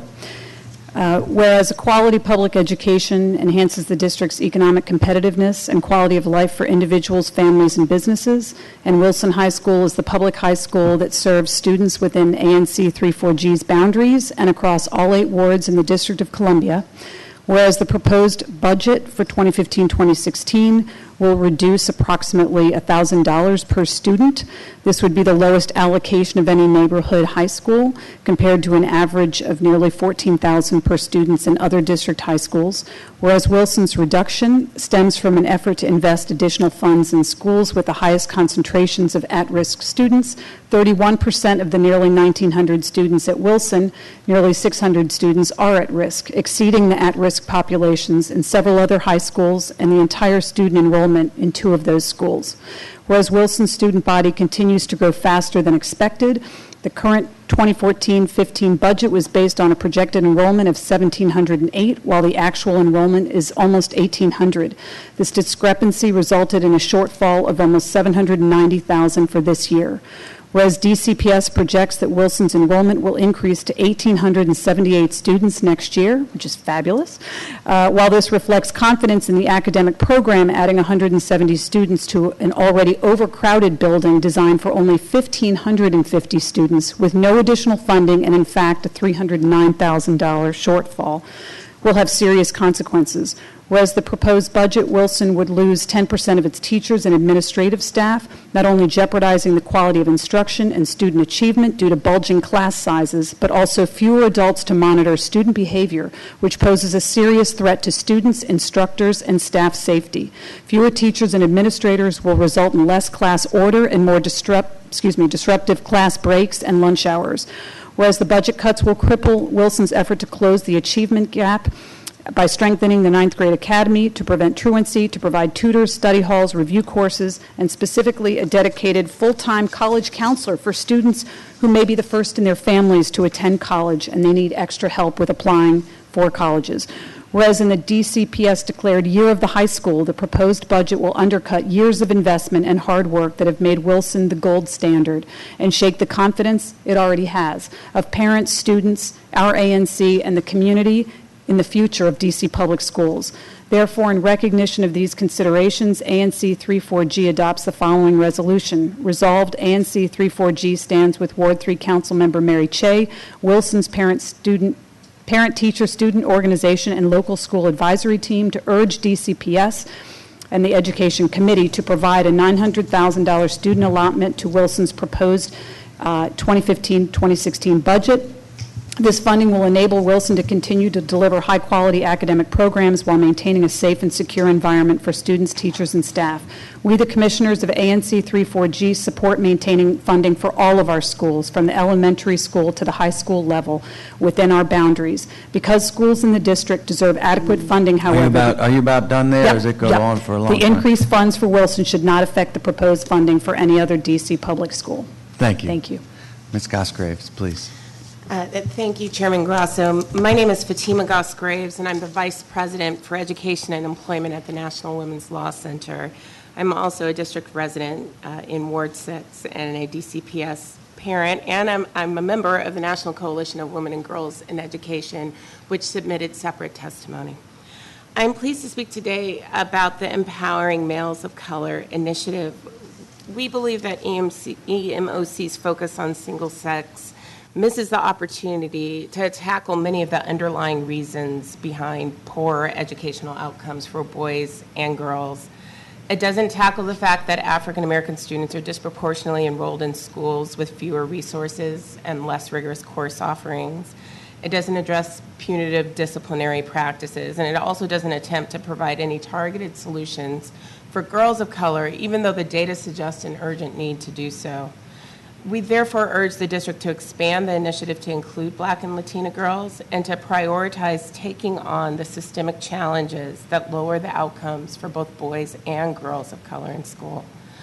My time is obviously short and I have more details in my written testimony, but I'll just make this basic point about the data, and that is that the generalization that boys of color are falling far, far behind girls of color masks a more complex story. The reality is that the data show we should be deeply concerned about the experiences that both boys and girls of color are having in school, because they're encountering a range of obstacles and the academic outcomes for both are worrisome, with Black girls typically falling behind every other subgroup of girls and also behind Latino boys. This is true when you're looking at things like math proficiency rates, AP enrollment and pass rate, discipline data, attendance. The data also doesn't focus on any of the sex-specific challenges that girls of color uniquely experience, such as things like violence or early parenting. But beyond the data, the solutions proposed don't do things like take on resource disparities. If you just looked at course offerings, for example, and compared AP offerings at Anacostia and Ballou, the latest data from the CRDC reports that they have 7 AP courses. If you compare that to Wilson's 25 AP courses, you see dramatically different schools. And it also doesn't take on discipline. The proposed legislation to ban early childhood and elementary suspensions, for example, investing in restorative justice programs, investing in implicit bias training, those are the types of proven methods that could get at some of these systemic problems. All of that data suggests that DCPS is going to have trouble showing that EMOC is going to comply with federal and district law. The only thing I would add to my ACLU colleagues' testimony is that there has been no comparative school for girls announced or detailed, and the comparisons in the DC Attorney General's analysis fall short in a number of ways, most importantly because they compare to either Wilson, which requires you to live in that boundary. They compare to selective admission schools, which require you to have a certain GPA. And they compare to a wonderful parenting program that is an academic college prep program. Thank you very much. Thanks. Ms. Sweeney McShane, hi. Good afternoon. My name is Kelly Sweeney McShane, and I'm the CEO of Community of Hope. Community of Hope is a 35-year-old nonprofit with 3 health centers in the district serving over 9,000 people, and we served over 400 families experiencing homelessness last year. I'll focus my testimony today on the proposed renovation of the Marie Reed Community Learning Center, which I know you came and visited me there several years ago. And the entire campus, which includes the school, a pool, a daycare center, and the health center, is scheduled for a much-needed renovation. But funds have not yet been identified for the health center component or other existing community services. We have received almost 600 signatures on petitions, and I submitted those into the public record for the Department of Health. I can submit them for this committee as well. It seemed like a lot of paper. But the Advisory Neighborhood Commission also approved a resolution on Monday that includes a recommendation for the health funding report, the health component. I've also attached to my testimony testimonies from 2 of our patients who had hoped to attend today but were unable to attend. We are requesting $3.5 million in one-time capital funds over the next 2 years to increase the space only slightly from 7,000 square feet to 10,000 square feet and expand our dental and behavioral health services. There is an opportunity for federal funding of up to $1 million towards this cost. It's due in mid-May, so the more letters of support and certainty around funding, the more likely we can try to get that federal money to help complement the local money. The Marie Reed Learning Center was designed as a true community center, and we moved into the formerly DC Public Benefit Corporation space at Marie Reed in 2003 after relocating from 14th and Belmont Street, where we've been since 1980. In 2014, we provided almost 14,000 visits for medical, dental, and behavioral health, plus support around social services, enrollment and benefits, and education in the school. 60% of our patients come from wards 1 and 4, and 88% have incomes below 200% of the poverty level.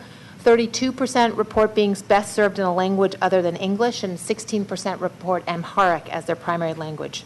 We've created a true medical home for now almost 3 generations of patients and developed a really strong cultural competence in serving a very diverse, majority low-income patient base. We've also always seen it as a priority to support the school community, and I've attached a page document that outlines some of the activities that we've partnered with in the school since 2007, and we've leveraged private funding for those activities. That's include health education, health care, student athletic activities, and support for teachers and parents. We believe that our presence has strengthened the health of the school community. And despite having other health centers in the neighborhood, we continue to see new patients, almost 100 or more a month, regularly looking for our services. We also provide support to refugees and asylees through a grant from the DC Department of Human Services.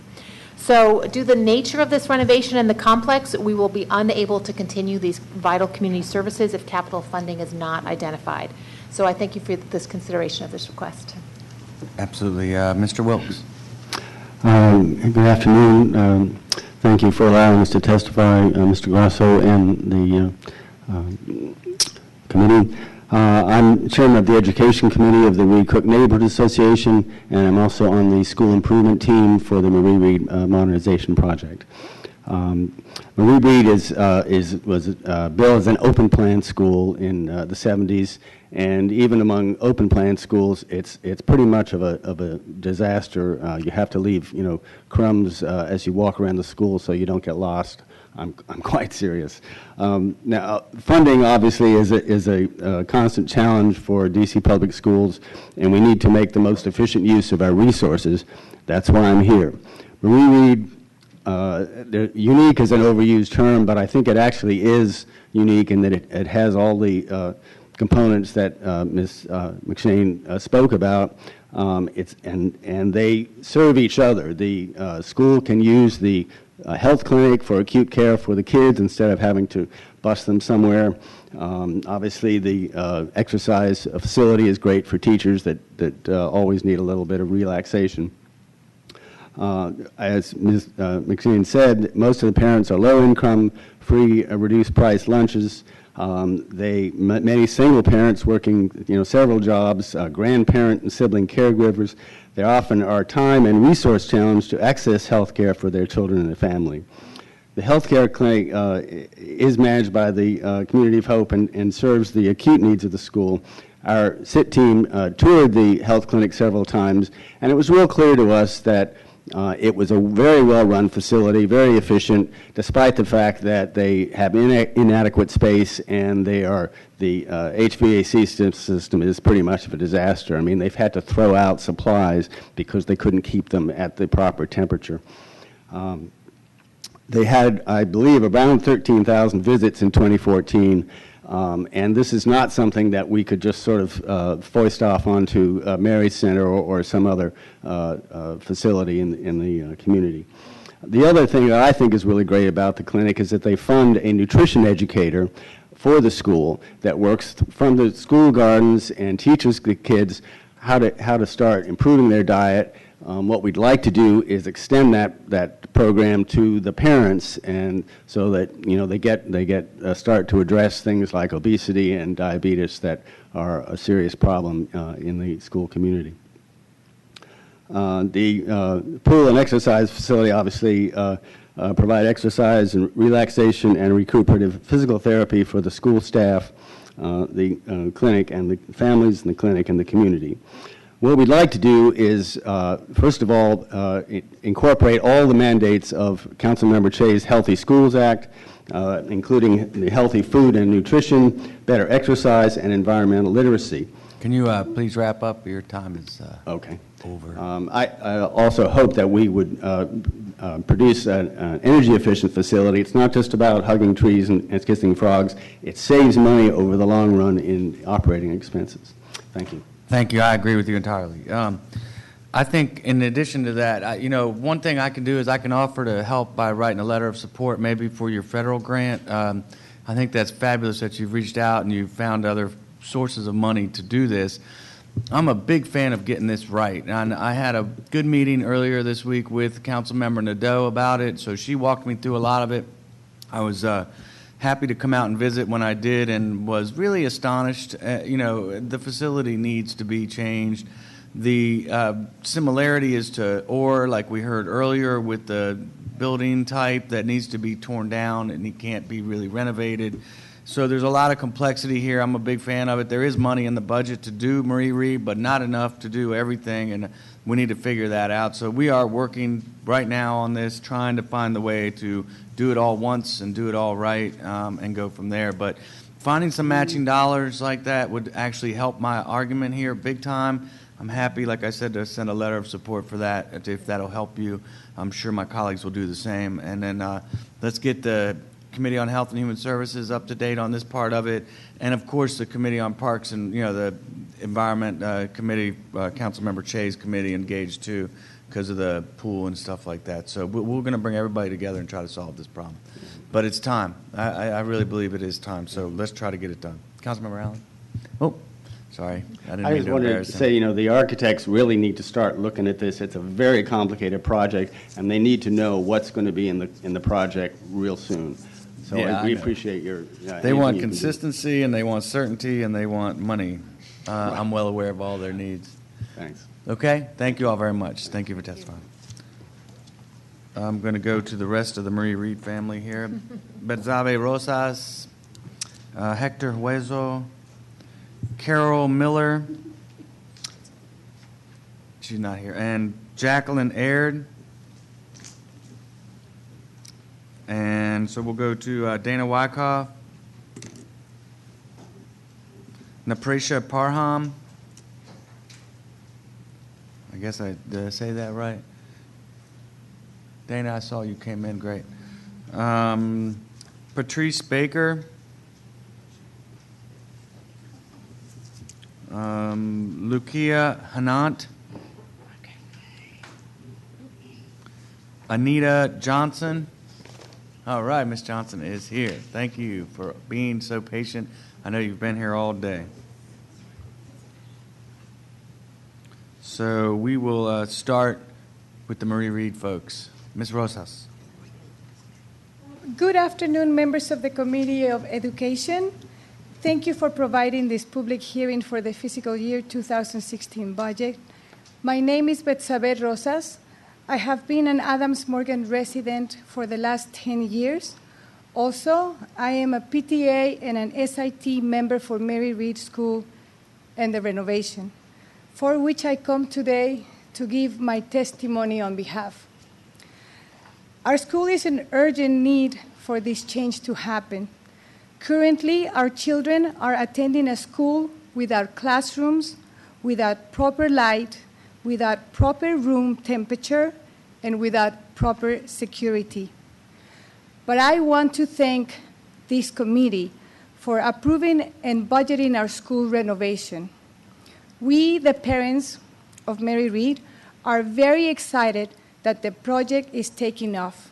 Last Monday, the school hosted a crucial meeting open to the community to meet the DGS architects and the Adams Morgan Advisory Commission to come to a resolution to our concerns, our vision as a community for the project.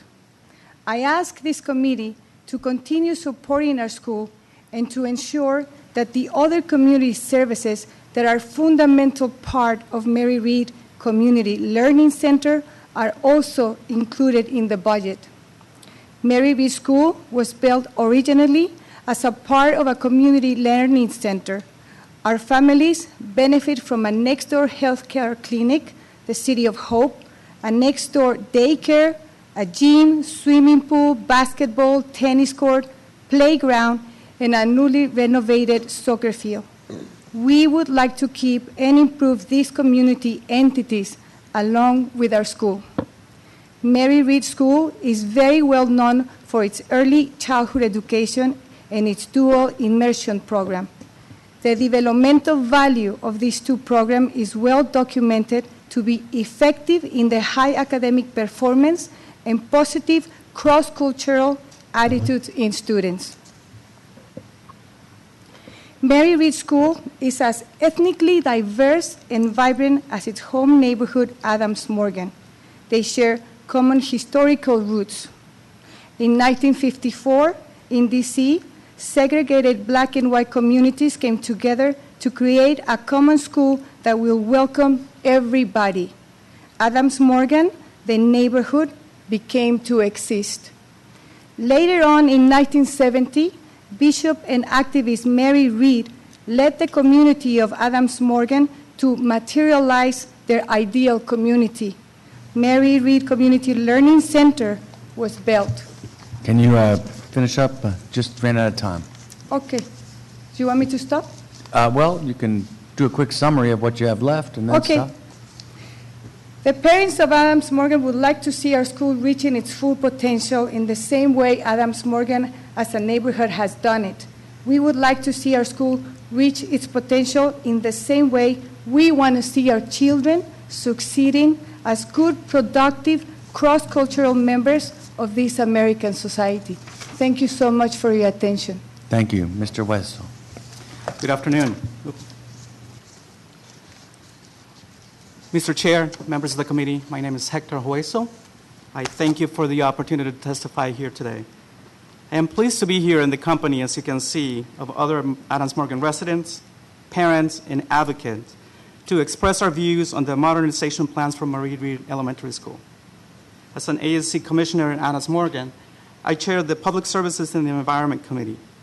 As of last Monday, April 20th, this ANC committee has held 6 community meetings, 1 public forum for the parents, 1 public forum for the entire community, a community walkthrough of the facilities on a very frigid Saturday morning. My colleagues, the community, and I take the modernization plans very seriously. To that end, parents and residents have devoted countless hours learning, questioning, and sharing their concerns on the subject. Now, thanks to the beauty of our democracy, our citizens have come together once again, history repeating itself, to express their many views about the opportunities and challenges in front of us. After all, if we want our students to succeed, nothing is more important than providing them with the best education possible and the best facilities possible. Our community's strong interest in the school, a historical jewel in Adams Morgan, is only matched by the devotion of the school's teachers and the facility service providers. After standing for over 50 years, we've heard comments such as rundown, shabby, inadequate heating, and poorly kept when describing the facilities. We witnessed some of those spaces, and let me tell you, I praise the dedicated and hardworking professionals who show up to work every day to teach our students and to help our neighbors. In short, I believe that our community advocates and parents have sent us the unquestionable message that Marie Reed needs to be modernized, and the budget request reflects that. I'm asking you today to ensure that such plans continue forward with all deliberate speed. After 8 public meetings, a community walkthrough, and countless of conversations with parents and neighbors, what our community has also made clear is that the existing services provided by entities like Community of Hope, and thanks Kelly and Katie for being here today, by the way, Children's National, Marie Reed's Recreational Center, and UPO's Early Learning Center, those services are vital to the well-being of our students, the neighbors, and to the character of Adams Morgan. By the way, I thank you, and you are our favorite person today for being willing to write that letter on behalf of Community of Hope. Well, Finally, you should just stop there. Your time thank is you for up, the opportunity. You know. As we agree, our students deserve better, our community deserves better, Adams Morgan deserves better. Thank you for the opportunity to testify today. Thank you very much. you. Ms. Johnson, good afternoon. Greetings, council members. There you go. Greetings, council members. My name is Anita Johnson. I come before you today on behalf of school choice parents with a budget request to sustain school choice transportation. My daughter attends Key Elementary School in Ward 3, 10 miles away from our Northeast home. Our neighborhood school is failing and is designated as a priority school. My daughter, along with about 100 other students, participates in the school choice transportation program under the 2001 mandates of No Child Left Behind Act. These students, most of whom live east of the Anacostia River, attend thriving schools west of the park in Ward 3. Since gaining waiver approval of the Elementary Secondary Education Act in 2012, DCPS was given flexibility in how to use school choice funds. In January 2012, parents received a letter from Chancellor Henderson on behalf of the Office of Federal Programs and Grants. In part, the letter stated, quote, "After consideration of the needs of our schools and district-wide initiatives, DCPS has reassessed the costs associated with maintaining the school choice transportation program and has determined to discontinue transportation services." Choice parents understand that DCPS is no longer under the NCLB mandates. With waiver approval, DCPS has set strong goals to close the achievement gap. These goals are the first step, but will not happen overnight. Many school choice students have attended out-of-boundary schools since kindergarten. To discontinue vital transportation services for students and families who are already at an educational disadvantage perpetuates the achievement gap. To suggest that students should return to failing schools, be put on the Metro alone for an hour, or apply to the school lottery ignores the sustainability issues of our students. According to my recent communication with the Chief of Staff of DME, it had been estimated that it will cost $600,000 to sustain 5 small charter buses. This was a simple estimate with no cost breakdown. An estimated cost breakdown has been submitted in my written testimony. This issue is not one of budget, rather in budget allocation. School choice parents are committed to not giving up on any child, even if the budget has already decided to do so. Parents are not seeking transportation services forever. They're simply requesting that their students be able to finish what they started, how they started. Without transportation services, most of the students will have to return to their failing neighborhood schools. I urge you not to turn your back on our students. School choice parents are committed to working together with DCPS to develop solutions to sustain school choice transportation. We look forward to your assistance on this important matter and look forward to engaging in positive dialogue. Thank you very much. Ms. Wyckoff. Good afternoon, Chairman Grosso and members of the committee. My name is Dana Wyckoff, and 11 years ago this month, I bought a house on the corner of 17th and C Streets Northeast, 1 block from ELIOT-HINE Middle School. The students, teachers, and administrators of ELIOT-HINE have been good neighbors, opening their doors to the neighborhood for student programs and community events, and it's my polling station where I vote for council members and the mayor. In return, I have tried to be a good neighbor, planting trees, promoting the school radio program, ski club, and academic achievements on listservs and blogs. A key element of being a good neighbor is explaining to new residents that no, the building on C and 18th Street, the one with the no sign and a broken chain link fence, and a building so hot one gets faint during classes and PTO meetings, is not a DPW depot or a power station or abandoned. That it's a DC public school, one with dedicated and hardworking teachers and administrators and creative and hopeful children from Wards 7 and 6 and the DC General Shelter. That yes, the parents of many elementary school children made the choice to send their little ones to this neighborhood middle school.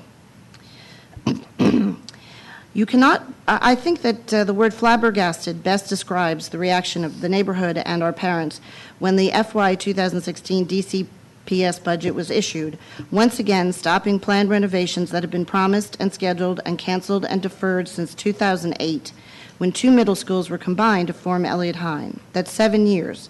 It will be 11 years if the present budget proposal and renovation schedule is allowed to stand. I've heard the Deputy Mayor for Education repeat on several occasions the criterion for how schools were chosen for modernization or delay in 2016.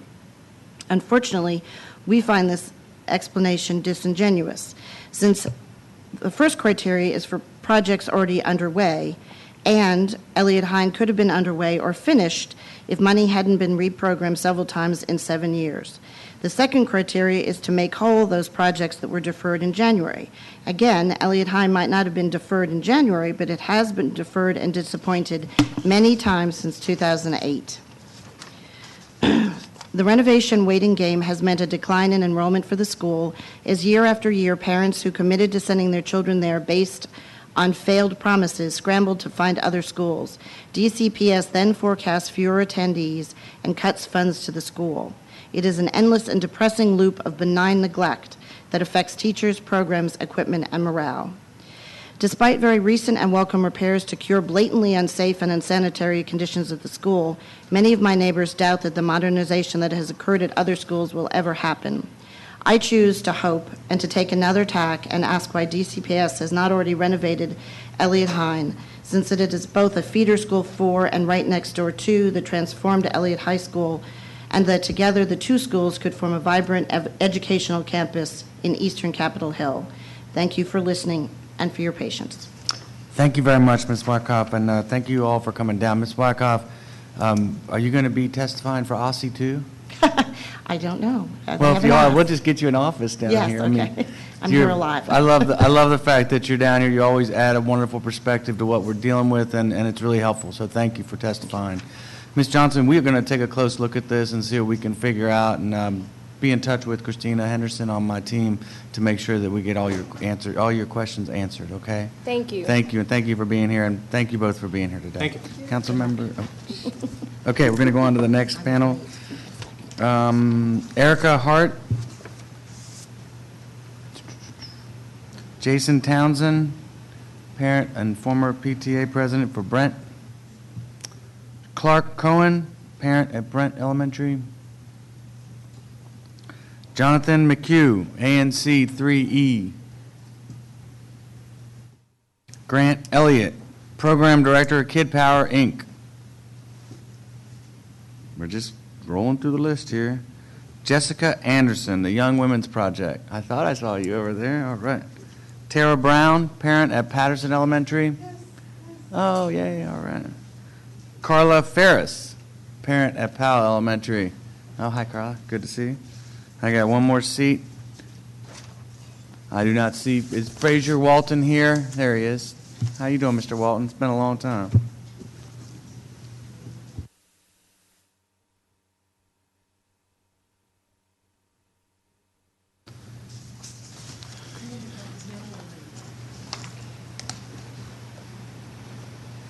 Just 1 second. We'll get started as soon as we get the testimony over there.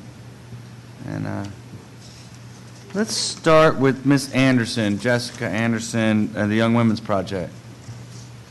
One of my favorite programs. Good afternoon, Councilmember Grosso and other members of the committee. My name is Jessica Anderson, and I am a program coordinator at the Young Women's Project, a multicultural organization that builds the leadership and power of young women and men so that they can shape DC policies and institutions. In the oversight hearing, I testified about the need for improved school lunch quality and low student participation and proposed the Youth Adult Working Committee as a mechanism for collaboration and increased efficacy in school food service delivery. Since then, I met with Robert Jaber, the DCPS Director of Food and Nutrition Services, about creating a more inclusive and effective food ambassador program. I would like to thank Director Jaber for his responsiveness to our testimony and his dedication to DCPS. I am now here to request $6,000 for a pilot food ambassador program that integrates DCPS students into the food and nutrition service work and sustainably addresses the challenges I raised in my previous testimony. This money would fund stipends for ambassadors and staff who will manage and implement this pilot program in Coolidge, Anacostia, Blue, H.D. Woodson, and Duke Ellington high schools. The current Food Ambassador program began in 2014 as a channel for students that have direct influence on student satisfaction. For this reason, we hope to continue this program with some modifications. YWP proposes a more robust initiative that widens the responsibilities of both the youth ambassador and the designated school staff. This committee will be responsible for data collection, promotion, event coordination, and student representation for OFNS. Each committee would be composed of one designated staff member within the school and 5 to 7 youth ambassadors with the aim of improving food delivery, student food satisfaction, and even school performance as it relates to research that has connected hunger with increased absence, tardiness, and disciplinary problems. The work of the committee would give life to lunchroom initiatives such as tastings, demonstrations, and other projects that educate, entertain, and enhance the lunchroom experience. In this pilot year, the committee would ensure that the youth voice is heard as the primary and most significant consumer of school lunch. In order for this committee to be successful, we suggest that when staff in each pilot school receive a stipend of $500 that will be given in 2 installments. In addition, we believe that active ambassadors should receive $100 stipends after 1 year. In sum, this initiative in 5 schools with 5 to 7 ambassadors per school would cost between $5,000 and $6,000 per year. A number of studies pointed to significant and immediate effect of diet on behavior, concentration, cognitive ability, and the ability to attend school. If implemented effectively, this committee would be one of its kind and model how a partnership can shape a dynamic food service program that responds proactively to food and nutrition needs. Lisa Ruda, the Deputy Chancellor for Operations, mentioned that food ambassadors were absolutely positively critical, and we are hopeful that this program will grow in future years to include more schools and make a meaningful impact towards increased satisfaction, participation, and eligibility for federal subsidies. We are asking for committee support for this pilot as we attempt to address the school lunch challenge. Thank you for hearing my testimony. Thank you very much. Ms. Brown. Okay, please forgive my lack of eye contact. The public speaker in me is really sorry about that, but there's no way I can get through this in 3 minutes. You better hurry up. You're already down to 2:54. All right, here we go. All right, good afternoon now. My name is Tara Brown. I have children attending Patterson Elementary School in Ward 8. I was made aware of this opportunity to testify through my affiliation with the DCPS Parents Cabinet and a wonderful organization that works closely with schools in Ward 8 called Turning the Page. Given that I decided to testify on Tuesday, Turning the Page did a lot to help me do the research for my testimony, and I thank them for their assistance. This is what you need to know about Ward 8. We are the poorest ward in the District of Columbia. 51% of our children exist below the poverty line. 74% of our households are headed by single mothers. Now, keeping that information in mind, let me tell you about Ward 8 schools. There are 18 schools serving 7,574 children. Of these 18 schools, 10 of the 13 elementary schools are classified as priority or focus schools, and all 3 middle schools and both high schools have the same priority status. Ward 8 schools make up almost half of the 40 underperforming schools across all 8 wards. Also, all of the schools in Ward 8 have Title I status. Now, that is a very high concentration of underperforming schools in one ward, and some of the reasons for these numbers go back to the low socioeconomic levels of the people in Ward 8. To put it simply, poverty is an obstacle for education. Our schools are not underperforming because our children are incapable of learning. On the contrary, the children in Ward 8 are just as bright, just as capable, just as creative, with as much potential as every other student in every other ward. What impedes these students are their circumstances. How do you focus on a more rigorous Common Core curriculum if you are unsure where you will be sleeping after school? Will there be electricity when you get home? Will your parent or parents be home or working a second job to make ends meet?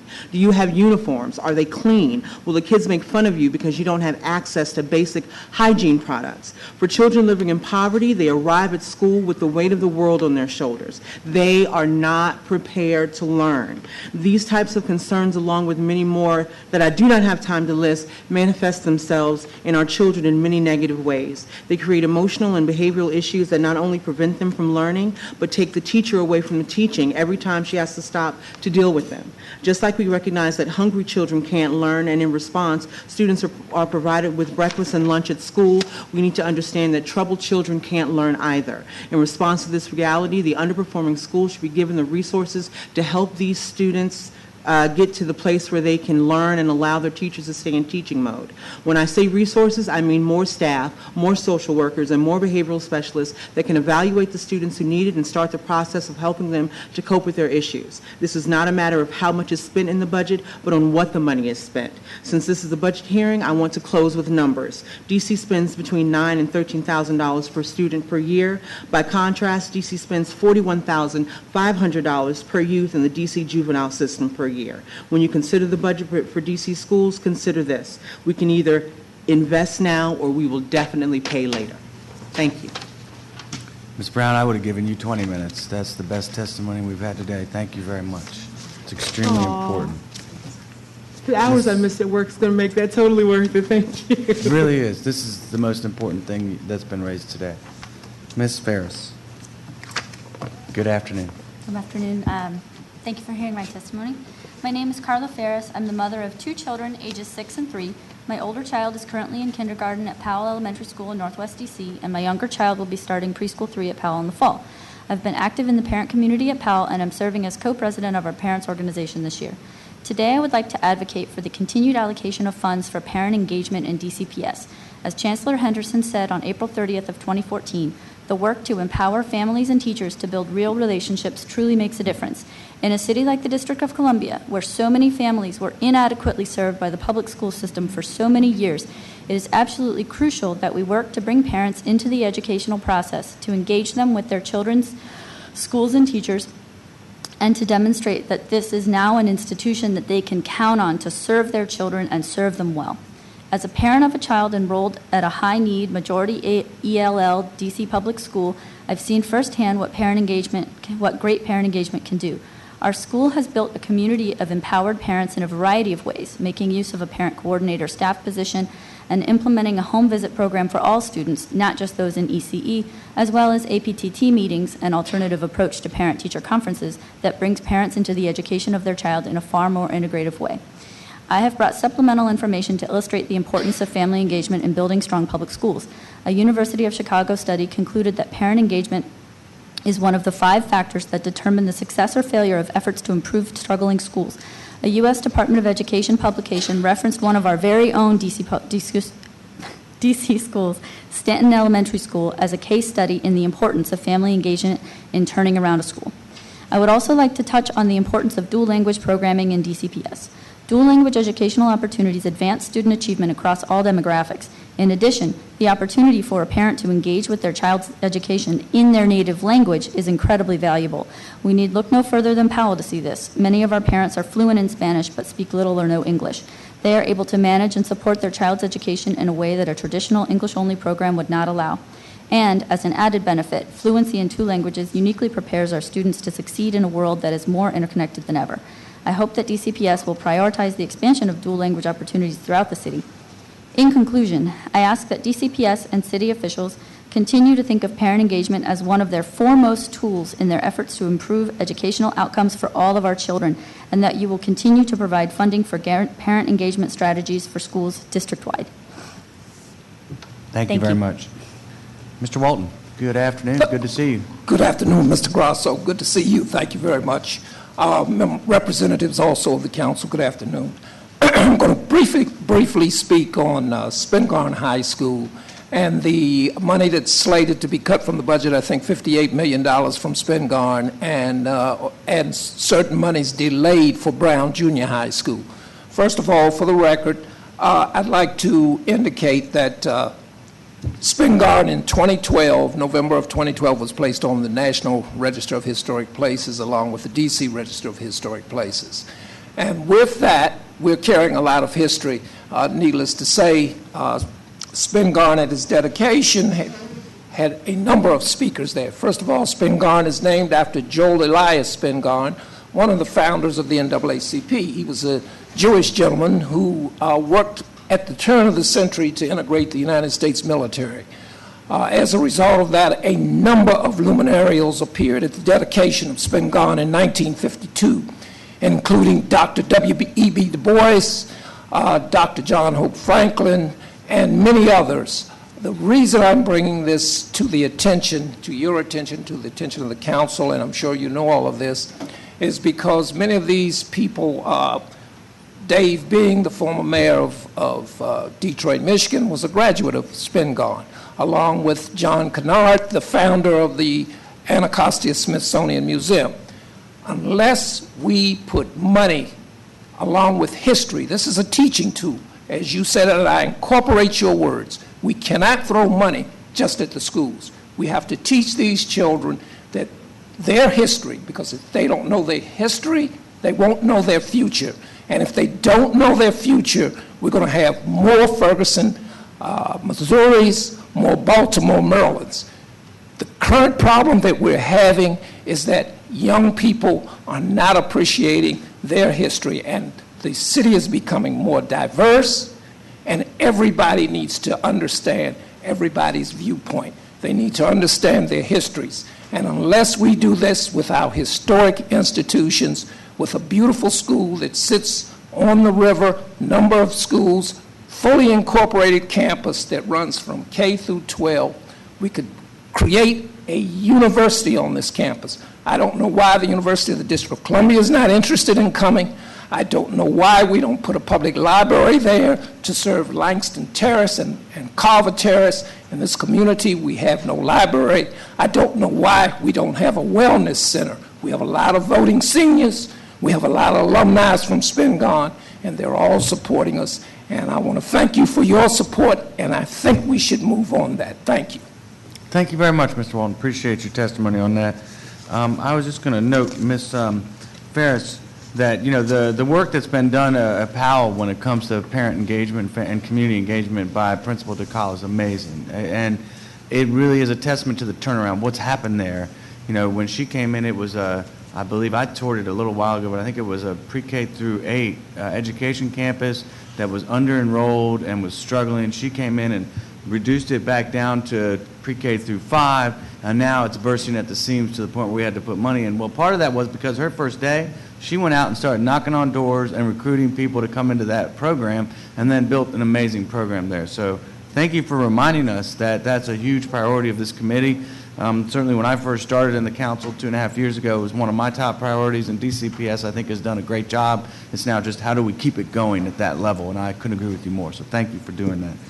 I want to note also that Ms. Anderson, Ms. Anderson, I would like for you to make sure that you're working with my staff, with Christina Henderson on this issue. We will touch base with DCPS, whatever we need to do to help move this program forward. The ambassador program is a really smart program, and if we need to invest a little bit of money there, it makes a lot of sense. Is that a DCPS program, right? So it's them committing money to it. And so we're trying to build it up to be a more robust initiative that will actually work. So it started in December 2014. It's still a little small, and so I've been working with the director. I've sent him a proposal on what this could look like, which is part of what I've Put in your included in my testimony. That's testimony, and I'll send a proposal to you that includes all of the stuff that I sent to DCP. That's fabulous. I love hearing about things like that. Thank you so much. And finally, Ms. Brown, I don't know what more I can say. I think your testimony is spot on.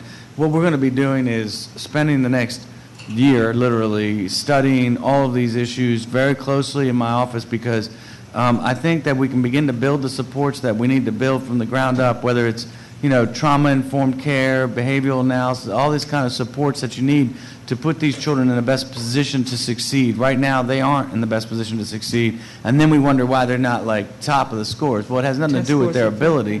It has to do entirely with the situations they're in, and you couldn't have described it any better than you did, and I'll certainly hope that you'll stay engaged on this with us as we go through this journey over the next 9 months or so. Absolutely, I will. Thank you very much. We'll be reaching out to you to make sure that you are.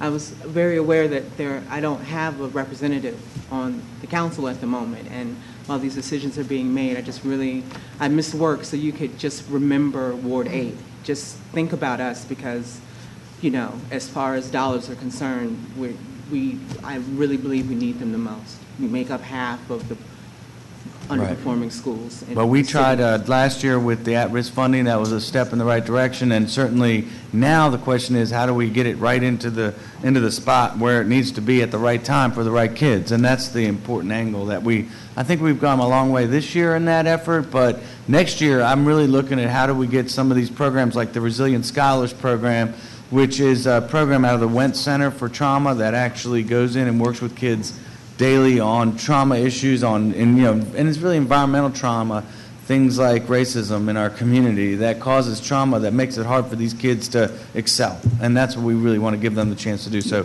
thank you very much. I think extended stay is great, but I swear $5 million worth of behavioral scientists and social workers would do better, because those kids aren't any more prepared to learn between 3:15 and 4:15. It's like spend that money helping them to absorb the information during the regular school day, and I think it would be, that's why I was like, it's not about how much you spend, but where you spend it.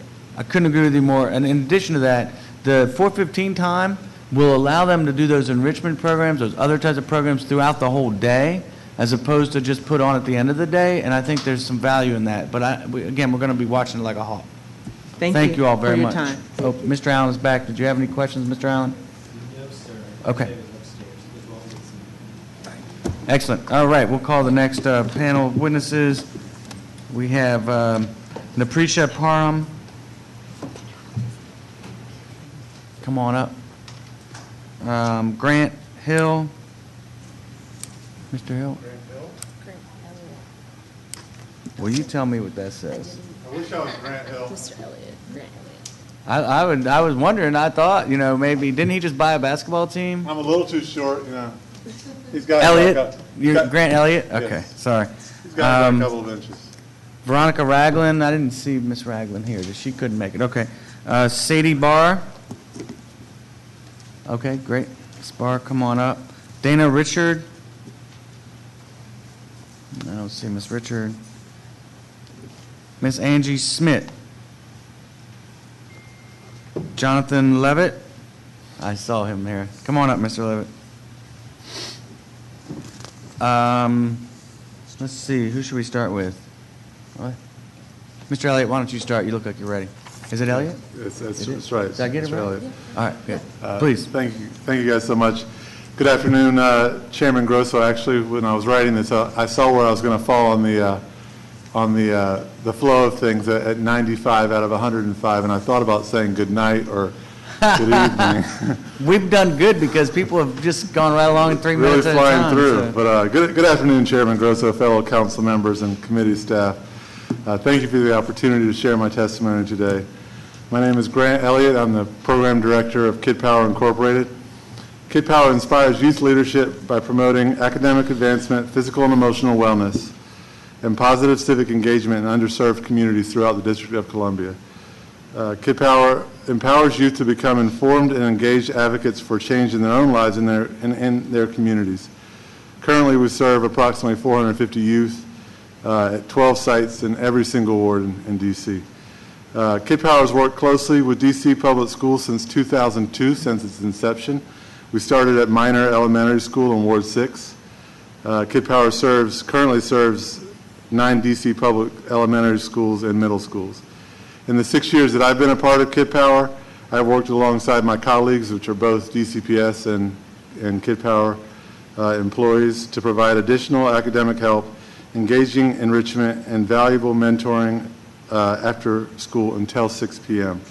It is because of this valuable work that the potential budget cuts to after-school programming in favor of the extended day model is highly concerning to me and many others here today, and to thousands of youth and families throughout the district. First, Kid Power, organizations such as Kid Power often fight against the misguided notion that we're glorified babysitting. I couldn't be here to tell you guys anything further from the truth. Yes, we do provide a safe place for youth until 6 p.m., absolutely, but the impact of expanded learning opportunities on youth is far greater. According to data provided by the After School Alliance, students who participate in after-school programming perform significantly better in all Common Core areas. Furthermore, youth are given opportunities to engage in learning in a more experiential, kinesthetic way. Kid Power has been able to work with school day teachers to identify students of diverse learning styles and devise alternative strategies to engage them in learning. Programs such as Kid Power also are able to provide a large number of college interns and work-study students that serve as valuable mentors and role models. We were just able to add Howard University to the list of university partnerships we have around here. We're working with Georgetown, AU, GW, and now Howard. That really provides us with the opportunity to have about 75 college mentors working with the 450 DC youth we have each week. And with the addition of Howard, I mean, we have a lot of Howard students that are DC residents and from DC, and it's, you know, we're able to make this pairing between successful product of DCPS and DCPS elementary and middle school students, and this happens all the time, and it's something that it's hard to put a value on.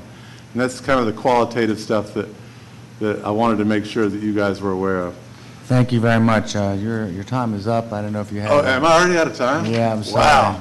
Hey, I got most of what I wanted to talk about. Well, you submitted it for the record, too, and it'll be in the record, so your full testimony will. I appreciate your time. Thank you very much. Mr. Levitt?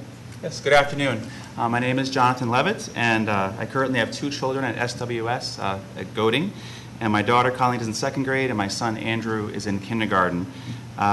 Next year, my youngest daughter Fiona will join pre-K, so I'll have 3 kids there, so we're pretty busy. And I'm here to urge you to work with the mayor's office to restore the full $12 million to the SWS modernization budget for fiscal year 2016. My family joined SWS in 2012 when the school had just moved into temporary buildings next door to Logan Montessori, and we worked really hard during that year to create an amazing interior and exterior environment for the kids to learn in, but it was just too small for us. And adding a 2nd grade the following year, we had to go somewhere, and the city and our staff worked with DCPS to find another space for us at Goding Elementary School right down the street. And we agreed to move there, knowing that the facility wasn't up to par safety-wise, space-wise, according to DCPS size standards and other requirements. And we were promised that the school would undergo a renovation the following year, of fiscal year 2014, I believe it was. That didn't happen. Unfortunately, we were informed that the funding was pushed back to 2015 and 2017 for the modernization just to start. And then we were blindsided again this year with the budget being moved again to 2019. So at this point, me just talking to other families around the school, some people don't believe it's actually going to happen at all because there are so many other schools on the books for that year, and it's a lot of money to spread around. I want to make the point that SWS isn't asking for lavish upgrades or massive additions to the building. We're simply asking for funds that would provide safe and appropriate learning environments for our children within the existing footprint. And it would meet DCPS size and safety codes. These changes will include right-sizing classrooms, ensuring additional open and community workspaces, adding a sprinkler system, fixing an aging and dilapidated HVAC system, and making sure doors easily open, close, and lock. Our elevator is also a problem for our medically fragile community, and it's so they can have access to the entire school. I spoke to my kids about the modernization budget and the changes that are proposed for our school, and some of the highlights that they shared were my daughter, Colleen, said she would love to be in a classroom where the heating and cooling wasn't so loud. And she would rather work in a classroom with a jacket on than have the system on. And she also said that she wished her classroom was bigger so that when she met with her buddy class, there was enough room to work together.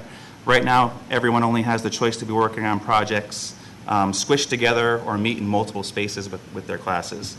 I know my time is running out quickly. My son, Andrew, the kindergartner, said that when it gets hot in the summer, he's so hot that he's usually sweaty and tired, and it's hard to concentrate on what the teacher is saying. And he talked about not having room to move around the classroom easily, and he said the word hates, having to store his backpack and other materials at the other end of the school in the multi-purpose room and having to go back and forth during the day to get his things.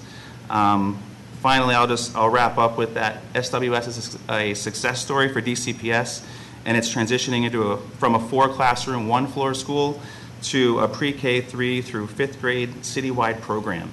And DCPS recognized the necessity of quickly addressing the shortcomings of our school, and this is why the modernization was initially planned for 2014, and I hope you can find a way to work with the mayor's office to restore the full $12 million to the 2016 budget. Thank you. Thank you. Ms. Parham. Parham? Did I say it right? Parham? Parham. Yes. Okay. Thank you, council members, for having me. My name is Naprisa Parham, and I attend Perry Street. And although I attend Perry Street Preparatory Public Charter School, I believe that all DC students should have the opportunity to participate in after-school programs. During my freshman year at Perry Street Prep, I was introduced to REACH Incorporated. REACH is an organization where high school students have the opportunity to become elementary school tutors, and it was at my school downstairs on the first floor. I worked with REACH for 3 years and was rewarded numerous promotions. I was getting paid as a tutor and completing the community service hours that all schools require. For 3 years, REACH helped me and 3 intelligent 3rd graders. Over the years, as I participated with REACH, my grades went up and I made honor rolls several times. During my final year with REACH, I was able to publish a book at 17 years old. In conclusion, after-school programs are very much needed. Many of my friends, including myself, were able to grow mentally, professionally, and creatively. The elementary school students were no angels, but I watched them grow emotionally and saw their confidence shine through. Respectfully, I ask that you do not cut the DCPS after-school budget. All DC students should have the opportunity to grow mentally, professionally, and creatively through great after-school programs like REACH. Thank you. Thank you very much. Ms. Barr. Good afternoon. I worked in food service at DC schools between 2011 and 2013. Since then, I've obtained 2 master's degrees from Johns Hopkins and am currently working for the FDA on food policy. Through this, much of my research and passion remains focused on school meals, and that's why I'm here today. In August of 2012, the DC Council sent Chancellor Henderson a letter urging her to consider bringing food services in-house in order to reduce the cost of the program, which had sustained an average loss of $13 million annually since 2008 when it was outsourced. In this letter, the Chancellor was told to have a plan to make its food service program at least cost neutral, if not profitable, within 2 years. 2.5 years later, the outsourced food services program has continued to lose around $10 million each academic year and looks like it will continue doing so into 2016. This is not the case for other large school districts, which are often revenue neutral or even profitable through self-operated programs. In fact, any loss attributed to school food services upwards of $1 million is a rare occurrence, even for large districts. Most DCPS schools are served by Chartwells, the same company that owed New York State $18 million in a 2012 settlement due to overcharging for school meals, the same company that caused Connecticut students to boycott school food due to atrocious food quality last year, and the same company that was contracted by DCPS to serve 50 million meals at a cost of $42 million, and then proceeded to serve 15 million fewer meals and charged DCPS $7 million more. In 2012, the Chancellor was asked to make big changes to control food service costs, but the only real modification made was changing Chartwell's contract from cost reimbursable to fixed price. Given that a Chartwell's meal costs DCPS more than the reimbursement rate, this means that the district actually loses money for serving more students. This is not the incentive structure we need in a city where 1 in 3 children are at risk for hunger, and over 70% of students qualify for free and reduced price meals. The DCPS community was promised that when this new contract would save money and not harm food quality. But since 2012, when the new contract began, there have been multiple testimonies revealing the decreased quality of the food. As stated in a recent oversight hearing, the quality of school food served by Chartwells was described by a DCPS student as, quote, disgusting, not fresh, and unsanitary. Why is DCPS the only school district in the country accruing this kind of a deficit from food services, especially when the food quality isn't so deplorable? With the implementation of the Healthy Schools Act in 2010, the legislation with near identical nutrition requirements to those new standards set forth by the HHFKA, DCPS was commended for serving, quote, fresher, healthier, and more nutritious meals that resulted in satisfied students and higher participation. This shows that we can't blame new nutritional standards for the monetary losses incurred from the food service, but we can fault a poorly designed and poorly managed food services contract. And I'll finish up with this. Last week, in an analogous situation, the DC Council voted to reject the proposal by Horizon Health for the city's jail. A Washington Post article presented a quote from Deborah Golden that read, "I am happy that the council stood up for the most vulnerable residents in DC. Are DC youth not just as, if not more so, vulnerable as those incarcerated? Shouldn't the council be having similar discussions of import when it comes to the well-being of our students? In evaluating the 2016 budget, I urge the council to revisit that request to bring food services in-house and consider what it would mean to the students to not only have a food service that didn't take money from their education, but also provided them with quality food that enabled them to take advantage of it." Thank you, Thank Ms. you. Barr. Thank you very much. Thank you all for testifying. I appreciate it. I don't have any questions. I've definitely followed these issues, and we'll try to stay on top of them. In particular, Ms. Barr, I've followed this since before I was elected and know that it's an ongoing issue, and we're trying to stay on top of it. But thank you for bringing it back to the committee's attention. Thank you. Councilmember Allen? Thank you. Just very briefly, thanks to all of you for testifying. I think you've heard us talk a fair amount today about the after-school programs and the concerns there, so I know we'll be following up on that.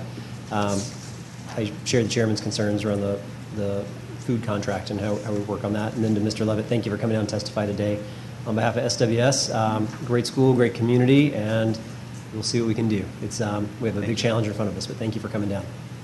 Thank you all.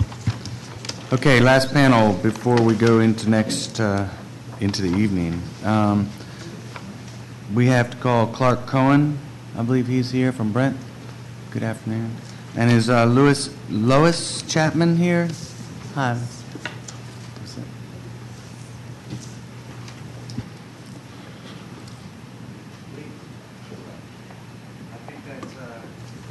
Everybody that's here that was on the list to testify. If there's anybody else that wants to testify that's in the room, now would be the time to jump up and get in front of me. We'll give you 3 minutes to say your piece. Otherwise, we're going to be starting up again this hearing at 5:30. Did you want to join us, sir? I think I should be on the list. Right? Okay. What's your name? Dana Richard. I think I called you earlier. Okay, yeah, 102. Yep. Come on up, sir. Last one on the list. Okay. This will be the last panel for the first session. Please begin. Good, thanks. Good afternoon, Chairman Grosso, Councilman Allen, and staff. I'm Clark Cohen. My wife, Anna Unruh Cohen, and I are parents from Brent Elementary School. Thanks for all you do on the committee here. I appreciate the opportunity to testify before you today in support of reinstating funding for the renovations at ELIOT-HINE and Jefferson Academy Middle Schools in Ward 6. Present conditions at these schools are substandard.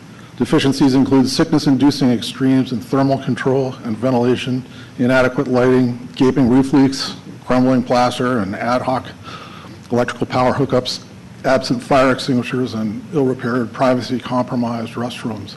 These conditions present an unacceptable environment for education and safety of our children. For many reasons, my wife and I value being a part of our vibrant community here in the District of Columbia. We've been investing deeply in the community that we call home, including by the variety of taxes that we pay into our local government.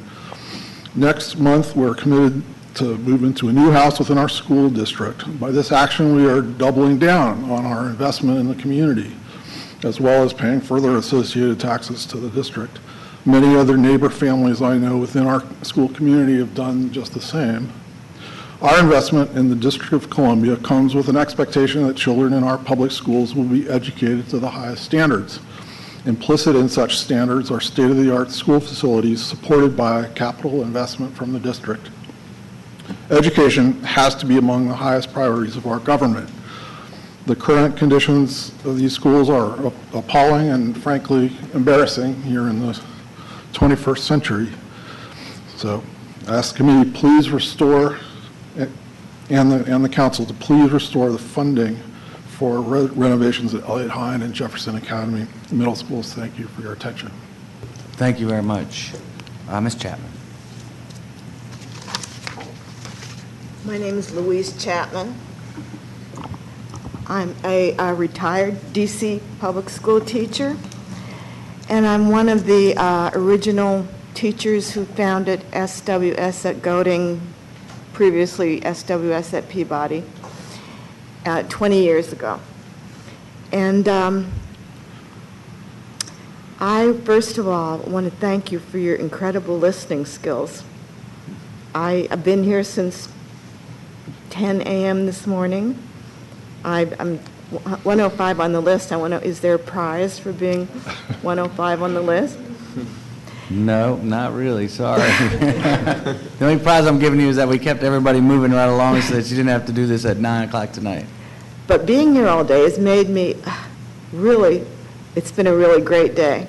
It's made me so hopeful for your response and your responding to everyone and your ability to listen and get in all the information. Thank you.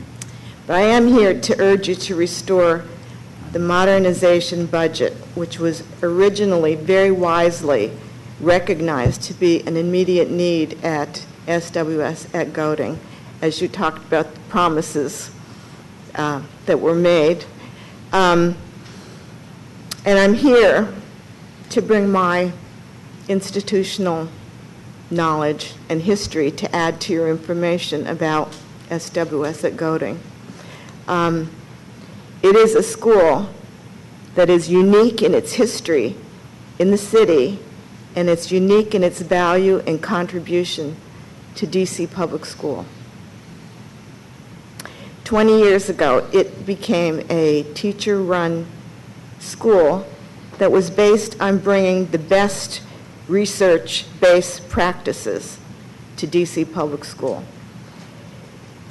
We were inspired by the schools of Reggio Emilia in Italy, which was, at that time, named by Newsweek as the best preschool system in the world. And we wanted that for DC Public School. And we've continued to stay within the school system. This school has, for 20 years, been a demonstration school for the best practices in education. We've opened our doors for visitation and sharing with city teachers, metropolitan visitors, as well as national and international visitors. And the school is an important component of a worldwide network of Reggio-inspired schools. Can you summarize, Ms. Chapman? Your time is... My time? Yeah. Okay. Sorry. But it has deserved a well-deserved reputation for an important model of professional development, considering it's moving now into special ed and a professional development model for special ed. So I'm really asking you to consider keeping the promises, and the facilities are not adequate for even any program. Great. Thank you very much. Thank you for your consideration and your work. Thank you. Mr. Richard. Thank you, Chairman. I just wanted to follow up on the prior testimony with the budget, thoughts on budget issues with the development of growing of wrestling for girls in the public schools.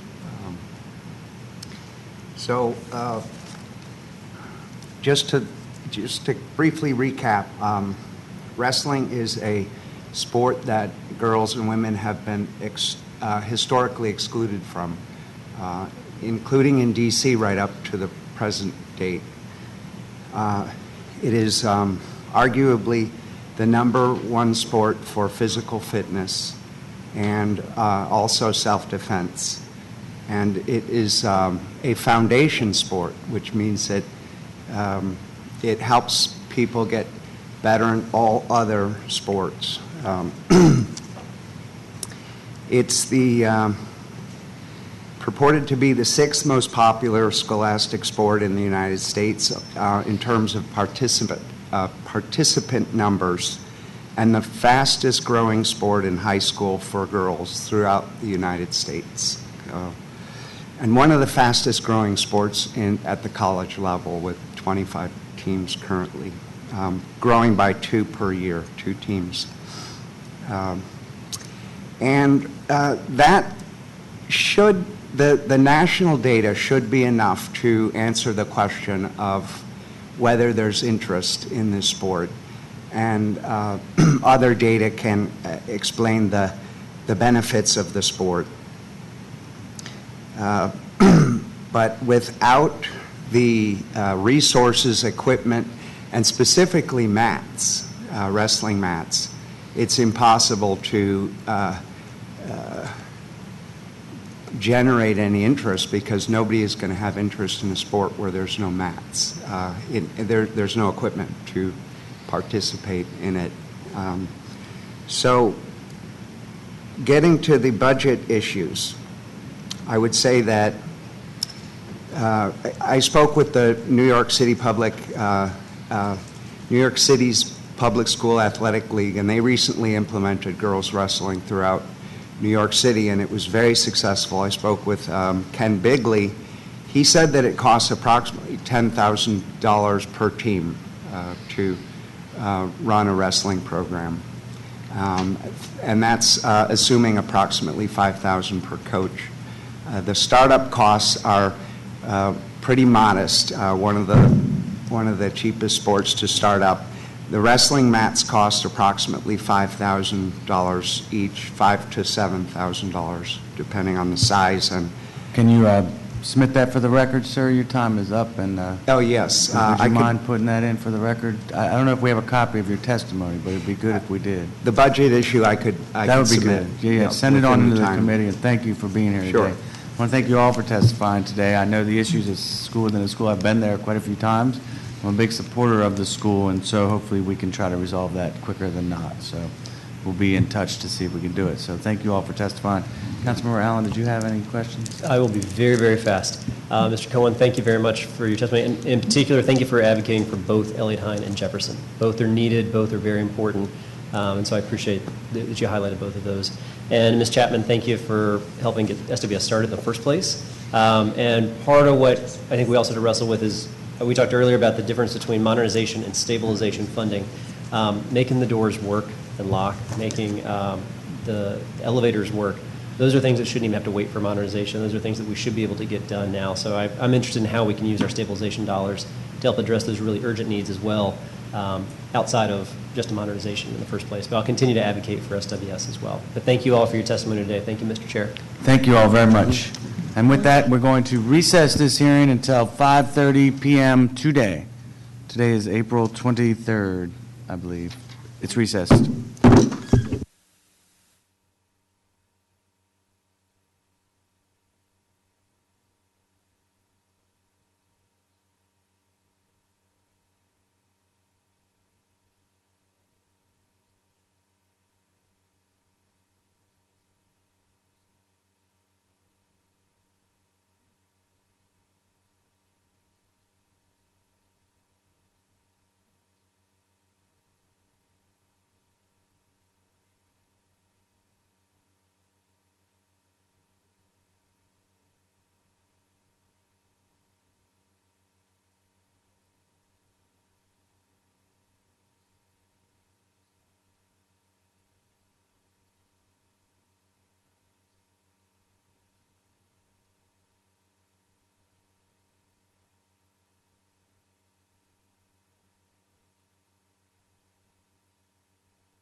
Okay, I'd like to call to order this hearing on April 23rd. We began this hearing this morning at 10 a.m., took a recess, and have started again. This is a unique feature of this year's budget hearings for DCPS for the public to give their input. We did 2 sections to our hearing to give people the opportunity to come after school, after work, or just later in the day. So I am going to call this back to order, and today call up the first panel of witnesses. We have Sarah Sorcher. We have Martin Wells, who's here already. Laura Fuchs, H.D. Woodson Senior High School. Anna Thompson, Van Ness Parent Group. We'll just keep going until we fill it up. We have 4 spots. Ebony Rose Thompson, I know she's coming at some point, Ward 7 Education Council. Jamel Sanders. Zinga Toll. All right, Ebony is here. I gave you all the way till 5:30 to get here. Come on. I had to get a staffer to let me in the side door. Oh, really? Okay. And there's Sarah and Laura. Okay, come on up. You guys, Sarah and Laura, both of you are up first.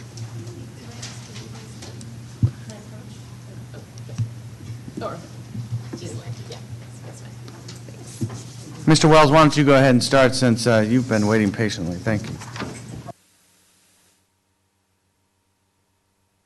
Here, I guess. Okay. Oh, they started my time already. No fair. First of all, thank you for shifting and making slots available in the evening. I really appreciate it. It allows me to work a full day and come here and do my civic duty. It makes for a long day for both of us, I'm sure. My name is Martin Wells. I'm a parent of 3 elementary school students at Amidon-Bowen and future Jefferson Middle School parent. Amidon-Bowen's Phase 3 money was cut from this budget.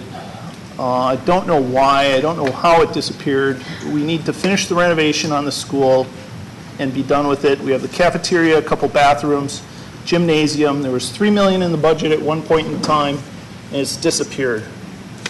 Transparency. The citizens of D.C. should know how their tax dollars are being spent. For the past 20 years, the District of Columbia Public Charter School Board has siphoned taxpayer dollars away from the accountability of this council and into private hands. The Charter School Board merely has to decide a new charter school operator should be granted a license, and the taxpayer of D.C. is obligated to pay for it. The charter school operators are not subjected to FOIA or accountability to the taxpayer. This year's obligation to the taxpayer is approximately $500 million. And for all intents and purposes, those $500 million are in perpetuity.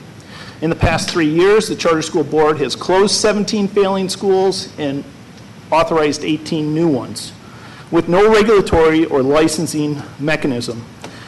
They duplicate educational offerings and co-locate next to existing schools. This brings us to my problem in particular, in that Washington Global is attempting to co-locate right next to Jefferson. There was no community input on this.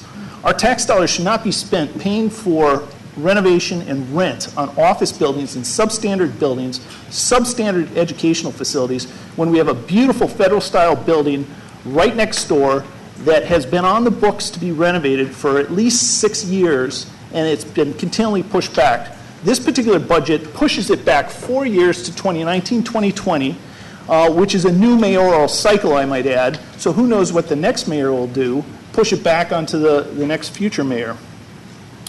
There was $35 million in this budget to begin renovation next summer. We've got $1 billion wharf waterfront development. Jeff's catchment area includes Barracks Row.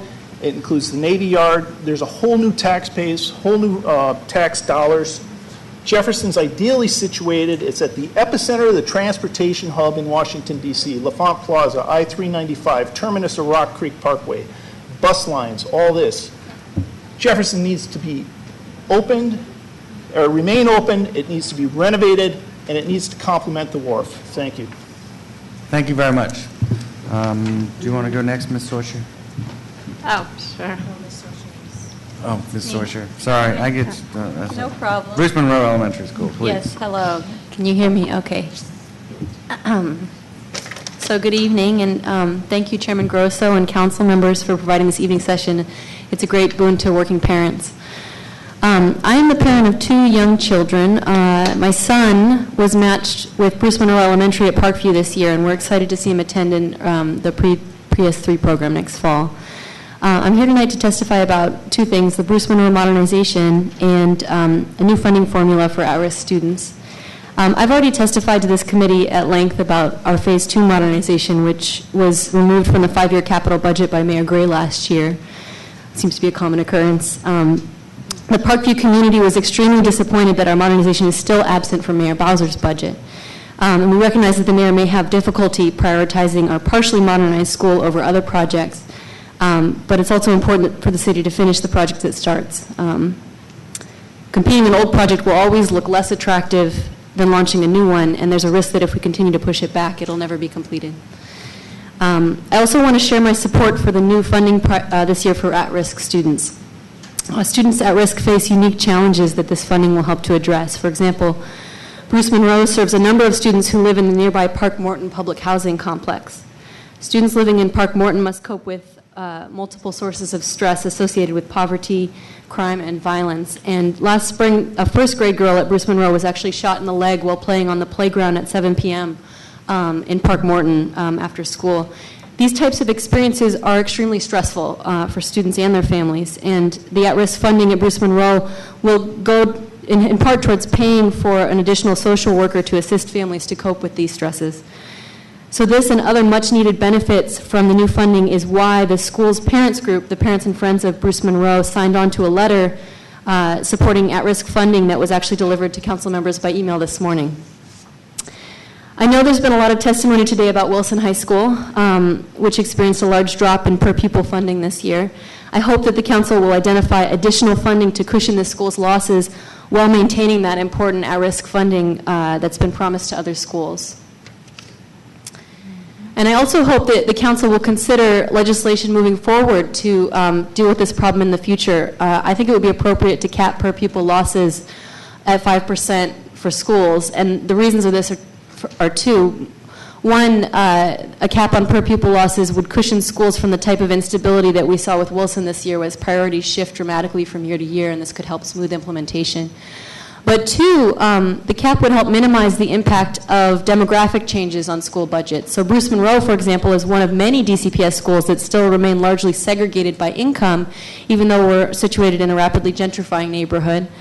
And the new at-risk funding, while it's so important to the students there, also creates a disincentive to integrate economically.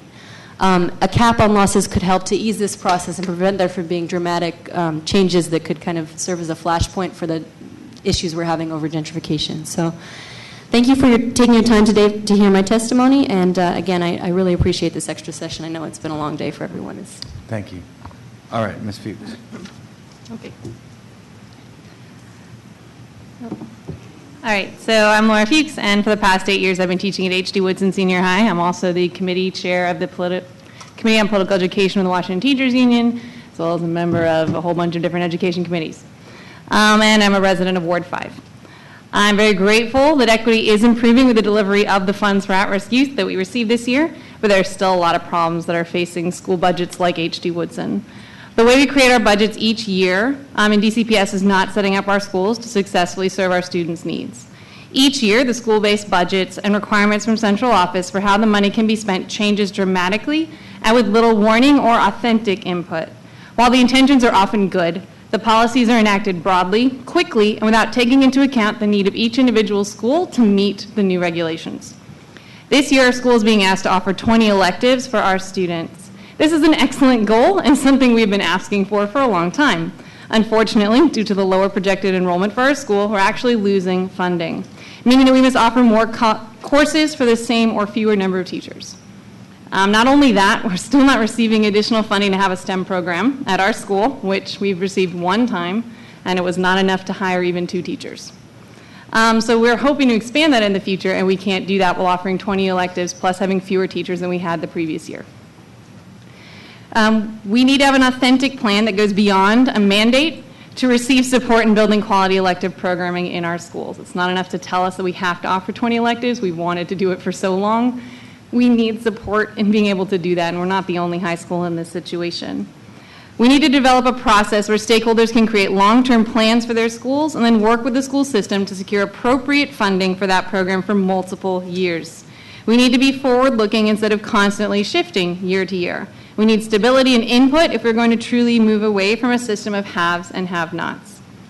When looking at the school budget system-wide, there's a lot of confusion as to how decisions were made for how much money was allocated to each school beyond just projected enrollment. And how much money we're really receiving per child. We say this every single year, but when you factor out money that must be spent directly on, when you factor in money that must be spent on special education, and then you then divide it by the total population of students, that is not the correct amount of per pupil funding. And I'm pretty sure it's illegal in some way, because what you're saying is that we should be spending the money for all the children when really it should be directed to one specific population. And it forces schools to dip into that funding in order to support basic level programming, which we're barely able to offer at our school, let alone offer 20 elective courses for our students. It's just not fair to schools that have, in our case, 45% special education. We're incredibly high, and so when you take that into account, it's not really effectively saying how much we're actually receiving for our children. So if we keep basing it solely on enrollment, then schools will not have a stable amount of funding. H.D. Woodson no longer has a dedicated feeder middle school. We have 0 feeder middle schools, and yet we're supposed to somehow receive money based on our enrollment. Our enrollment is being cut by approximately 100 students. No shocker, we have no feeder school. They can pick Eastern or Woodson, and I really don't understand how this happened at the last minute.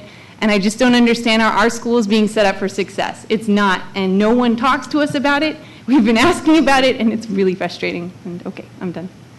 Thank you. Sorry. Ms. Thompson. Good evening, Councilmember Grosso and committee members. Each year, we come to the Wilson Building and engage in the budget process to ensure investment in our children and schools. In a sense, as Reverend Dr. Martin Luther King said in his I Have a Dream speech, we have come to cash a check. Unfortunately, just as in 1963, instead of honoring this sacred obligation, Ward 7 has repeatedly received a bad check, a check which has come back marked insufficient funds. Still, we refuse to believe there are truly insufficient funds in the city's coffers. Our children in schools in Ward 7 continue to lag in sharing the programmatic and capital investments other benefits from across our great city. The educational landscape screams the fierce urgency of now. 6 of our elementary schools remain at phase 0 of the modernization process, while the quality, cost, and timing of the modernizations we have received in 7 are in stark contrast to other wards. There is not a single specialized program east of the river. Already underserved communities with the most dense populations of school-age children have been left without schools. The daily westward exodus children and families undertake leave us as a bedroom community, as bedroom communities to our nation's capital. These are truly civic failures. We often see insufficient, short-sighted, if not ill-informed, capital investments and dismal programmatic investment.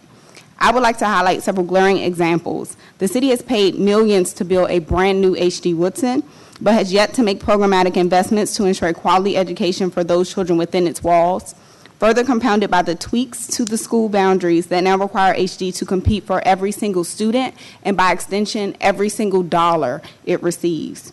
Houston ES has received neither a programmatic nor capital investment, despite a committed community and school leadership actively working towards a language immersion program and modernization, which has been pushed back to 2019.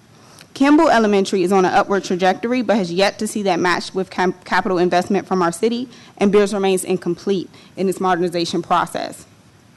The same summer as the March on Washington and the I Have a Dream speech, Malcolm X warned, "A bill is owed to us and must be collected." The down payment in this collections process is to fund the aforementioned acute programmatic and capital needs, beginning with FY16. The next installment must be paid for the district to fund and launch a joint commission overseen in partnership with DME and DEMPED to access the educational landscape, lead a robust community engagement effort culminating in an implementation plan for Ward 7. In the last 20 years, we have experienced school closures, proliferation of charters, changing population, need for a real strong preschool to 12th grade pipeline for post-secondary and career readiness. And I must reference Atticus Finch and Harper Lee's To Kill a Mockingbird. It's all adding up, and one of these days, we're going to have to pay the bill for it. That bill is overdue. The Joint Commission must be funded with a minimum of $1.5 million for a year-long process, FY16, staffed by the appropriate representatives from D.C. government agencies under those two deputy mayors, including DCPS Planning, DHCD, and D.C. Public Charter School Board. Ms. Thompson, can you summarize, please? Yes, I can. Provide for the necessary contracts and content experience, and I will provide a cost breakdown in my longer written testimony, but have based this on previous processes the government has undertaken in recent years. Thank you. Excellent. Thank you very much. I appreciate all you guys coming down today to testify. I just want to make a few comments. Ms. Sorcher, Bruce Monroe is really at the forefront of my mind. I've been out there a bunch of times. I've worked closely already with Councilmember Nadeau to see what we can do to move things forward there. The question or issue you raised around at-risk funding, I very much appreciate your comments on that. I think it is the right approach, and hopefully, you know, I don't say hopefully, I know we're not going to be moving money between schools when it comes to operating budgets, so that'll have to always be new money if we do something different for some other schools, and that's something I can assure you. Mr. Wells, thank you. I appreciate your comments as well. It's certainly something that you and I have talked about as well in the past, and we'll keep on. And we raised yesterday in the hearing as well with the Public Charter School Board about the issues with Washington Global, and I think that's important.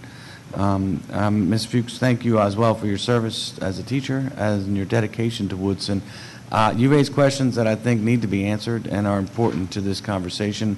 I can't tell you I have all the answers, but I can certainly help facilitate the conversation as we move forward. And Ms. Thompson, thank you. I look forward to getting more information from you on your proposal. It sounds like a good idea to me. I don't know what the implications are for staff time for the government, but we should at least explore it. So thank you, and submit some more information to me so we can do that. I will. I actually took that into account based on the school boundary process because the salaries are public. A percentage of salaries are public. The external contracts that were granted are public, and that was about a comparable as far as time investment process. So I'm happy to provide that to your office. That'd be great. Thank you very much. Now I'd like to recognize Councilmember Charles Allen from Ward 6, who's been with me all day today, and I appreciate that, and he's here again tonight. Well, thank you, Mr. Chair, and I said it earlier today, but thank you again. You know, the chair of the committee has the discretion as to how these things are organized, and I really do think, and I appreciate people acknowledging as well, that the chair's organized this in a way that works for folks after work. So we're paid to be here. So, you know, we'll be here in the evening, that's fine. But a lot of folks who come down and testify, this is not their day job. And so I really appreciate the ability to organize in a way that just works for as many people as possible. So thank you, Mr. Chair. Mr. Wells, thank you very much for your testimony. You and I have talked a lot about both Amadon-Bowen and Jefferson. You know, I think that our middle schools are where we need to be putting a significant amount of our investment. And you know, that's ELIOT-HINE, that's Jefferson, that's Shaw, all three of which are located in Ward 6. You know, and I'd be remiss if I didn't mention that Logan Middle School, which it's citywide, but it's still physically located in Ward 6 as well. All of those saw either a delay or an elimination of their funds. And so I think that does damage to our middle schools and the parents' confidence as they move their way through. I think that Jefferson and Amadon-Bowen are creating a lot of energy in the Southwest community as well as those that feed to Jefferson. So it's important to me. Amadon-Bowen, right now they don't have an elevator. I was there maybe a week or two ago, was talking with the principal, saw your kid in class, he was doing great. Great. And, but she talked about how students with disabilities can't attend, that they tried for a while to physically pick up the child and carry them up the stairs, which is not an appropriate way to handle that. It's not a respectful way to handle that for the individual, and that they've had to transfer those students out. Parents who have disabilities who want to be able to engage aren't able to as well, and so it really those types of things that we've got to get fixed, and that's part of what you were talking about with Amadon-Bowen. And then when we focus on Jefferson, just really, really important. You know, I think that we've got to move that forward. So I'll certainly be working on that. I appreciate your ability to come down here and fight, and you're not alone. You've got other folks that are helping push for this as well.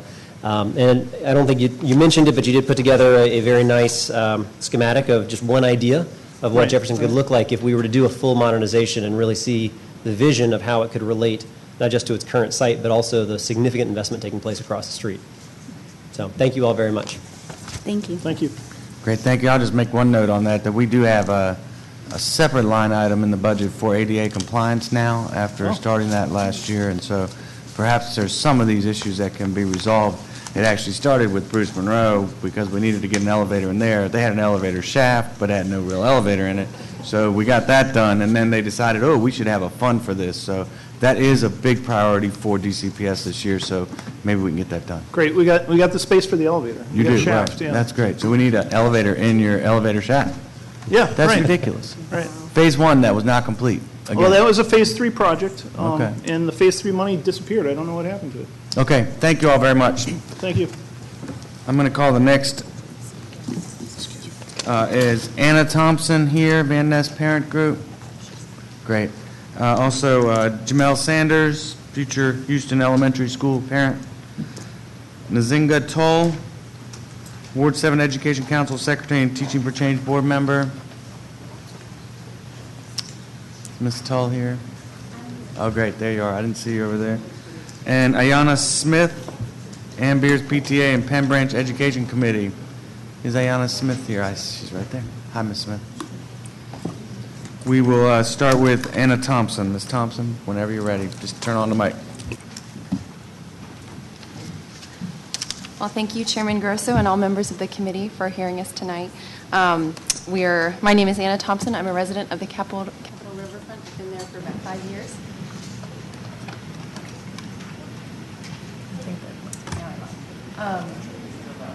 There it is. That should be it.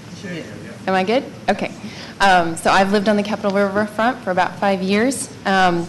I am an active member of the Van Ness Parent Group, and I'm mother to 2 daughters, the oldest of which, Henrietta, is a pre-K3 student. She'll be attending the inaugural class of Van Ness next year, so we're excited about that.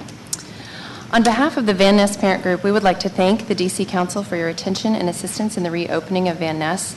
This has truly been a collaborative effort between many areas of government, DCPS, the community, and parents for this historic reopening. We are excited, enthusiastic, and very engaged, as many of you know from the numerous calls, emails, and tweets that you have received from our community. We are thrilled to be in the process of registering our student body and working hard to engage all parents and caregivers who will be sending their children to Van Ness next year. We are happy to share that Phase 1 planning for renovations is moving along smoothly. The SIT team has been meeting since early January to plan for the first phase of the renovations, and the demolition and construction should begin any day now. DPR and DCPS have come to an agreement on the use of the adjacent Joy Evans Park, which will not only benefit the school but the entire community. We are grateful for the time and effort placed into these partnership discussions and the expedited decisions that will make the best use of the capital funding. The FY 2016 budget allocates $13.495 million in capital funding for Van Ness, and I'm here to request your full support on this number to complete the full renovation and modernization as outlined in the Mayor's proposed FY 16 budget capital improvements plan. We seek your commitment to ensure that the final version of the budget allows for the completion of the renovations at Van Ness Elementary by the fall of 2016. When the school opens this fall, the following rooms will not be finished. The entire 3rd floor needed for our kindergartners to move into the higher grade levels, the gymnasium, the cafeteria, the library, the media center, computer lab, art room, and music room. So while the school will open this year as an early childhood center where students will partake in almost all activities within their classrooms, it's essential that the school be properly finished by the fall of 2016. Parents are registering their children with high expectations and confidence that Van Ness Elementary will become a fully built-out school with all of the amenities that our neighborhood schools enjoy within the next year. It is absolutely critical that this school be a success from the start, not only for student retention, but also for recruiting and to reaffirm the parent confidence in DCPS. Parents from around the city are invested and have high expectations of the success of Van Ness Elementary. They want great things, and most importantly, as with every parent, a safe learning environment for their children. Invested parents are engaged and ready to contribute to the success of all the children in the school. We have the opportunity to create a successful and diverse school where everyone is succeeding together and from the beginning. Parents are enthusiastic about working with the school. Can you wrap up, please? Your time just ran out. Sure. Thanks. We're excited to work with school leadership to develop a culture that is welcoming and inclusive for all families. We know how critical success of Van Ness is to the city and are grateful for the appropriate capital funding. Thank you so much. Thank you. Ms. Sanders, please. Good evening, Chairman, members of the committee, and again, thank you very much, Chairman, for coming out to visit Houston Elementary as well as 7C ANC meeting. My name is Jamel Sanders, and I live in the Deanwood community in Ward 7. We purchased our home back in 2008 due to its proximity to Deanwood Metro, Ron Brown Middle School, and Houston Elementary School. Our daughter, Layla, she's 20 months old. Like other parents, we started researching school and program options available prior to her birth. We want our daughter, Layla, to attend a dual language program so that she can benefit from the many advantages associated with dual language programs. We also want Layla and other children like her to attend modernized schools within their own communities. My testimony is about Ward 7 children having access and opportunity to dual language programs in modernized schools.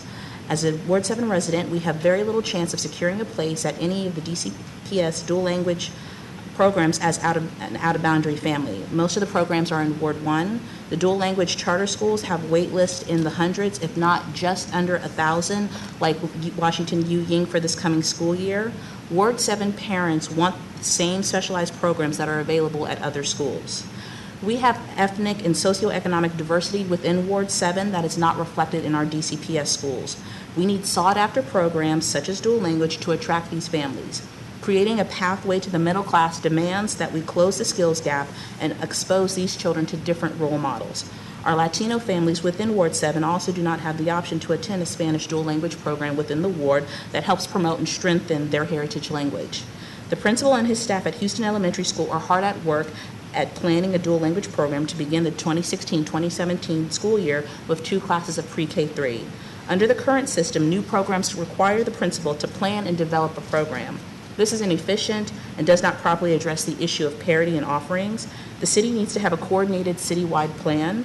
After reviewing cost considerations with the Office of Bilingual Education, Houston Elementary also requires additional money each year for classroom and library materials to grow the program from the pre-K 3 through 5th grade.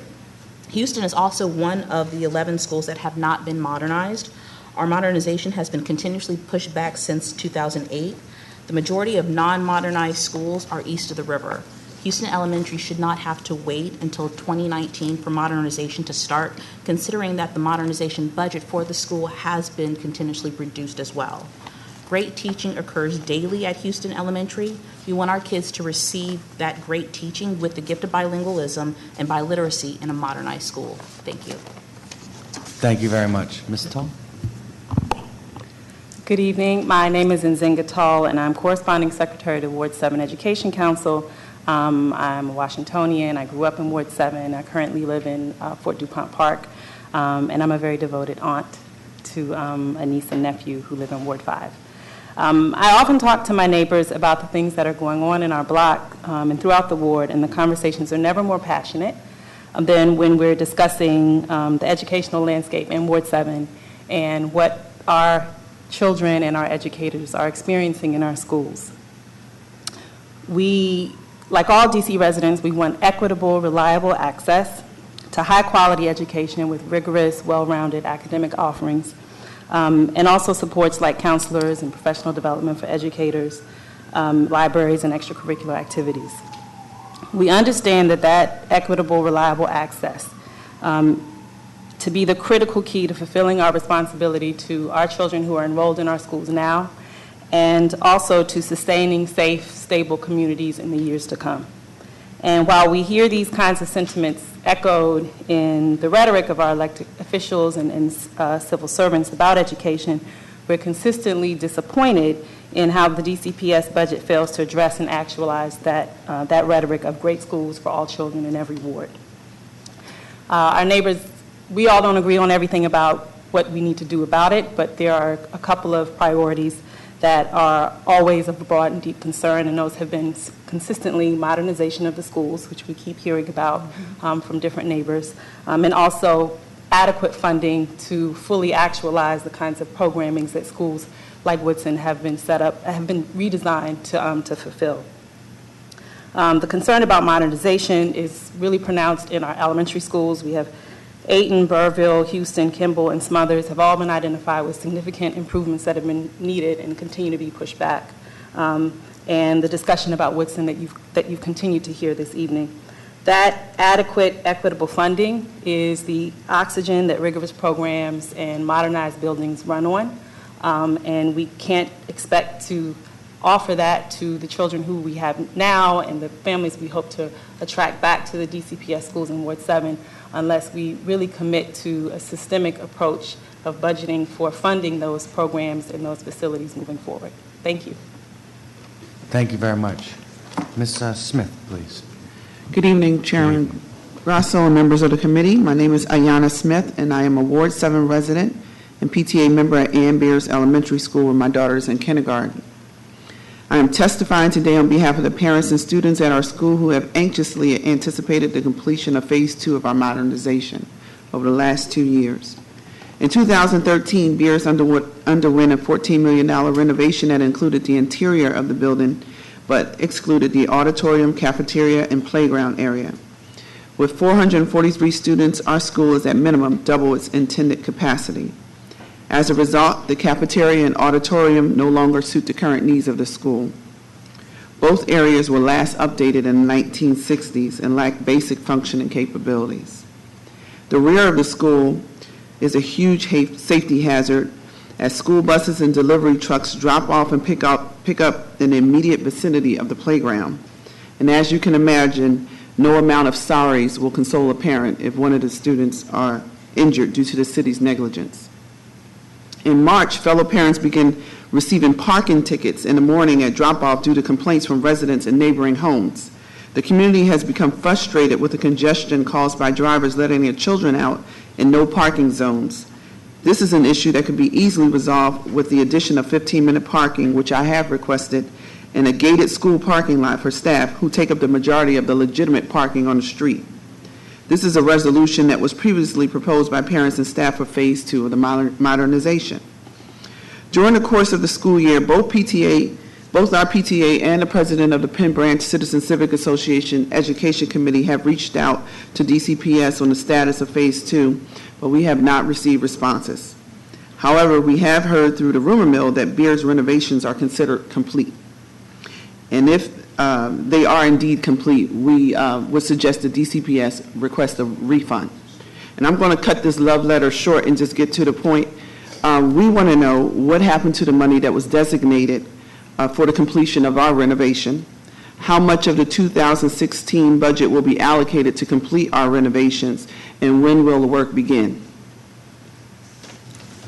Well, thank you all very much. I appreciate your testimony and certainly hear it loud and clear, and we'll look into that. That one is a pretty straightforward one. We've actually asked DGS for a complete breakdown of all the money that's been spent on all the projects to date, so we can actually be certain of what's going on and where that money is or where it went, and we should have that, if not tomorrow, by Monday. So that'll inform our discussion here, which will help. So thank you for bringing that up. I also want to note that we did get them to do some work and thank them for the work they did at Houston already. I went over there and toured, and they had bars on the windows around the doors going into the classroom. That was the weirdest experience I've had in a long time in a school. It literally felt like you were going into a jail cell when you entered the classroom. I can't imagine what it feels like for a 6-year-old, 7-year-old, 8-year-old going in there every single day. And they responded when we asked them to and removed those. And I got pictures yesterday that they had taken all those off, which is a good start. There's still a lot more to be done, so I appreciate that. And I don't have any further questions, but thank you. Councilmember Wells, do you have any questions?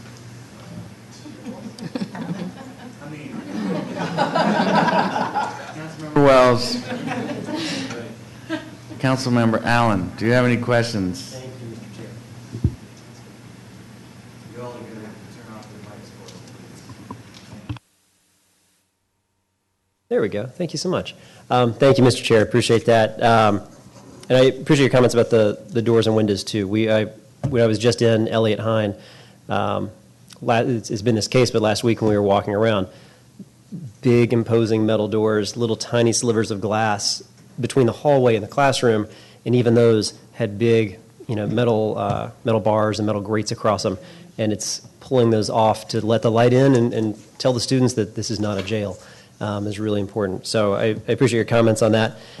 Ms. Thompson, thank you for talking about Van Ness. We are excited for it to be opening in the fall.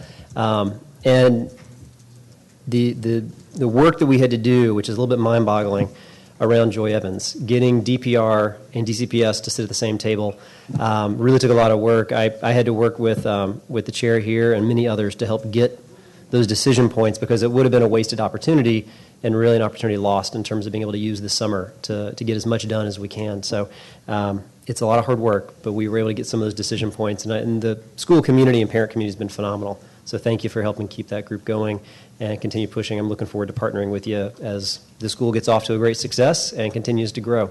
But thank you all for coming down to testify today. Thank you. I just want to recognize that we've been joined by Council Members Silverman and Council Member Alexander. Sorry about that, Councilmember Wells, but I can remember their names. It's amazing. And well, what I'm going to do is I'm going to recognize Councilmember Silverman. Although she's not on the committee, she was here for a little while already, and if it's okay with Councilmember Alexander. And recognize you for an opening statement and any questions you'd like to ask of these fabulous witnesses we have before us right now. Well, thank you, Chairman Grosso, and thank you to all the parents who are here tonight. I am not on the Education Committee, and I want to thank Chairman Grosso actually for having an evening meeting because it allows me, who serves on other committees, to come. I'm really here tonight to educate myself about some of the education issues and hear from you and get myself familiar both with the operational budget as well as with the capital budget. So, I welcome any input you have for me as a non-education committee member, and I'm going to be able to stay for about an hour, so I look forward to hearing your testimony. Thank you very much. Thank you, Councilmember Silverman. I really appreciate you being here and kind of listening and learning in this opportunity and taking advantage of it, so thank you for doing that. Councilmember Alexander, the councilmember from Ward 7, it's your turn. Thank you, Chairman Grosso, and good evening. I saw that Ward 7 was here, and I wanted to hear your concerns and issues and see if I can address them as a member of the Education Committee. Ms. Sanders, I know that you are pushing for language immersion at Houston Elementary School, correct? Correct. And I do read tweets. And have you come up with any allocation that is needed through the talks and all the work that you've done? Yeah, I can give you, I can provide a breakdown, a cost breakdown from. And is that for Spanish? That's really for any dual language program. Okay. Mm-hmm. What do you prefer? What have you all been talking about? Well, it looks approximately probably about $50,000 per year to grow a program from pre-K 3 through the 5th grade. Okay. And that's really for in terms of cost of materials in the classroom, as well as making sure that we have language appropriate, grade appropriate library materials. All righty. And I'm sorry I didn't hear your concern. Was it for a particular school? It's generally making sure that we prioritize the modernization and funding of programming at Woodson to make sure that they have modernization at Woodson? Modernization at elementary schools, at Ayton and Burville. There are about 5 or 6 schools that have. Right. Well, there are only 4 that have been slated out of all of the schools in Ward 7, but I know, Mrs. Smith, your issue with A and B's, but all the schools have had some level of modernization, I believe, other than 3. It's listed as 4, but Kimball, and I remember how deteriorated their windows were. It was even in the Superman movie that it just looked terrible. And they did redo the windows at Kimball, but Kimball is still slated for some modernization. Right. It's Ayton, Kimball, is it Burville and Houston? Burville and Houston. Yes. And what I know, because I know the money's slated, and what the mayor and her explanation to me, because I did inquire about those, is that we have a shift, and really we need to look at how they do the projections for modernization and then the reallocation. What happens a lot of times, even though it's not Ward 7's problem, right, or any other ward's problem, but they have projections for what they think are going to be the amounts needed for modernization. for a school, and then as time goes on, oh, lo and behold, we need $5 million here, we need $10 million more here. And then, you know, one school has to suffer for another based on how far they are with work in one school. And that has been the instance of what happened. I believe most of the monies that have been reallocated are for projects that are over budget. And she's reallocated funding to schools that need to complete the work done. So I do realize that we do have 4 elementary schools in Ward 7, and I want to ensure that they get their funding. I can't guarantee, to be truthful, if it'll be in FY16, but I can look at that because other schools were prioritized, and the one school, as you know, Ms. Sanders, in Deanwood is going to be prioritized for the new Empowering Males of Color, and I believe that's going to be almost $50 million, and that is going to Ward 7, but we still need to answer for the elementary school. So for Ann Beers, I was wondering, do you have the amount for Ann Beers? Because I didn't know. I don't, and Principal Payton, I asked her about it, she didn't have it either. But the back of the school, I don't know if you spoke to Principal Payton, thank you, about the rear of the school with the deliveries being dropped off in the playground area. That's a real concern. And, you know, I wasn't privy to the discussions about the parking lot before Phase 1. So renovations are expected for that parking lot area at AMB? No, it was just proposed. It was proposed. Okay. So that's for the outside, the parking lot, nothing inside the school? Yes, the cafeteria and auditorium. Okay. All right, unfinished. And if I could get, or we could follow up, and if I could get some of the dollar amounts for those line items. My staff member let me know that, oh, you did get Phase 1, and you mentioned that in 2013? Okay. And the money is allocated now from FY14 to fiscal year 18. So let me see what that amount is and to see what we can work with that amount. I can look through, you know, in my budget on my committee too and see, and Councilmember Grosso, I guess he will work together too, but there must be an allocation, so I'll look in what's slated for FY18 to see what we can do for FY16. Thank you, Councilmember Alexander. Thank you. I know I'm over my time. I appreciate your testimony, and I don't know if anyone else from Ward 7 is on the panel. I have a budget hearing in the morning, so I'll be preparing for that, but thank you for coming out. It's good to see Ward 7's voice being heard. Thank you. Thank you all very much. I'm going to go to the next panel. The next panel includes Terry Goings, Coolidge Alumni, Ward 4 Education Alliance. Okay. Leslie Cooper Mason, social worker, DCPS. Ms. Leslie Cooper Mason. Russell Brown, social worker, DCPS. Janice Freeman Murray. Aha. All right. We got one of the social workers from DCPS. Chris Young, Garrison Elementary School.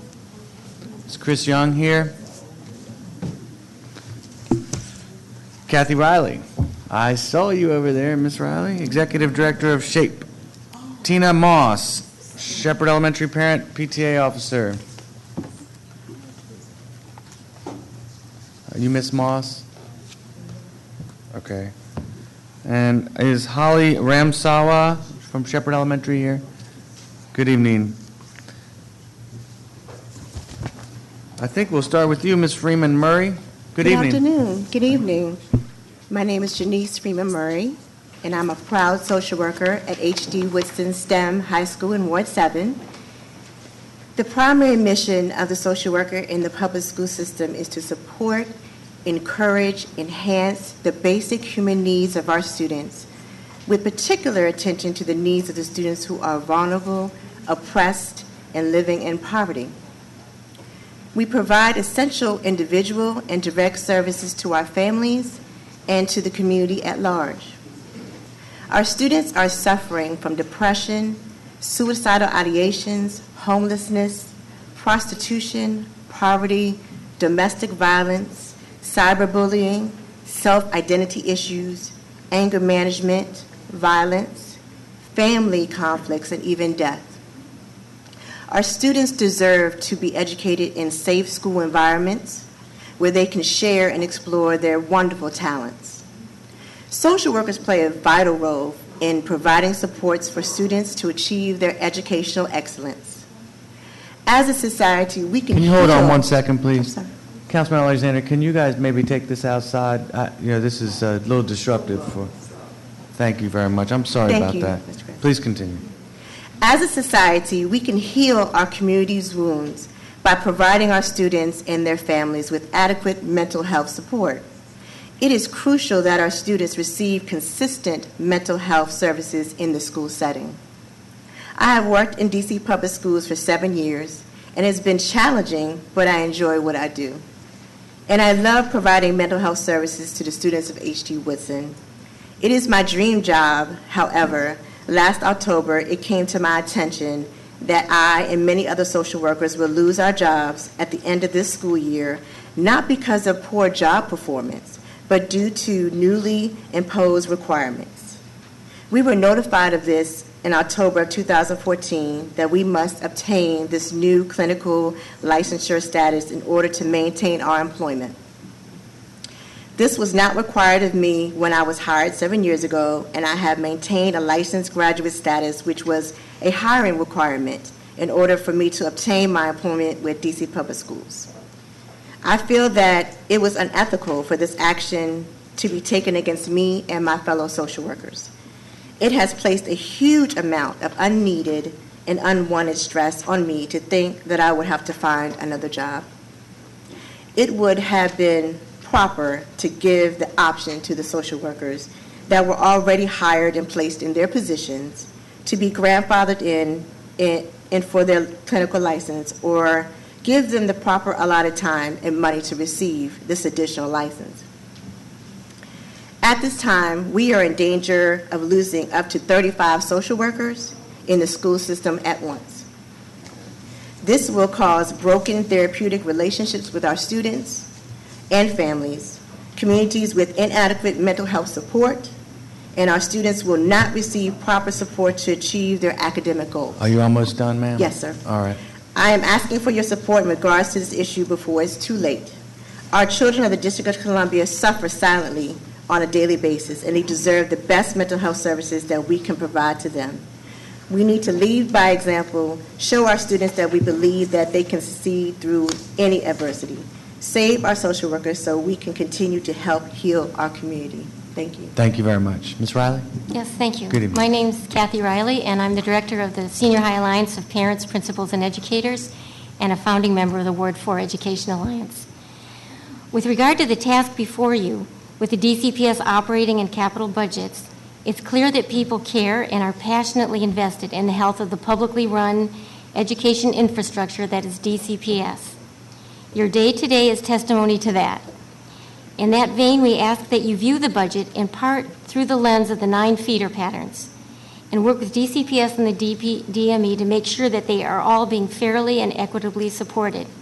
You can see already tonight that there's a lot of catch-up to do in Ward 7, and we haven't really done a good job of looking at it through that lens. I want to thank you for the at-risk funds. They've made a huge difference. We don't have it right yet. They are supplanting other funds, but it's on the road. And I want to thank you for the high school modernizations. I know you look back and think, why did we do the high schools first? And probably we spent too much on a number of them. But I think it was the right decision.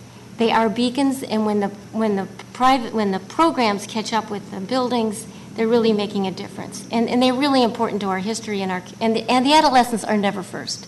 People don't like to fund teenagers. Teenagers are a problem, so it mattered.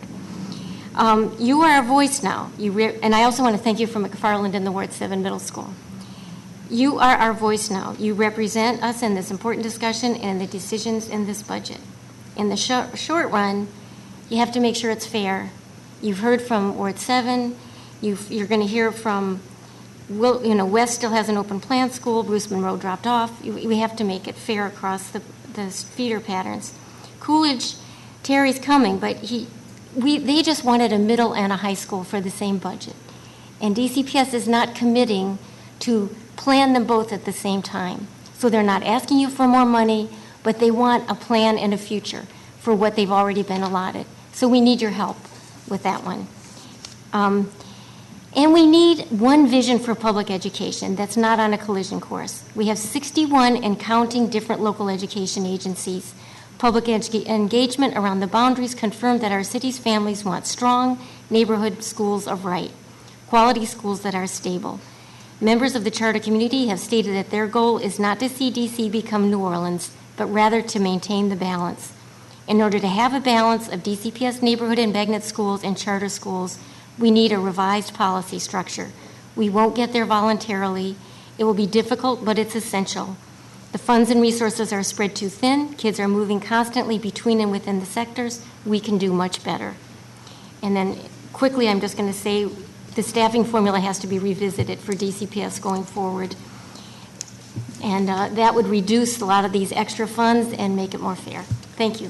Thank you, Ms. Riley. Ms. Moss? Hi, my name is Tina Moss. I'm a resident of Tacoma, DC. My daughter attends Shepherd Elementary.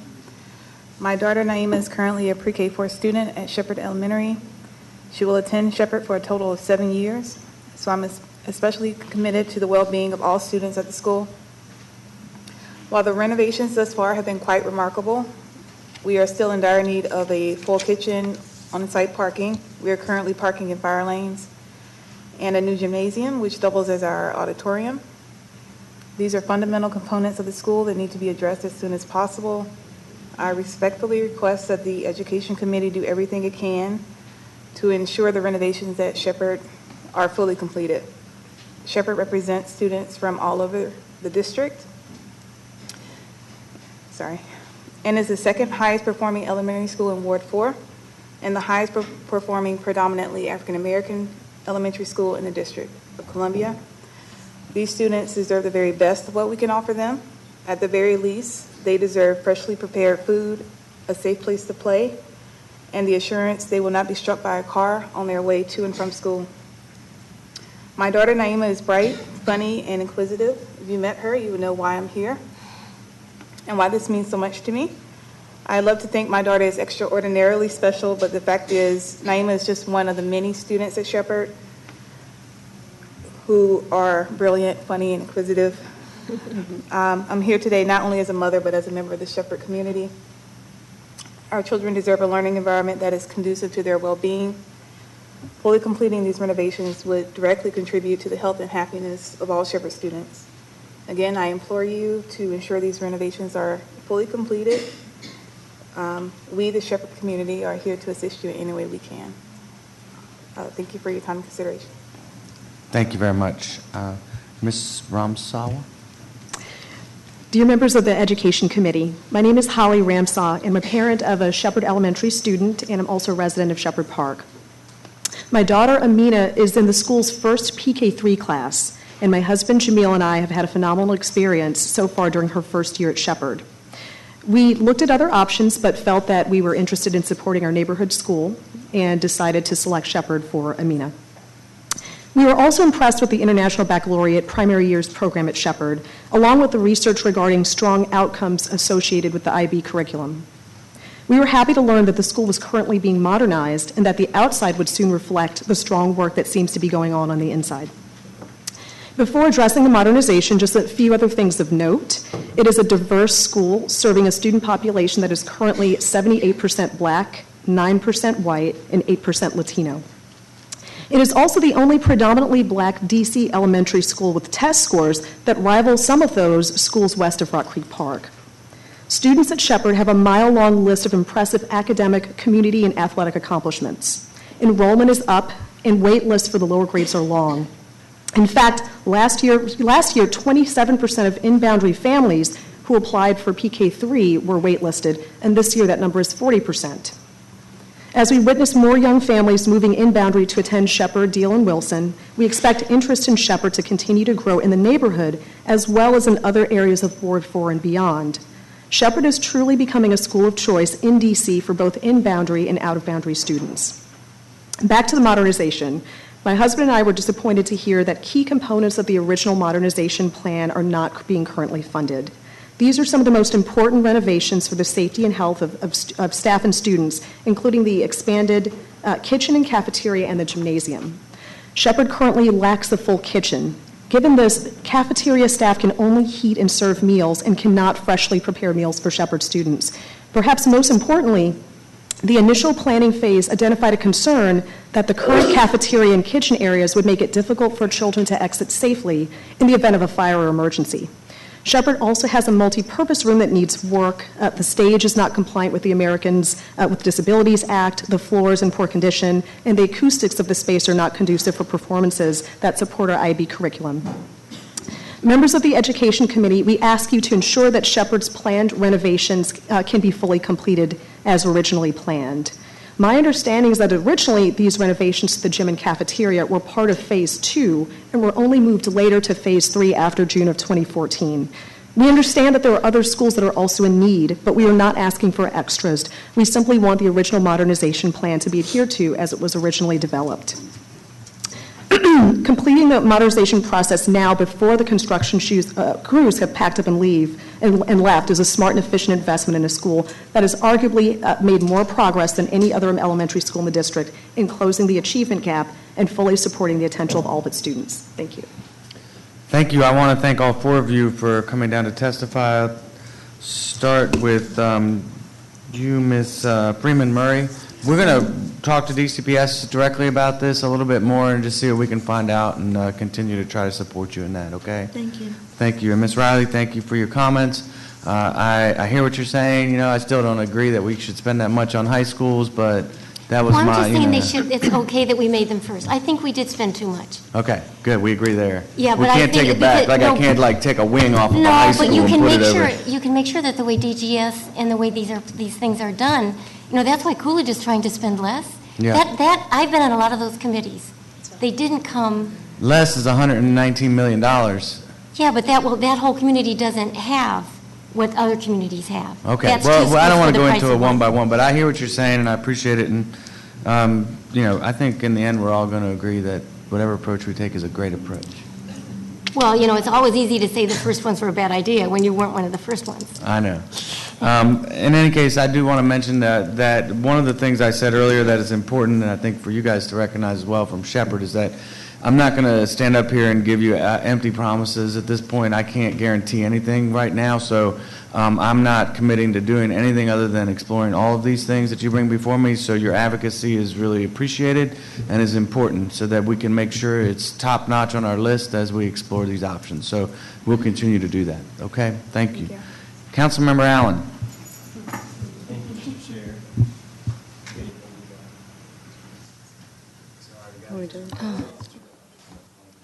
There you go. Thank you very much. Thank you, Mr. Chair. Appreciate it.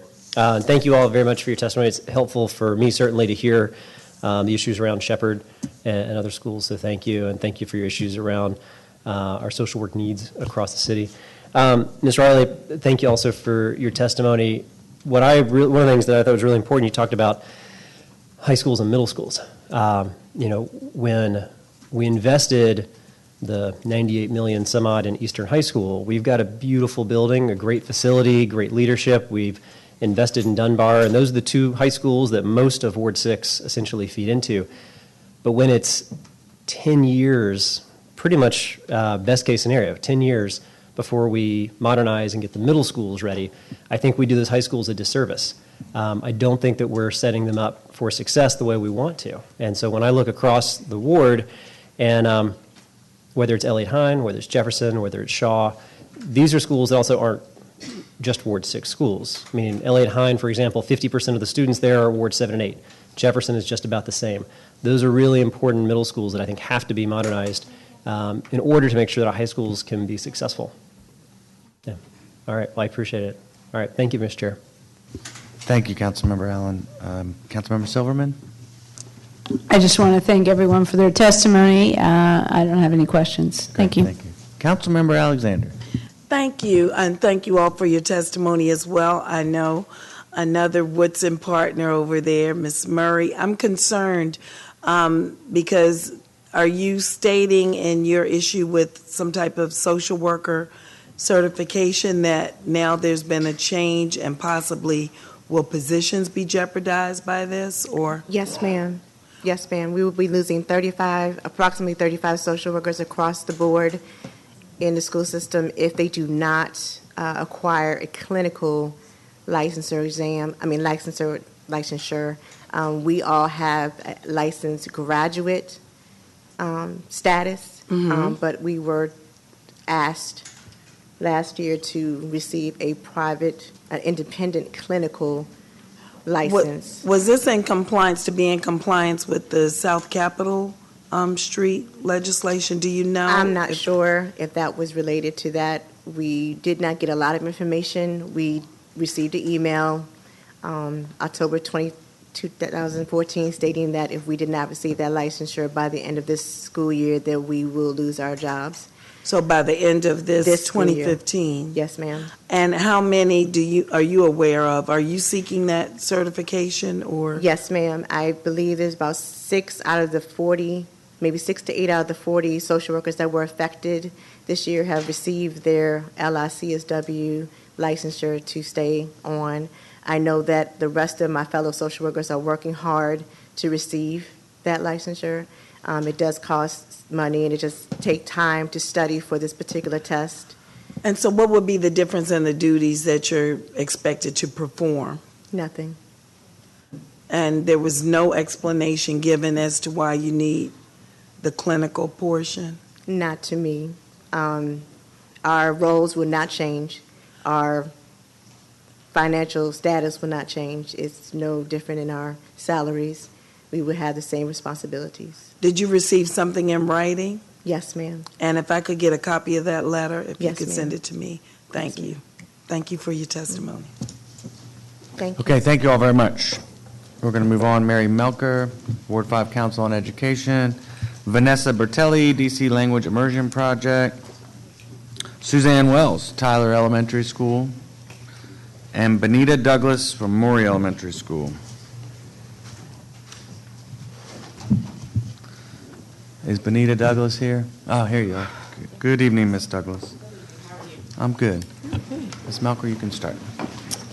Happy Thursday, council members, and thank you for the opportunity to testify. I'm Mary Melchior, an officer of the Ward 5 Council on Education and parent of triplet 7th graders attending Capitol Hill Montessori at Logan. Since the first year of mayoral control, we were promised that this change would lead to better management of DCPS. We are not getting better planning or management. The public is shut out of much planning, and there's little transparency. This is best represented by the fact that local school budgets since mayoral control have always been out later in the year than the worst performance before mayoral control, and in a way that prevents useful input by LSATs. I've heard the excuses, but it is exemplary of the poor management in DCPS. Capital budgets are another glaring problem. We are bumping up against the borrowing authority for the city, and some schools are looking years into the future before modernization even begins. When Fenty took over the schools, he threw out the work product of citizens of the district to schedule modernizations based on building conditions, and we entered the Wild West of modernization. Schools were bumped up based on political connections and social capital, not the condition of the building.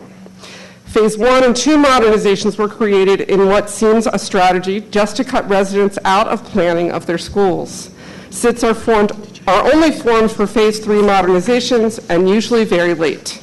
Many schools which have been closed and were intended to be kept as swing spaces to save money were turned over to charters.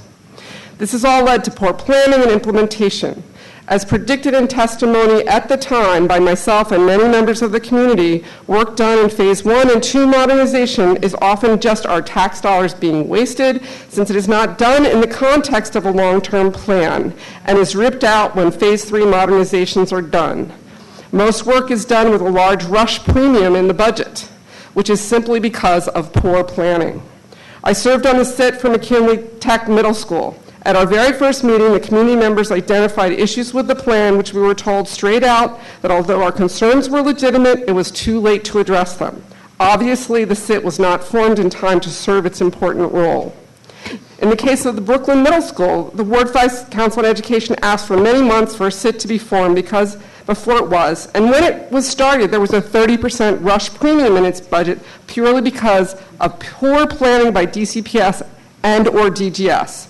The date when the school was to open had been known for more than a year before planning started. There is no excuse for this. Now at Logan, we have a $2.5 million budgeted and have asked for a SIT. We've been told there's no need for a SIT because it is not a Phase 3 modernization. Their plan includes an upgrade to the HVAC and replacement windows, which would be useful but may not make sense in the long term. They cannot be installing a new HVAC for the final Phase 3 modernized school because we don't have a long-term plan. And some of the replaced windows may end up being ripped out as part of a Phase 3 modernization. All schools that have not completed Can you please summarize, Ms. Mel? Okay. Thank you. All schools that have not completed a Phase 3 modernization should have a SIT today to prevent waste on capital budgets. I've talked to the architects of many of these schools. They say the SIT members are useful, and they never have enough planning to avoid cost overruns. Thank you very much. Ms. Bertelli. Good evening. Good evening, without my intern today. Council members, thank you for allowing me to testify. You might want to turn your mic on. Oh, how do I do that? My name is Vanessa Bertelli, and I'm one of the co-founders of the DC Language Immersion Project, a grassroots organization of over 300 members that advocates for the systemic expansion of language immersion programs throughout all 8 wards of the city. Our mission is to inform parents, educators, administrators, and community, and engage and support a coalition of stakeholders across traditional public and charter schools. So, more information and resources are available at dcimmersion.org. Budgeting is a complex balancing act. When it comes to budgeting for education, the stakes are so high that the balancing act is daunting and often feels like a zero-sum game. But it doesn't have to be. Properly implemented language immersion programs are almost cost-neutral, as Jamel testified. They're a normal cost-neutral way of increasing achievement. Empirical evidence includes a growing number of states and school districts across the nation who are pushing for systemic implementation of language immersion, large longitudinal studies in North Carolina and in Oregon, which point to students in dual language programs being close to 2 years ahead of their peers, regardless of demographics. Data from DCPS's own existing dual language programs, which points to similar findings both on costs and on achievement, and you have a graph on operational costs compared to the DCPS average. Third, the enthusiasm for these programs demonstrated by parents several times during these hearings, educators and administrators in these programs, and their willingness to share and replicate. And last but not least, DC parents who have a very real vested interest in the effects of these programs and who expressed very clearly their desire for these programs in this and previous year's lotteries. Strategically expanding language immersion programs throughout the district is not a budgetary issue. Budgets, though, are blueprints. And in this context, it makes sense for DCPS to include the expansion of these programs as a budget item. This is important because often budgets drive organizational decisions. And while we're very glad that the knowledgeable people in the Division of Language Acquisition and the World Languages and Global Education Division are actively working on expanding these programs, we're concerned that the current organizational structure does not set up DCPS for success. Also, by looking at immersion systemically across DC, DCPS can strengthen its existing programs, capitalizing on existing know-how and creating a critical mass that facilitates teacher sourcing, curriculum development, materials, coordination, targeted PDs, MOUs with cultural institutions and universities, and not least supply into middle school programs. DCPS is now at a turning point where it has the resources and the energy to take on long-term strategic initiative based upon empirical evidence. The expansion of language immersion programs should be one of these. Thank you. Well done. Thank you very much. Spot on. Ms. Wells? My name is Suzanne Wells. I have a daughter who is a 4th grader in the Tyler Elementary Spanish Immersion Program. I first want to thank the Education Committee for holding this evening's session in order to help accommodate working parents who want to testify. I'm testifying this evening about the need to restore funding for the modernizations of both Jefferson and ELIOT-HINE middle schools. I know you've heard from many others today that the FY16 budget reflects significant cuts and delays to the school modernization projects for these schools. I know you've heard about the deplorable conditions of both of these schools. The current budget projections delay the renovation of ELIOT-HINE till FY19. Students who are currently in the 4th grade, like my daughter, will be in high school before ELIOT-HINE is renovated. Both ELIOT-HINE and Jefferson have made significant improvements to their academic programs, and renovations to address the serious facility problems are necessary.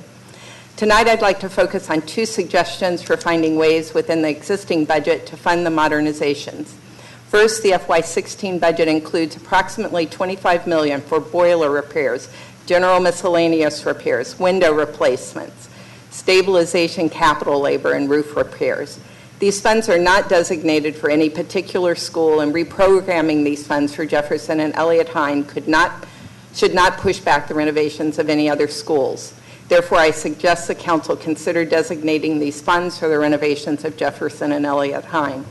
My second suggestion relates to the way DGS has been staging the renovations. Most of the renovations have been done during the summer. DGS pays approximately 30% more in order to do the renovations during the summer. These increased costs are due to overtime and other premiums. I would like to suggest that DGS consider doing the Jefferson and ELIOT-HINE renovations during the school year while the students are in the building. Both schools are not fully enrolled and both are large buildings. With careful planning, there should be ways to safely do the renovations while the students are in the building. Renovating both Jefferson and ELIOT-HINE is critical to attracting families to these neighborhood middle schools. In Ward 6, we have seen great growth in attendance at our neighborhood elementary schools. Our feeder high school, Eastern, is now fully enrolled. The critical link between our elementary schools and Eastern is our middle schools. Renovating these middle schools will help ensure strong feeder patterns in Ward 6. I am honored this evening to follow Vanessa Bertelli with the DC Language Immersion Project. My daughter has attended Tyler's Spanish Immersion Program for the past 7 years, and she has benefited greatly from her exposure to 2 languages. Knowing a second language is an important skill in our world's global economy. I encourage DCPS to take a strategic look at how language immersion programs can be expanded across the city. In Ward 6, efforts are needed to expand and integrate language immersion at the middle and high school levels. Investments DCPS makes in supporting language immersion programs will reap benefits in terms of attracting families to our public schools and will enrich the learning experiences of the students. Thank you very much. Ms. Douglas? Good afternoon, Councilman Grosso and Charles Allen and Ms. Silverman and Councilman Alexander. I'm glad you all are listening to us, and I know this is a tough job for you. Dealing with children, it's kind of heartbreaking that we even have to go through this, but I'll just read what I have here. It says, I'm Benita Douglas, and my kids attend Maury Elementary School. I have a pre-K3 and a 4th grader. I don't know if my 4th grader is going to make it to ELIOT-HINE, but since I do have a pre-K3, I'm ready to fight to get what needs to be done. Again, thank you for listening to us parents of Ward 6. We strongly believe that public school education is vital to educating our children in a diverse community-centered environment. For the past 4 years, repairs at ELIOT-HINE Middle School have been pushed back, and it has been a promise that has been broken to our children of D.C. We feel that there has been a diversion of funding that has had a negative impact on our public schools. Our children deserve a safe and enriched educational experience. They deserve to learn in schools that reflect the community in which they live so that lessons of citizenship can be lived out in their own neighborhoods with their classmates and neighbors. My oldest son had a close relationship with one of his classmates from kindergarten to 3rd grade, which they called themselves best friends. He was very hurt when his best friend's mom entered him into the lottery so that he could feed into a better middle school. This is how the lottery affects our children. Ward 6 is vibrant and diverse, and I can tell you that my neighbors and fellow parents in my church of Ward 6, New Straight Gate Baptist Church, are committed to the success of our children in the city that they live in. The ELIOT-HINE School, with needed improvements, create a learning environment that will provide a stimulating and nurturing experience with financial investment that is needed to bring these schools back to where they need to be in order to realize the potential that our children have to offer. I will be keeping all of our children of D.C. in my prayers because this is very heartbreaking that we go to work and we can use proper bathrooms and eat warm, fresh food, and they have to go through the struggle because we're fighting over money. Again, thank you for listening, and I appreciate your time. Well, I want to thank you all very much. If I was, king for a day, we'd have tons of money for this, but democracy. I know it's kind of tough. But I do appreciate you coming down. I've heard from other Maury parents as well today, and it's been really helpful. I've also been out to the school and toured and know what the needs are there and appreciate that. And you have a strong advocate in Ward 6 and Charles Allen, so I think you're in good shape. I also appreciate everyone else testifying. Ms. Bertelli, welcome back. I was saying earlier, someone else, I might get them an office in the building. I might do the same for you. Put your little desk up somewhere. You can just hang out here. Ms. Wells and Ms. Melchior, you both mentioned this 30% deal. You know, we've asked DGS that specifically in person in my office, and they deny that that's the existence, that there's an existence of a 30% markup for those. It does seem rushed with the 8-week miracles that they do, and I really don't support those. I think it's a bad way to approach this. But then it bounces up against things like trying to manage construction while students are in the school building. And there's some buildings where that leads to where it's okay because it's a big enough space that you can, you know, maybe do it safely. But there's not many that do that, which then runs into the problem of swing space, which swing space can be just as expensive as the 30% markup and getting it done in 8 weeks. You see, it's a big circle of here. And eventually we have to just make a priority list of how we want to approach this. I think they've tried to do that sensibly. I really do believe in that. And so I'm not a big fan of looking back and saying, boy, you did it all wrong. Instead, I'm kind of more of a person that says, how do we move forward from today and get it right better than we did before, and hopefully make a better difference and a bigger difference in as many schools as possible. So I appreciate your testimony. I'm going to keep looking forward, and hopefully we can get it done right down the road here, starting this year. Okay, thank you. Councilmember Allen. Thank you. Thank you, Mr. Chair. I appreciate that, and I'd love to have you be king for a day. That'd be great. I think that the testimony you talked about, it mirrors a lot of what we've been hearing over the course of the day, but I appreciate your points. As the chair said, maybe there's not a 30% savings, but part of what we want to do is look for savings where we can find it, whether it's having and this is no disrespect to the architects, but having the architects' dream plans get crafted that end up costing a lot of money that eat into that final pot that we end up creating. I think there's a lot of smart thinking we can do as we dig to make sure that we're making that dollar go as far as we possibly can. Ms. Wells, you've been a longtime advocate for our schools across the city, and I really appreciate it. I think you're right, ELIOT-HINE and Jefferson, as you talked about, very important. I appreciate the fact that you have a child who's at Tyler, and this budget removes funding for Tyler, and you didn't focus on that. You focused on the middle schools, and I think that's important because it really shows where the priorities are as we're trying to find that balance. And so that's important, and it's not lost. And to Ms. Douglas, thank you for talking about Maury. We had some of your fellow parents who were here earlier today, and we talked about the challenge at Maury. When we have about 46 kids that are on the pre-K 3 and 4 wait list right now, they're inbounds. And when we think about right now in the pre-K 3 and 4, it's the lottery, so they don't have a matter of right to Maury, but as soon as they hit kindergarten, they do. And we're already in some classrooms with 30 kids per teacher, and that is just going to get very tough. I've talked to one family who has decided to change, and they've left the school because they see the numbers getting to a place where they're lacking a little bit of confidence there. So it's important, especially as the boundary's been expanded for Maury, that we look at that school as well to make sure it has its needs. And if I can take one point of personal privilege real fast, I got a text that my daughter, as any good 2-year-old, is watching Channel 13, and she's headed to bed right now, so just tell her good night. So thank you all very much. All right. Good night, Cora. There you go. Councilmember Silverman.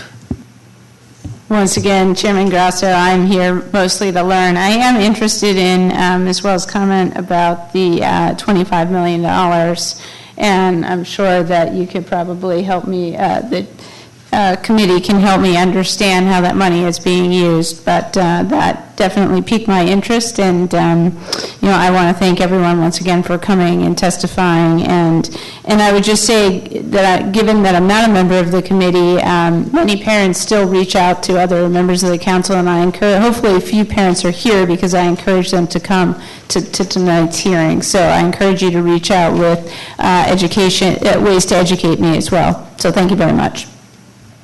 Thank you. Councilmember Alexander.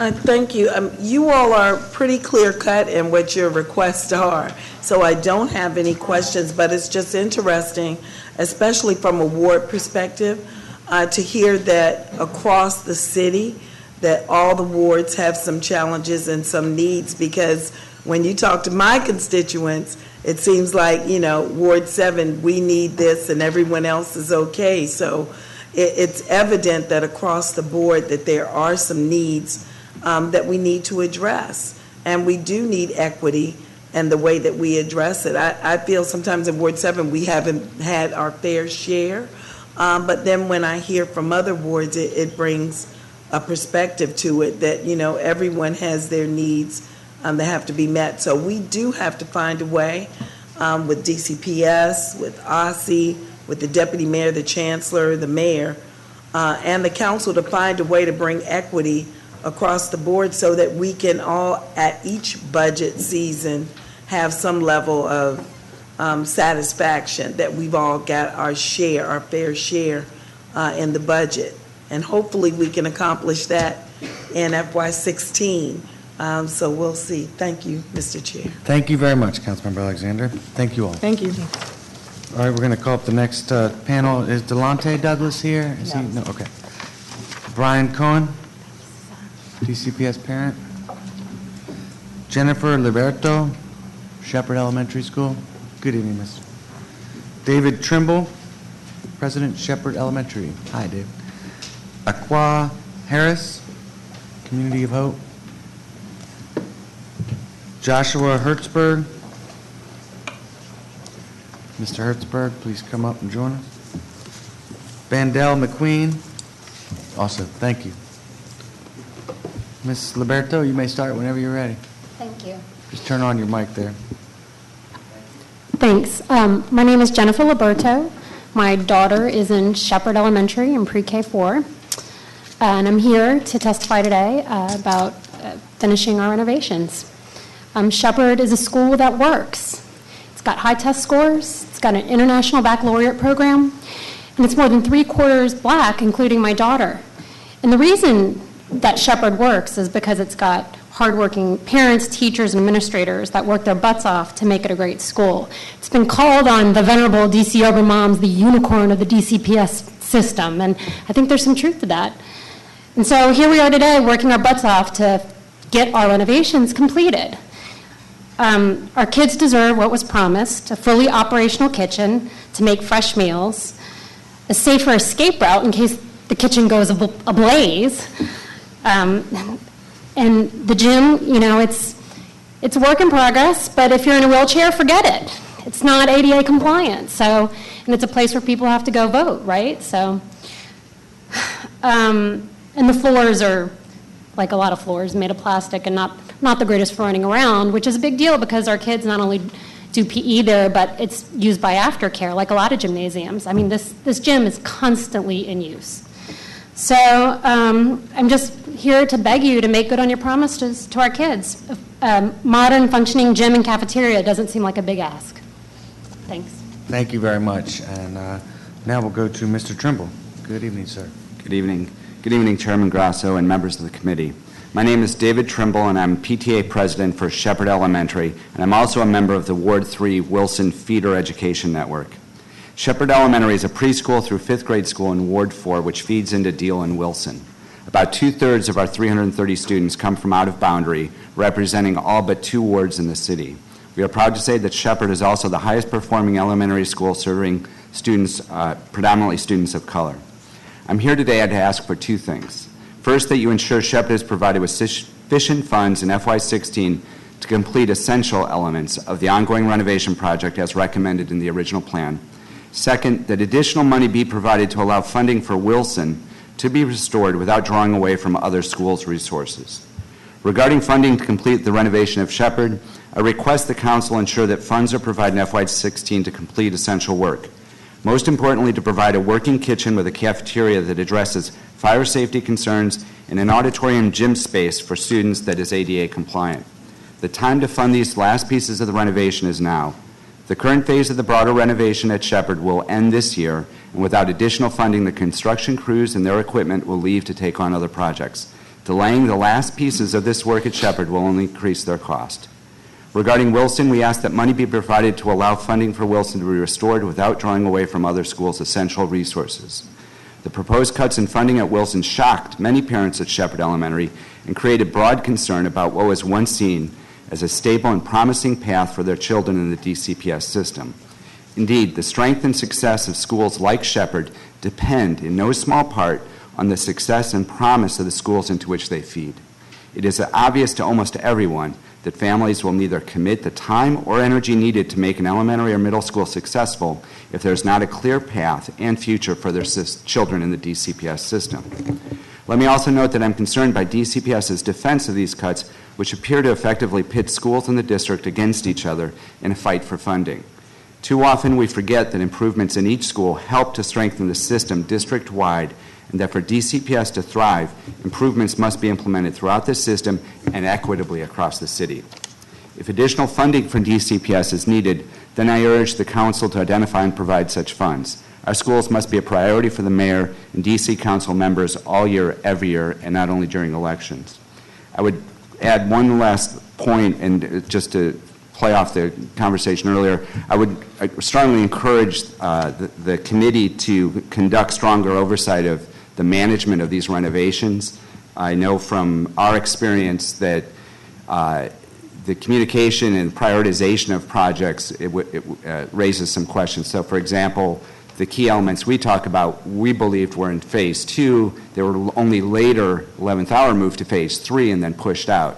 When we were discussed, I wasn't on the SIP when I talked to some members who were, when we raised questions about these elements, why are you prioritizing sort of some glossy, shiny elements versus these ones, we never got an answer. And then at the end of the day, where these key elements are cut out. So I think there's a lot of good questions to be asked there. Thank you. Mr. Hertzberg? You just turned it off. Good evening, council members.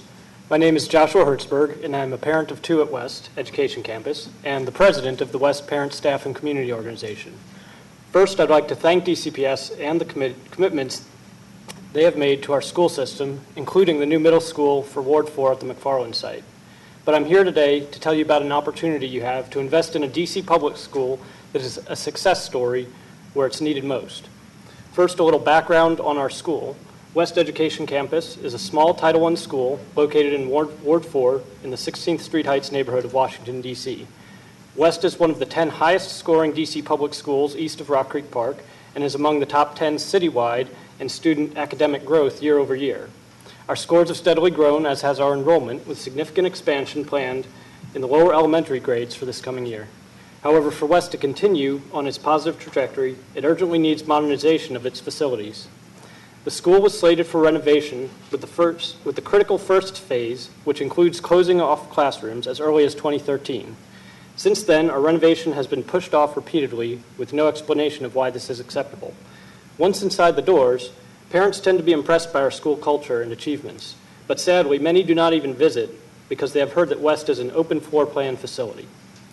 While the principal and staff do the best they can with the building we have, the open floor plan facility is outdated and is a detriment to our budding enrollment.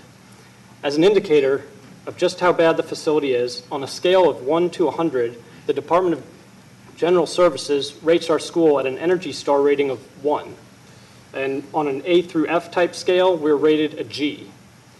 The DCPS facility construction summary lists only 4 out of 17 aspects as in good condition, and one of those, the HVAC system, is not sufficient. I urge you to move up the first phase of renovation of West Education Campus to fiscal year 2016. We are a small school, and the cost to renovate is relatively low, but the message you send to the students, staff, parents, and community is vital to our growth and continued success. We don't have a council member right now in Ward 4, so I ask you to look out for our interests. I invite you to come visit our school, meet our students, teachers, and principal. See how a small investment in our building can greatly impact their futures. Thank you. Thank you very much. Mr. McQueen. Thank you, Chairman Grosso, Councilmember Allen, Councilwoman Alexander, and Councilwoman Silverman, as well as the committee staff. My name is Ben Deli McQueen. I am a DC public school product, K through 12, with a pre-K 4 student at West Education Campus. Our PSA president has done a great job at giving you some background about our school's history. I would like to let you know a bit about the people that run our school. Our principal, I think, is probably one of the best in the city, if not the best. Andrea Carruthers is a fantastic balance of nurturing and pushing our students. Our parents come from all across the city. We have supporters in this room who've been advocating for Wes, but have also been advocating for others. We have a wonderful school aunt and Miss Tull, a wonderful school advocate, Miss Riley. And so we aren't here to do, as some have said, pit one school against the other. We're here to tell the success story of West Education Campus. As it relates to destination schools, West has the potential to become one of those destination schools. While many schools can tout their test scores, we think we can tout ours, but we like to point out, as Josh has mentioned, the growth of our students year to year. And under the leadership of Ms. Carruthers and our current parent, teacher, and community organization, that growth continues to increase year to year. I think the point about focusing on our high schools and less on our middle schools is very important. West has the ability to impact both the middle school and the high school path. Being an education campus and running our kids through 8th grade creates a pathway for our students from elementary school. I think it's important that we don't just put oil on the squeaky wheel, but that when we have the opportunity to support a success story that not only has the ability to succeed for the students that are there, but for those to come, our growth, our success is an important thing to us as a community. West is a gym, and we need the funding to be reinstated to make certain that our modernization can happen, to continue to attract more and more students to build on our success. Thank you. Well, I want to thank you all very much for coming down. I just have a couple of comments and a question. The West Education Campus, is slated to eventually convert back to an elementary because when McFarland opens, you'll feed into McFarland. There might be some issues there with timing, to try to get McFarland built and ready and all of that. But at the same time, I was out there. I came out and did the cleanup there last year, and there definitely needs to be some work there. It's a Phase 0 school as well, so it hasn't had any work done. That doesn't seem fair either. So thank you all for advocating. I will note that when you guys mentioned West, you just made it the 16th school today of people that want their school put in FY16. That just seems like a lot, but not unmanageable. In the end, I will note, and I like to make this statement now only because it's when I thought of it, the debt service for 2018 in the District of Columbia is going to be due about $200 million, and we have a debt cap that we put on at 12%. Now, the debt cap is something that we put on ourselves as the legislature. We decided it was the right thing to do to manage our debt properly. And given the failures of our government in the past, where we actually had a control board take over our finances for a period of time, we felt like it was the prudent thing to do. And in fact, we've had a balanced budget ever since then in the District of Columbia. Does that mean that we could shift around priorities? Of course. We could shift around priorities, and people have mentioned some earlier today. We could not do a soccer stadium, we could not do a streetcar, we could do a lot of different things with our money, and we could then prioritize schools. Right now, in the system, we are looking at a $300 million drop of investment in capital dollars from FY15 that we're in right now to FY18 invested in schools, $300 million. In the past, that wasn't that big a deal because there was this wiggle room that the mayor had in capital funding. But given the fact that our debt service has gone through the roof the way it has, and given the fact that we have this cap, that is putting a lot of pressure here. So that's why it does appear, and probably is real, that there's schools being pitted against each other for capital improvement plans. We have to make, I think, some very difficult decisions. I'm not the CFO. I'm not the most expert financial manager in the world, but I know that I can probably do some justice and some equity in this future budget within the constraints that we have. And that's a question that we're grappling with today. So when we have 16 schools asking to be moved up, you can start to understand a little bit where my constraints are. I also wanted to note that somebody asked, I think it was you, Mr. Trimble, that about management, doing more oversight over these projects. In fact, for the first time ever, DC Auditor is going to be releasing a report in the next month or so of the last 4 years of renovations to really dig into it and understand it. She has then promised me that she'll be doing that annually for us to work with her. And we are meeting regularly now with DGS, literally every 2 weeks, to try to get a handle on what does it mean. Is it appropriate to have a design feature that costs 30% of the budget, when in fact you could have done one that's 10% of the budget and spread the other 20% out in practical applications? All that is on the table for me.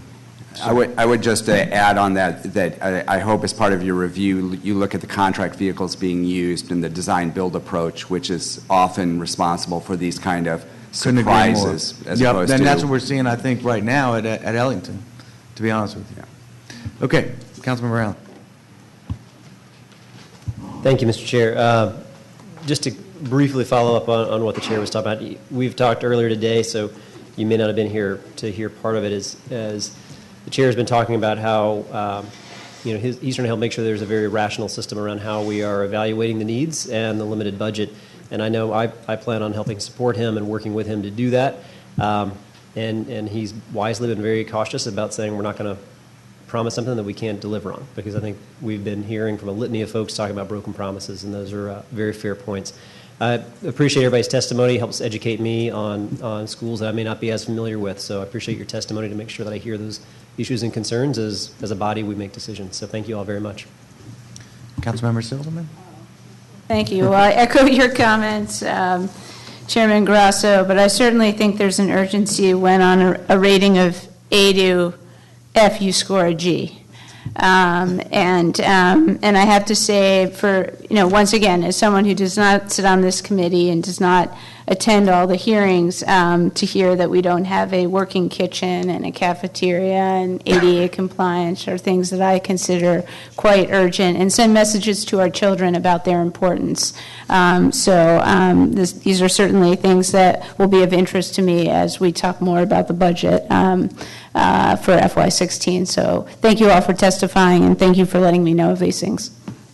Councilmember Alexander. Thank you. I had a question because most of you have modernization concerns, but you mentioned the per pupil student formula you're concerned with. It was the cuts to the Wilson, which was a byproduct of those funding decisions. So the Wilson cuts, I forget the exact number, it's over $1 million, and that was, I think it was in it. It's not that we're opposed to the new law that was giving more money to at-risk. It was just to mitigate the impact. That was the byproduct of that. Right. So you understand the rationale that was used for that, or? Yeah. So it's not that we are opposed to that by any stretch. It's more that the impact on Wilson was just a dramatic cut, that there should have been a sort of a ratcheting down, so there's not this sort of drop off from one year to the next where there's sort of the school has to scramble at a time when they're already overloaded.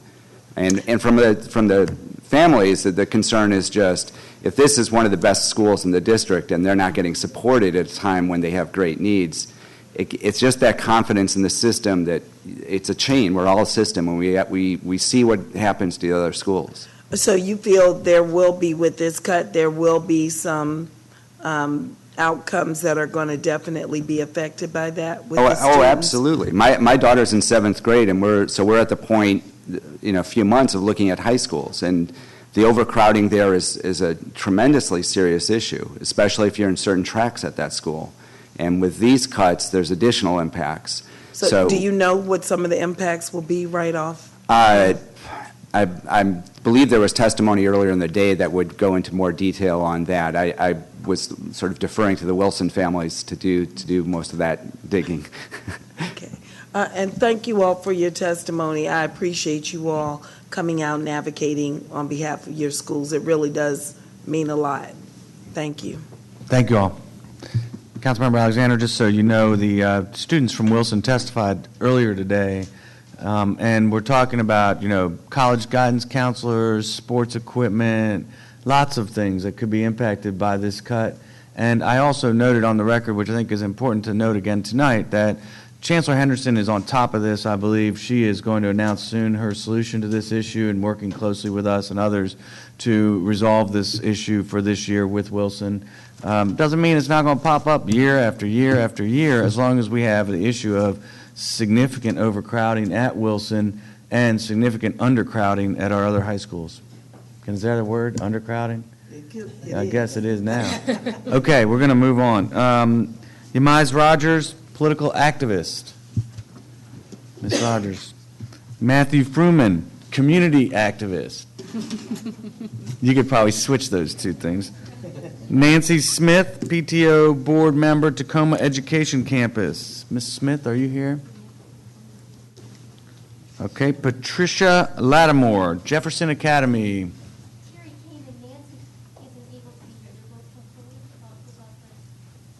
Meredith Fassett.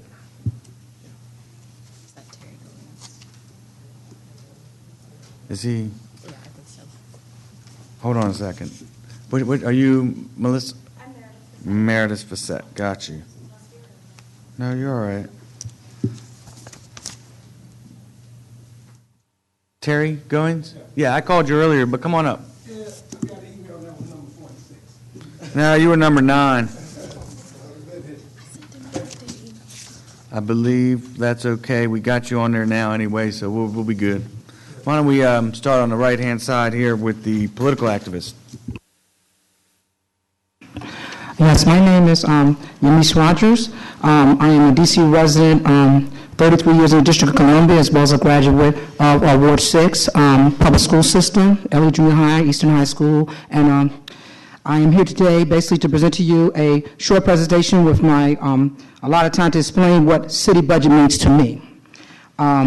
C stands for curriculum for schools that need to be revised in order to stay competitive among the D.C. public schools versus the charter school system, hiring only the best principals and teachers to lead our children who are the future of tomorrow, and maybe passing along putting back the trade schools for the high school students to get accredited and to also graduate with guaranteed careers, which possibly could prevent the truancy problem in the high school system. I stands for incentives, rewarding teachers and schools for excellence achieved in performance. When students excel, everyone should be rewarded for a job well done. T stands for training and teaching for the future of tomorrow. That means no child left behind. All can succeed if they believe in goals and objectives set by our peers. Y means yearly evaluations of teachers' performances and not forgetting about the importance of sports programs, scholastic programs for higher learning and other after-school activities. B stands for better pay for better performance in the D.C. public school system. U stands for understanding how the District of Columbia's tax dollars should be at work for all residents, bringing back to an appointed school board with a 2-year term for re-election for office. D stands for demanding priority for educational need. That includes books, supplies for teachers, and good transportation services for students. G stands for getting the job done, meaning paid by performance, having accountability for the funds received into the system for what it is designated for. E stands for education incentives for middle school and high school grades 6 to 12, awarding scholarships upon graduation as a senior in high school from the program. T stands for teachers incentives for meeting higher educational goals for the students who attend D.C. public schools. Thank you for your time and consideration of these matters and the points regarding the future of the District of Columbia public school system. Thank you very much. Mr. Freeman. Thank you very much, Matthew Freeman. I've been active on citywide issues for some time. I want to talk about 4 tonight, and thank you for the opportunity to testify. Coming late, I have a feeling everything's been said, and actually you said some of the things that I'm going to say just 5 minutes ago, so I'll try to keep it brief. First is Wilson. I've attached to my testimony a petition on the Wilson issue, a letter from the Ward 3 Wilson Feeder Network, some data that we just published about per pupil spending around at all the different schools in the city.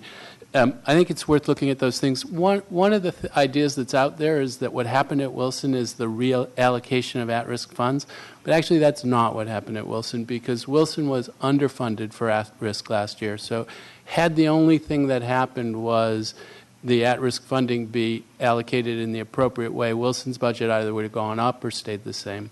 There are other issues. It sounds like you're all on top of it and that we will get to a solution. There really does need to be a solution. Class sizes will be enormous. Things like college counselor, we shouldn't go this way. We need to work on the per pupil minimum issue, but not have just one school isolated and eliminated for the per pupil minimum. Wilson's not asking for more than other schools. It's just asking that it not be so far below what other schools get.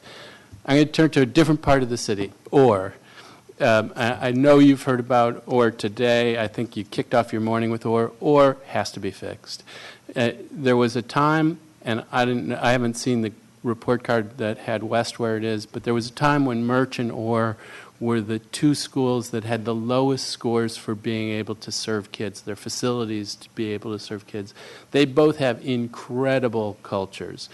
And they both were slated, the promise was that they'd get going and they'd get done by the end of, by August 2017, that we could be there at those places. We should be there on West as well, but we really need to be there on OR. The mayor last year, and I know you've been there, I've been there, the mayor was there last year. She signed a pledge saying she would fight to make sure that OR was modernized immediately and that she would hold accountable anyone who slowed it down. We cannot let those kids down. Those kids, when they talk about what they need, they talk about light, air, and we got to get that fixed. I hope you'll get it fixed. The third is capital spending generally. There is an enormous amount of blood on the floor on capital spending, and you hear about it, and you said there's 16 schools that want to go soon.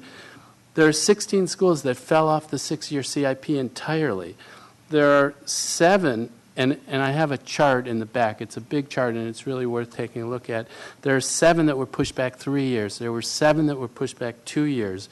There are 11 that are pushed back a year. You talked about the numbers, $300 million in a reduction in investment on schools. There's a $300 million reduction in overall capital investment. All of it, in a sense, is in schools. The schools are getting a shrinking piece of a shrinking pie. And if you could just summarize, Mr. Furman, your time is up. I want to, okay, I'm almost done. And we've got your testimony, of course, and we'll go over it, and we have the whole record. So. Right. Well, I want to talk about one issue just briefly. Well, you're going to have to make it very quick. Go. All right. So in that context, you talked about the debt camp. In that context, one of the eye-popping investments is Ellington. When you look at Ellington, $180 million, $150 million that's yet to be spent on Ellington. It will serve 600 kids. 1 in 10 of the dollars that we spend on modernizations of schools in the next 6 years will be spent on Ellington. Thank you very much. Is that responsible?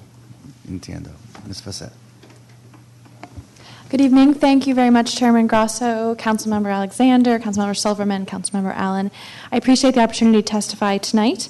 I'm Meredith Fassett. I'm the Advisory Neighborhood Commissioner for the Navy Yard neighborhood. I want to talk to you about making Van Ness Elementary School and Jefferson Middle School success stories for district children by funding the $13.495 million for the Phase 2 renovation of Van Ness and for budgeting funds for the renovation and repairs required at Jefferson. So we know that successful schools need to have excellent school leadership and faculty, well-designed, well-maintained facilities, and high-quality classroom resources. But they also have these vital intangibles: high expectations, an environment that inspires learning, a culture of service and good citizenship, support and engagement from students' families, community champions, a shared neighborhood vision.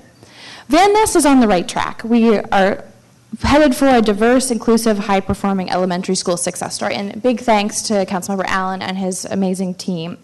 We have the intangibles, and we have a plan in place. So we have a wait list for preschool and pre-kindergarten for our school year that's opening. And so what I'm asking for is that you fully fund the Phase 2 renovation. I've included some of the overviews of what Phase 2 looks like. It's going to be a very exciting success story for elementary school children. I'd like to turn then my comments to Jefferson. Jefferson has many of the elements of a future success story, beginning with an outstanding school leader. You probably know Principal Natalie Gordon. She's created a school culture that supports personal and academic growth. She's a track record of success, and rightly so, she's earned awards. The students are working hard to achieve significant academic gains. They've had double-digit improvements in their scores. Only 1% of Jefferson students graduate with below basic test scores, whereas on entrance, 20% of the students have below basic scores. And things have changed as well. With the boundary review process, you have new elementary schools feeding to Jefferson. These families are looking at, can we think about Jefferson as a middle school plan? And what can I do now? How can I roll up my sleeves? How can I get involved? The broader community is engaged in Jefferson. You've got partnerships. You have development at the wharf for the Capitol Riverfront. So here's the thing. Jefferson has the momentum that leads to a school success story. It has these intangibles. But the trouble is, and I know we have competing scarce resources, this momentum can be stifled. And these scarce and tangible resources, they can go elsewhere. There are a lot of worthy endeavors.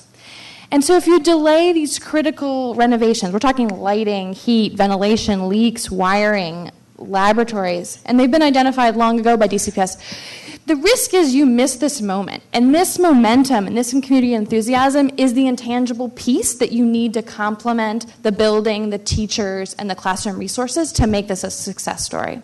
And so I know it's not easy. I don't know how you will do it, but I ask that you look long and hard to find that additional funding, and then we can have 2 more great success stories for city children. Thank you. Thank you very much. Mr. Goins, good evening. Good evening. My name is Terry Goins. I'm a Coolidge alumni and member of the Ward 4 Educators Alliance. I'm coming down here asking and praying that Coolidge community finally get justice on this year's capital budget. We have been pushed back and trampled over for years. We have lost good students and teachers because no one knew or felt comfortable about what direction Coolidge was going in.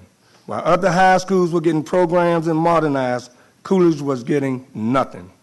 We finally get to the point where it's our turn and we get unstable situation one more time again. The downsizing of the high school, we understand that, and we don't mind that.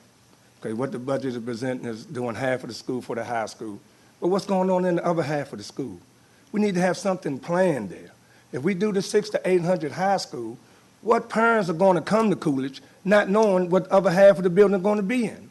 Something needs to be planned. We don't mind waiting to plan that other side because it'll be a good collation for our students, but it needs to be a plan. What students are going to come?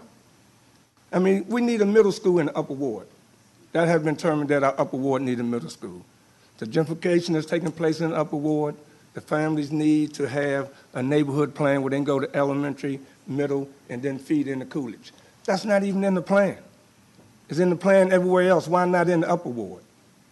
And then we have the Frank Williams Center. That is a benefit for everyone in the city. The Frank Williams Center holds 4,000 people. Why hasn't it been updated and modernized so it can accommodate? It don't have to just serve the Coolidge community. It can serve the whole D.C. D.C. can make money off the Frank Williams Center by renting it out. Our field. We haven't had a track meet on our field in 3 years. Because every time we talk about getting it done, they say we're getting modernized. So they're not going to do anything. But yet y'all continue to put us back. So why do our kids have to suffer while every other high school can have track meets, but we can't? You walk on our field, we got craters, boulders, and cracks all in our track. For 3 years, nobody wanted to do anything about it. We just want the same thing that every other high school had. We were the face of modernization back in 2002 when everybody was pushing for money to put this money into the budget. Coolidge was the face. We was the one that brought our band down here. But yet we got nothing. I mean, it's time that y'all step up and give us what we deserve also. Y'all worrying about our numbers. Yeah, our numbers going to go down when everybody else is getting modernizing programs, but we have nothing. Who would send their kid to Coolidge when there's nothing there? I mean, y'all need to step up to the plate and do justice for our school community up in the upper ward there. We appreciate that if y'all do. Because we have done the hard work. We supported every other school while they was getting their modernization. It's time that we get the same support. Thank you, Mr. Goins. Appreciate that. Thank you all for coming down and testifying tonight. I hear you all loud and clear, and we'll be continuing to, continue this dialogue for the next few weeks. So I don't have any follow-up questions, but I do appreciate you being here. Councilmember Allen. Thank you, Mr. Chair. Ms. Rogers, love to see our Eastern alums. If you don't know already, on April 30th is their Legacy Day, where they try to have alums and other professionals come back and meet with the students. I hope you'll consider doing that. It's a great opportunity for the alumni to be able to get back into the school and help make sure that the kids see their future as well. So if you need any information, I'd be happy to talk to you afterwards to connect you with there. Sounds good. Thank you all for your testimony. Really appreciate every single one of you. Commissioner, thank you very much. You talk about creating the expectation. I think that you and the neighbors and your neighbors have really helped create really fantastic, strong expectations for Van Ness. And I think the fact that you talk about it along the continuum feeding into Jefferson is fantastic, because that is that shared energy that I think is going to help make sure that Jefferson is the right school. You've got great leadership there, great programs, great students, great everything, except for a building. And so that's where we have a lot of work to do. So thank you all very much. Thank you, Mr. Chair. Councilmember Silverman. Thank you, Mr. Chair. Thank you all for your passion, for your neighborhoods, for your schools, for your communities. And I look forward to working with you in the future, even though I'm not a member of this committee. Mr. Chairman, thank you for letting me be a part of the hearing tonight. I'm going to have to leave, but I will follow in the future. So thank you very much. Thank you so much for being here. Councilmember Alexander. Thank you. And Mr. Freeman, thank you all for your testimony. When you mentioned about the uneven parallel with one school getting tons of money and others not getting any, we wonder how the allocations are even figured out in terms of capital improvement dollars, and I can't figure that one out for you. No one can. Mr. Goins, it's interesting to me because I know that we have, and this has been for years, where people have proposed, and I think the council had legislation where proceeds from the Turkey Bowl or from sponsorship. Now we can have sponsorship with games, with the athletic fields, advertisement. I thought that money was supposed to go back into athletic programs. So I'm a little confused about that. Are you familiar with that? No, not at all. Or from the fundraising at the different games during the year, where people sell concessions at the games. I thought, and there was some. I thought there was some room for fundraising and for efforts to be invested back, but I can look into that. I'm not sure. I know that we have made a big deal about bringing in corporate sponsors or, major sponsors for our sporting events, but I don't know where that money goes. I don't know if it goes back into the general fund or if it's supposed to recycle through our DCPS athletics program. You talking about the citywide funds or the concessions at individual schools? Well, both, but primarily for advertisements. Say if Coca-Cola wants to advertise at Coolidge's field and put the name around the scoreboard or something. I think that's allowed now, that you can do that. And, the money that they can, not yet. Yes, that's something. Yeah. That was a consideration, but that was legislation that has gone out before, and I don't know where it got, but the idea has come back up again. And I still don't know, as proceeds from the Turkey Bowl, where that money has gone since I've been on the council. So I've never gotten a report from that money. So that's something that we need to hold folks accountable to see that too. So well, Coolidge track has been a problem for years. Okay, and nobody's done anything about it.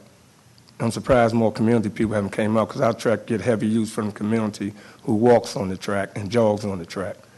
You cannot have a track meet on that track with all the holes and cracks in that track. I'd be glad to send anybody pictures of the state of that track, but yet when we go to DCPS, they talk about, when we go to DGS, they talk about we get ready to get modernized, but yet our modernization continue to get pushed back. And I wonder if that is in that side of the budget, because now we went from 117 million to 50 million is that in the budget to do the field? Never mind the Frank Williams Center that need done. Thank you. Thank you all for your testimony. Thank you. You know, is that a DPR track or is that a DCPS track? That's a DCPS track. It is? You sure? All right, we'll look Yes, into I'm that. positive of that. Yeah, we'll look at it. We'll see what we can do. Okay? Thank you all. Thank you. We're going to move on to the next panel now. If Danica Petrosius, parent at Capitol Hill Montessori at Logan, probably got that really wrong. That's right. Well, you can clarify it for me. Jennifer Harris, DC resident. Iris Bondgill, parent at J.O. Wilson. Y'all been waiting back there. Cardell Shelton. I didn't see Cardell here. Ivan Frischberg, parent at Brent Elementary.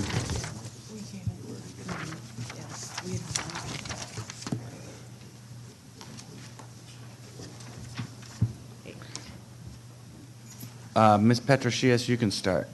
Did I say it right that time? Petrosius. Petrosius. It's like an atrocious, but it's Petrosius. Got it. Ms. Petrosius, please. Yes, so the three of us are kind of one testimony. Well, we'll It'll leave be Ivan 4 out minutes then. or less, so is Yeah. it okay if we go in a different order? I don't care how Okay. you go, but as long Awesome. as you do it all, quickly. 4 minutes or less. Go for it. You don't mind waiting, right, Ivan? Not at all. Okay, It's just great. an honor to be on the panel with Ms. Petrosius. Petrosius, yes, we got it now. Okay, thank you. Please proceed. Good evening, Chairman Grosso and members of the Education Committee. My name is Jen Harris, and I'm a photographer, exhibit designer, and new parent. After spending time in my local school and talking to my neighbors about their rich history, I had an idea. What if students shared their stories about schools, communities, and history? And so began our project, The Story of Our Schools. We proposed that DC public schools share via exhibition space their individual school stories as seen through the eyes of students. A school-based exhibit committee will guide students to develop their own storylines that showcase their schools and communities. When completed, these visually compelling exhibits will remain permanently in place to engage new families and serve as ongoing learning tools. For approximately $160,000, we could get our project off the ground and pilot exhibits in 2 schools. $53,000 of this figure will cover one site's cost. Funding would be allocated to teachers, historians, exhibit designers, fabricators, administration, and the launch of a website. We will document our process and revise it as needed to make sure it works well for children, parents, schools, funders, and the communities. Thank you, and I pass to Iris. Good evening. Thank you, Chairman Grosso and members of the Education Committee for holding this hearing after hours, for those of us who couldn't be here during the day. Appreciate that. My name's Iris Bond-Gill, and I'm a parent of 2 at J.O. Wilson Elementary School. But today, I'm here as a board member of the Story of Our Schools because I believe in its potential to engage schools and their surrounding communities in experiential learning with benefits to the school and surrounding community. In a system like ours, where schools draw students from across the city, this project gives kids a sense of place and pride rooted in their school's histories. Schools gain a learning tool that they can use over and over and strategies to engage their surrounding communities. It gives principals a tremendous bright spot to highlight in recruitment efforts and tours. And when multiple schools share their stories, the system gains a rich history of education and progress in DC. Our city is changing fast, and we should help our children understand the past as they work toward a brighter future. As we modernize our schools, we run the risk of them turning into one-size-fits-all models, beautiful but generic. We can do better. Our schools should be welcoming and unique, each telling its own story in a time and place about DC's past and future. Thank you. And I've shared the same gratitude for the late night session that you've done, Chairman Grosso. I am Danica Petrosius, a parent of 2 at Capitol Hill Montessori at Logan, and I'm here today as a board member of the Story of Our Schools, and I believe it would be a great partner to our city and our schools. Over the past year, we have engaged teachers, principals, parents, and historians. The feedback was very positive. We learned a few things that helped improve our plan. We learned we need to make sure the school has skin in the game. We learned that historians need to work with a project. We need to engage kids, educators, and parents at each site. That we should allow for site-based flexibility, and we should consider whether school modernization budgets could be used to supplement this or support this. Now we're applying for 501c3 status. We're reaching out to DC agencies, and we're looking for private funding so this can be a public-private partnership. On Tuesday, in front of your committee, we are excited to hear the DME testify about the importance of DC history. We ask that you help us kickstart this program. Specifically, we ask that DGS guidelines allow this to be part of school modernization plans, that the city provides some funding for pilot sites, and the Education Committee be a strong partner in helping share this idea citywide. Your packets include some materials that also have just some interesting design ideas to give you the image of what could happen, and we hope you'll take a look at it further. Thank you for your time.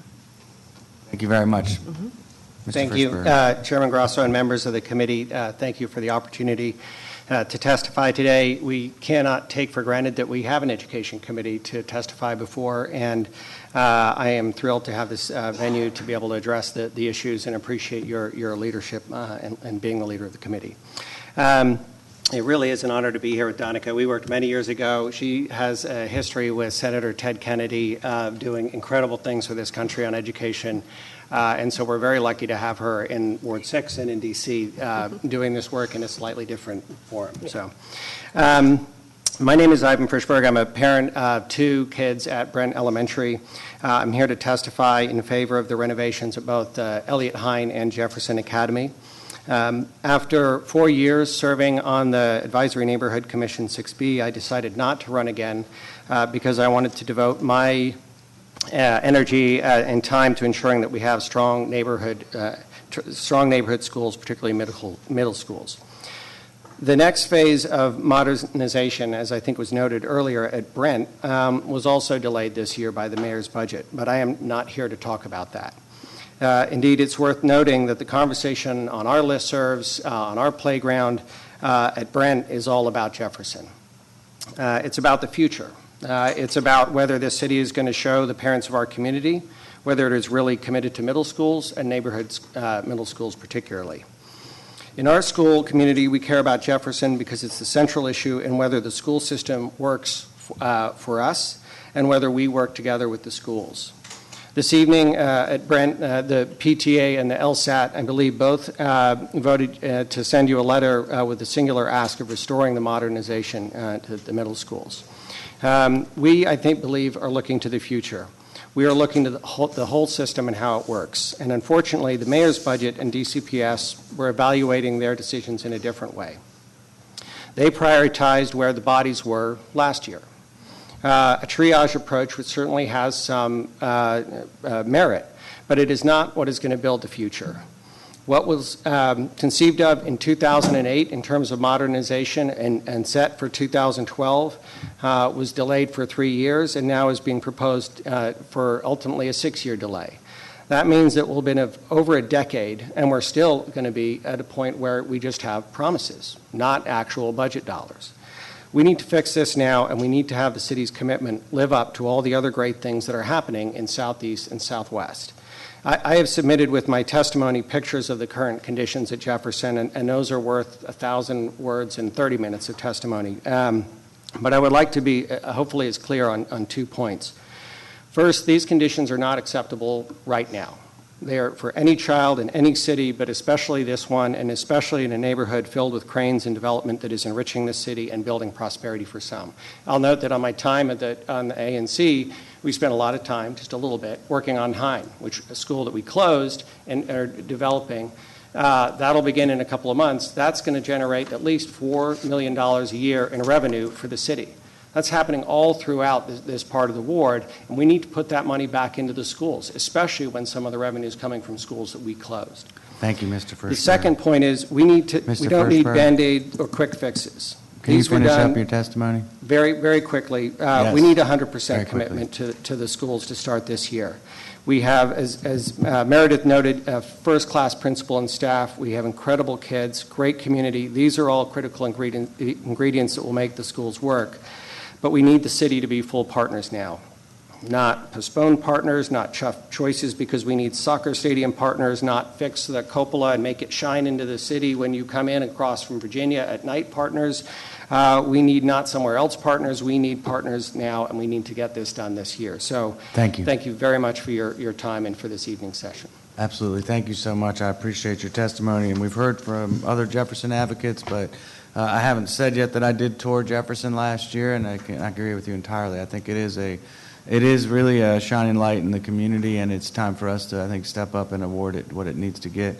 Hopefully we can make that happen. So, Thank you very much. and your guys' idea sounds really good and interesting. I appreciate you spending the time to come out and share it with me. I certainly will look closely at the packet that you left with us that talks about the different phases and pilots and all of that.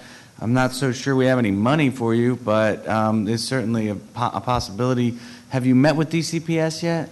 We're working on getting those meetings so that we can start to figure that out. But we've met with some of the school folks we know just to get an idea of what this would look like and make sure we're on track to something that could be realistic. I think that's great. There's two tracks you can take. One is meet with the schools themselves that you want to use as a pilot, which is very important to get their buy-in. And then they don't have any money, right? So then you got to go to DCPS and talk to them and see if it's like a community or family engagement type thing they might be willing to do as a pilot to start to help give you the seed money.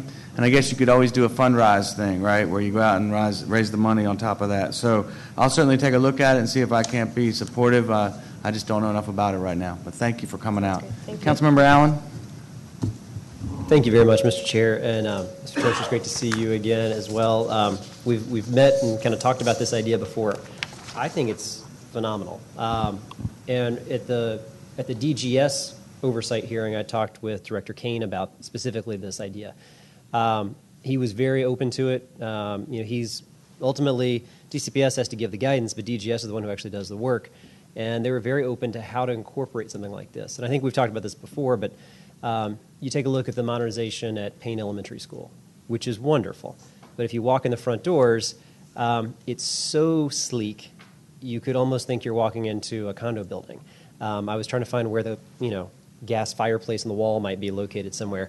It doesn't speak to the history of the neighborhood. It doesn't really talk about the character, and it's just kind of a missed opportunity. And I think that's what you're trying to outline is how do you help tell the story, but also how do you help incorporate arts into our school? I think there's just a lot of opportunities there. I'll continue to follow up with Director Kane from the DGS side. We certainly need to enroll DCPS in it, enroll the chair in this, but I think it holds a lot of potential, and I think it's a great idea. So I appreciate you guys being down here to talk about it again. And Mr. Frischberg, thank you for coming down and testify again. Much like we heard from Commissioner Fawcett, the focus on the feeder pattern, I think, is to me what is really so compelling about the energy created towards Jefferson right now. That we've heard from parents from Amadon Bowen now, from Van Ness, and from Brent today, all talking about the energy headed towards Jefferson, that you've got the right leadership there, you've got the right programs, you've got the energy. What we need to do is have the building match that. And we spent money on a cupola, and last I checked, there's no classroom up there. So it's not something that I think was probably the right prioritization of how we spend these precious capital dollars on getting the school where we need to. But this is an issue also that's, it's not just unique to Jefferson in the ward. Working really hard for ELIOT-HINE. I know you're very supportive of that.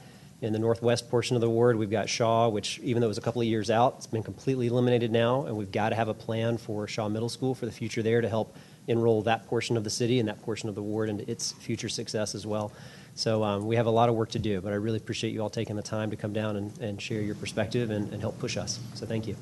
Thank you, Mr. Chair. Thank you, and thank you all. It's kind of a weird image to see a cupola standing by itself in a parking lot one day because they didn't bother to fix the roof and the entire building deteriorated around it. That's a strange image. They have some beautiful lights that shine on the cupola. It's gorgeous. Come on, people. That's ridiculous. Okay, before I call up the next panel, for those of you still remaining and those of you watching diligently on Channel 13, the score is 1-1 towards the end of the first period. The Caps are hanging in there, which is a good thing. Call up the first panel now, next panel now. Angie Halamandaris, President and co-founder of Heart of America Foundation. Good evening. Diane Hoskins, ANC Commissioner, SMD 6B02. Zerline Hughes, parent at Hearst. Ms. Hughes here. Alexander Padro, I did not see him in the room. Brian Peters, Central Shaw Neighborhood Association. Good evening, Mr. Peters. Gregory Stackle. Come on up, sir.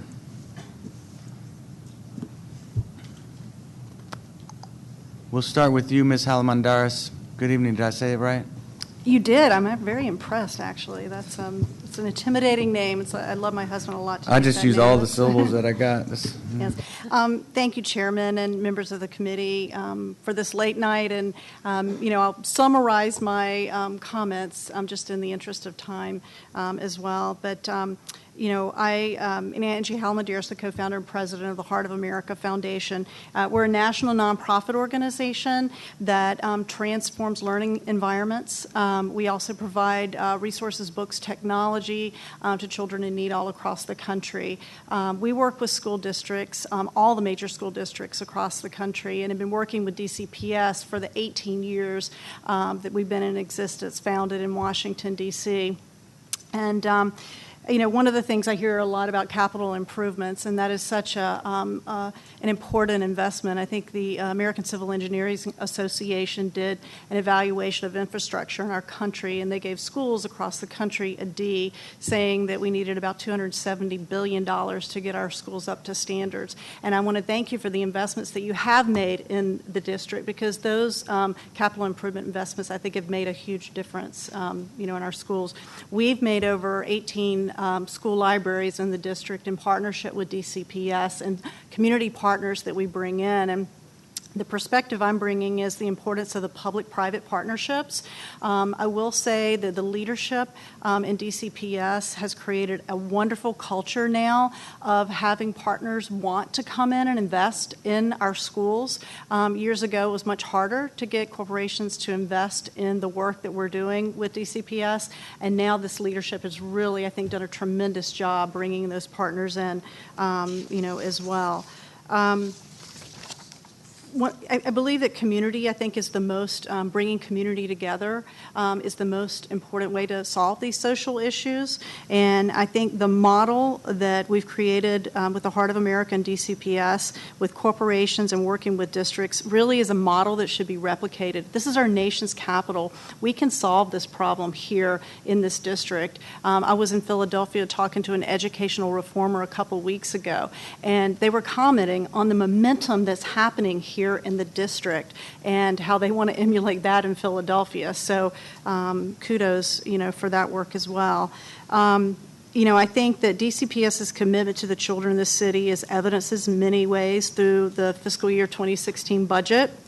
And given the gains that have been made, as well as the work that remains, we believe that the leadership in DCPS is truly making changes for the good in our nation's capital. We really believe that. We have that perspective of looking at other districts as well.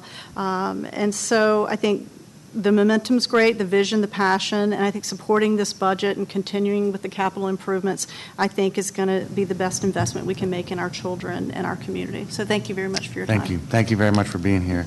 Ms. Hoskins? Hi. Hi. Turn your mic on there. Chairman Grosso and members of the committee, thank you for the opportunity to testify on a matter that's very important to Capitol Hill. My name is Diane Hoskins, and I represent Advisory Neighborhood Commission 6B02. I'm here today speaking on my behalf, to ask the Education Committee to restore the modernization funding for ELIOT-HINE and Jefferson Academy in the FY16 budget. I'm not testifying on behalf of the Commission formally, but as you probably know, ANC 6B has written to the Council and the Mayor in support of restoring the funding for both Jefferson and ELIOT-HINE.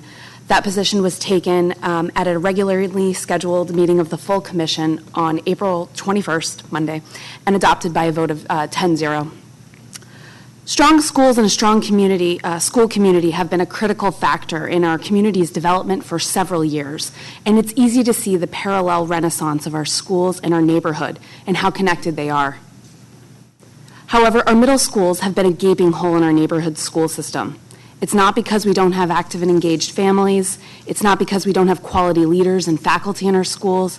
It's not because we don't have students who are hungry to learn, to attend their neighborhood schools. But one of the central reasons I have heard time and again is that they don't believe the city is there to meet their commitment. And central to that is the repeated failure to live up to the commitments to our middle schools in the modernization funding. It's not just the failed commitment to stick to a timeline and honor these promises to fix up the schools. It's more fundamentally that the city, concerned that the city seems to sit back and allow our children to attend schools that are clearly in substandard conditions. Examples include failing heating and cooling systems that not only make learning more challenging, but make kids feel sick, lack of any modern infrastructure and technology that is required to support learning in the modern day, and general decay, such as missing water fountains, broken toilets covered by plastic, water leaks, and holes in ceilings. These failures send the signal that what these kids are doing is not important and where they go to school is not important. It's not acceptable for these conditions to exist in our neighborhood or anywhere in the city. With such intense economic development and growth, it's a clear sign of the city's priorities not being with our schools and our school children. That's why parents give up and walk away when it comes to middle schools in our neighborhood. You have a key opportunity to restore that trust, to rebuild that sense of commitment, and fill a critical gap in our education system by ensuring that the modernization of ELIOT-HINE and Jefferson Academy begin next year. Chairman Grosso and members of the committee, I believe you are just as committed to seeing these conditions change, and I really urge you all to ensure that no budget comes out of this council without making these commitments real. Finally, I want to echo all the appreciation for scheduling the late evening hearing and really appreciate the opportunity to testify. Thank you. Thank you. Thank you very much. Mr. Peters? It's on. Oh, now it's off. Now it's on. Great. Thanks. Chairman Grosso and Councilmember Allen, thanks so much for staying late with us tonight. Thanks so much for your service generally. My name is Brian Peters. I'm here on behalf of the Central Shaw Neighborhood Association. We represent just over 100 residences in the kind of upper northwest corner of Ward 6, and I'm here to advocate on behalf of restoring funding for Shaw Middle School. The Central Shaw Neighborhood Association is deeply concerned that the mayor's proposed budget excludes $54 million for the modernization of the Shaw Middle School to reopen that school. We urge you and your colleagues to restore funding to this critical project and commit to a timeline for planning and construction. Shaw is a growing community rich in both history and new opportunities. Few neighborhoods in the country have experienced the revitalization and growth that Shaw has experienced in recent years, but in order to ensure the longevity of a healthy community, our public education options must grow with the neighborhood too. As longtime neighbors welcome new ones, we all look to what the future holds for our families. Reopening a modern Shaw Middle School is an essential element to realizing the potential of that future. Seton Elementary School and Cleveland Elementary School in Shaw have seen strong gains in test scores and enrollment. In order for neighborhood residents to fully commit to these schools, they need to have great local options for the next step beyond the 5th grade. Without Shaw Middle School, these elementary schools will continue to lose students in the upper grades as parents struggle to find an appropriate placement for their children. Rebuilding and improving Shaw Middle School also makes sense in light of the city's investment of millions of dollars at Dunbar. Dunbar High School is currently under-enrolled or undercrowded, Chairman Grosso, in part because local students who should be attending Dunbar have been scattered far away to Francis Stevens Middle School and to Cardoso. Recreating Shaw Middle School is an integral step in revitalizing Dunbar. The families of Shaw are invested in the District of Columbia. We ask that you invest in our families, our children, and our educators for generations to come by restoring funding to the Shaw Middle School. Thank you again for your service and all of your support. In particular, Councilmember Allen, thanks so much for taking a lot of time to be up in our part of the ward. And I'd also like to thank you for your comments earlier today and this evening in support of bridging the gap between elementary schools and high schools. Thanks very much. Thank you. Mr. Stackle. Thank you. My name is Gregory Stackle. I'm an SWS parent and a member of the SIC committee. My daughter currently attends SWS in the kindergarten class, and I'm also an architect. And so I will take, just as an aside, I'll take no offense to any of the comments made about architects here or the designs. In fact, I agree with many of them. Okay. When our child was at Ludlow Taylor 2 years ago, I was also a member of that SIT committee for their Phase 1 modernizations. And this experience has given me some understanding of the process to which I'll speak in my testimony. First, I'd like to thank you all in D.C. for believing and investing in SWS. We think this support really shows what can be achieved by thinking outside the box in public education. 20 years ago, the city gave a small group of teachers the opportunity to innovate. 3 years ago, the city reinforced this belief with the current facility at Goding. And by all accounts, it has been a true success. We're one of the few schools carrying the Reggio program from the early childhood into the elementary years. Another success story. SWS is now a place and a culture where DCPS teachers come for seminars, training, and coaching. One example is Project Zero DC, which is overseen by SWS teachers across the city. Ludlow, Taylor, Mann, and other schools are following the lead of SWS. We feel that this is good for students, teachers, parents, good for DC. So again, thank you for the support in the past. Now that the school has been in its current location for a few years, the administration, parents, and teachers really understand what needs to be done to make this school function. DCPS understand this as well because the budget that was allocated, had been allocated, is for the upgrades. This is what I'd like to talk about a little. Here's the bottom line. Serious basic repairs. You've heard this from other schools as well, but serious basic repairs necessary, and these are substantially eating into the budget for modernization. In fact, there is no budget for modernization. Firstly, there are safety issues. Fire alarm malfunctions, no sprinkler system, which is not to DCPS standards, by the way. This is serious. As an architect, it scares me, and I think it should scare you all as well. Non-functioning elevator, which is critical when we talk about medically fragile children and disabled children. Leaky roof, HVAC, non-functioning, classrooms undersized by 50%. You've heard this before, other schools. It's very similar here. The school is committed to modernizing this facility in keeping with the Reggio model, and the physical environment is critical to this teaching model, so much so that it is referred to as the third teacher. Having spoken to the administration and as part of the SIC committee, I can state that the direction for the school is to reinforce this citywide mandate from DCPS. You may remember that SWS was initially a local school, and DCPS directed the change to a citywide school. We're currently drawing students from every single ward in the city, So it's working, but it needs to be expanded.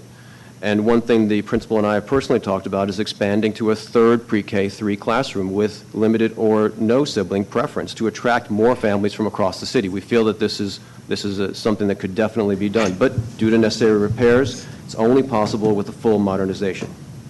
I know my time is limited. I'm summarizing. I'm aware of that, too. The budget allocated this year won't address anything more than HVAC, not even the safety issues, much less the modernization. Bottom line, it's aging.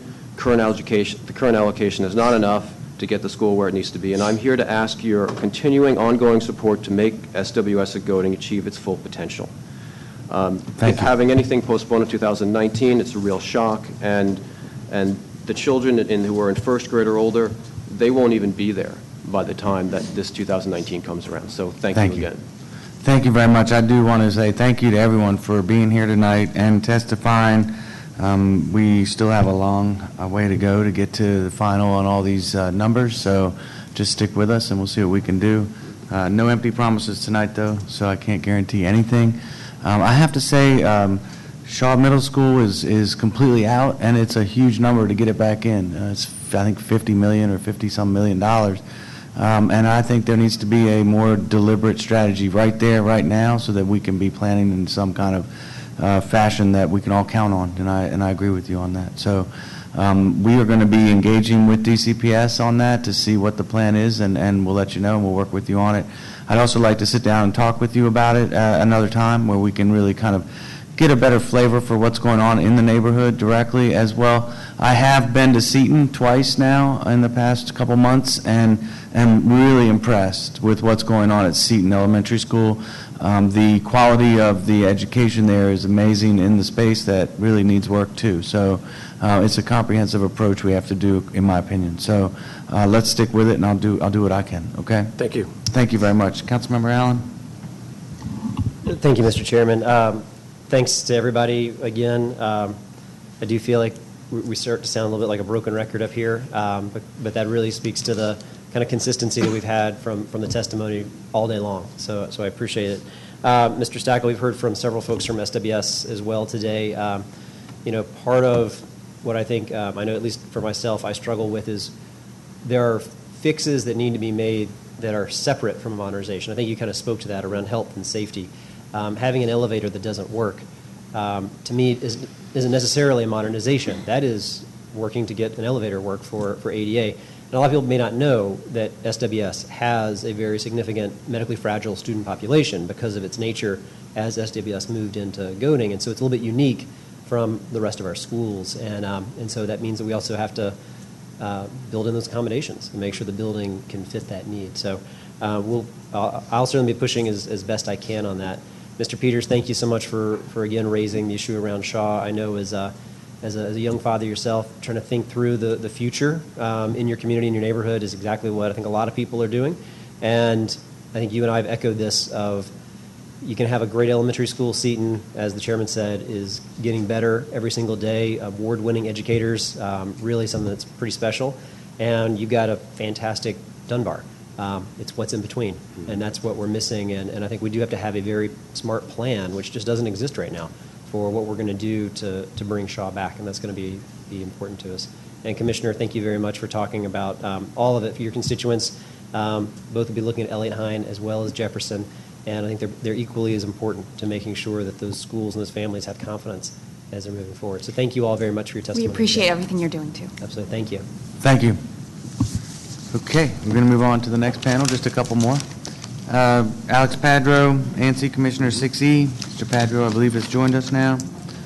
Deborah Loomis, SWS parent. Is Ms. Loomis here? Oh, hi. I thought that was you. Ramin Tahiri, SWS parent. Jonathan Beaton, SWS parent. That makes 4. Mr. Padro, you may start whenever you're ready. Good evening, Chairman Grosso, Councilmember Allen, and Council staff. I'm Alexander M. Padro, a 15-year ANC Commissioner representing Central Shaw and Vice Chair of Advisory Neighborhood Commission 6E. I'm here this evening to communicate the Commission's action at its April 7, 2015 meeting regarding the DCPS capital budget and to urge the committee to put construction of the new Shaw Middle School, also known as the Center City Middle School, back into the capital budget beginning in 2018. At its April 7, 2015 meeting, Advisory Neighborhood Commission 6E voted unanimously to request that Mayor Bowser restore the capital budget for planning and construction of the new Shaw Middle School. The commitment to build a new Shaw Middle School began in 2008 during the Fenty administration, when Shaw was consolidated with Garnett-Patterson. The Shaw site was chosen over the Garnett-Patterson site because Shaw had recreational space and Garnett-Patterson had none. This project has been in the DCPS capital budget every year since, with funding spread over 3 fiscal years, with architecture and planning taking place in the first year and construction in the following 2 years. While the start date has been pushed back on several occasions, the funding has remained in place with as much as $54 million and $48 million in the most recent budget. During the intervening years, our neighborhood's middle school-aged children have been split between Francis Stevens in the West End for families residing south of Rhode Island Avenue Northwest, and Garnett-Patterson, and currently the Cardozo High School complex for families living north of Rhode Island Avenue. Parents have been uncomfortable with having their children travel so far from home for middle school, knowing that the city had committed to building a new school that they could walk to, but all believed that there was light at the end of the tunnel.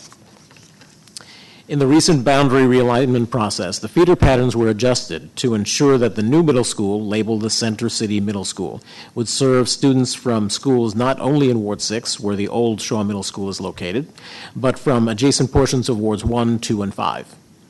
So imagine our shock and dismay to learn that Mayor Bowser's capital budget zeroed out the funding for construction of the new Shaw Center City Middle School. There is no funding in place for the new Shaw Middle School through FY 2021. The Bowser administration provided no explanation for the change, but it is very telling that a new Ward 4 middle school now appears in the capital budget. To have a commitment to building a new middle school serving students living in and near the center of the city abandoned only a few months after the commitment was reaffirmed in the boundary realignment process is a slap in the face to the parents and communities that have advocated for this change and who were encouraged to see that their concerns and wishes had been considered and respected. This middle school is the single most important project for residents of neighborhoods that are experiencing some of the fastest growth of any in our city. Our elementary schools have been or are being renovated, as have our high schools.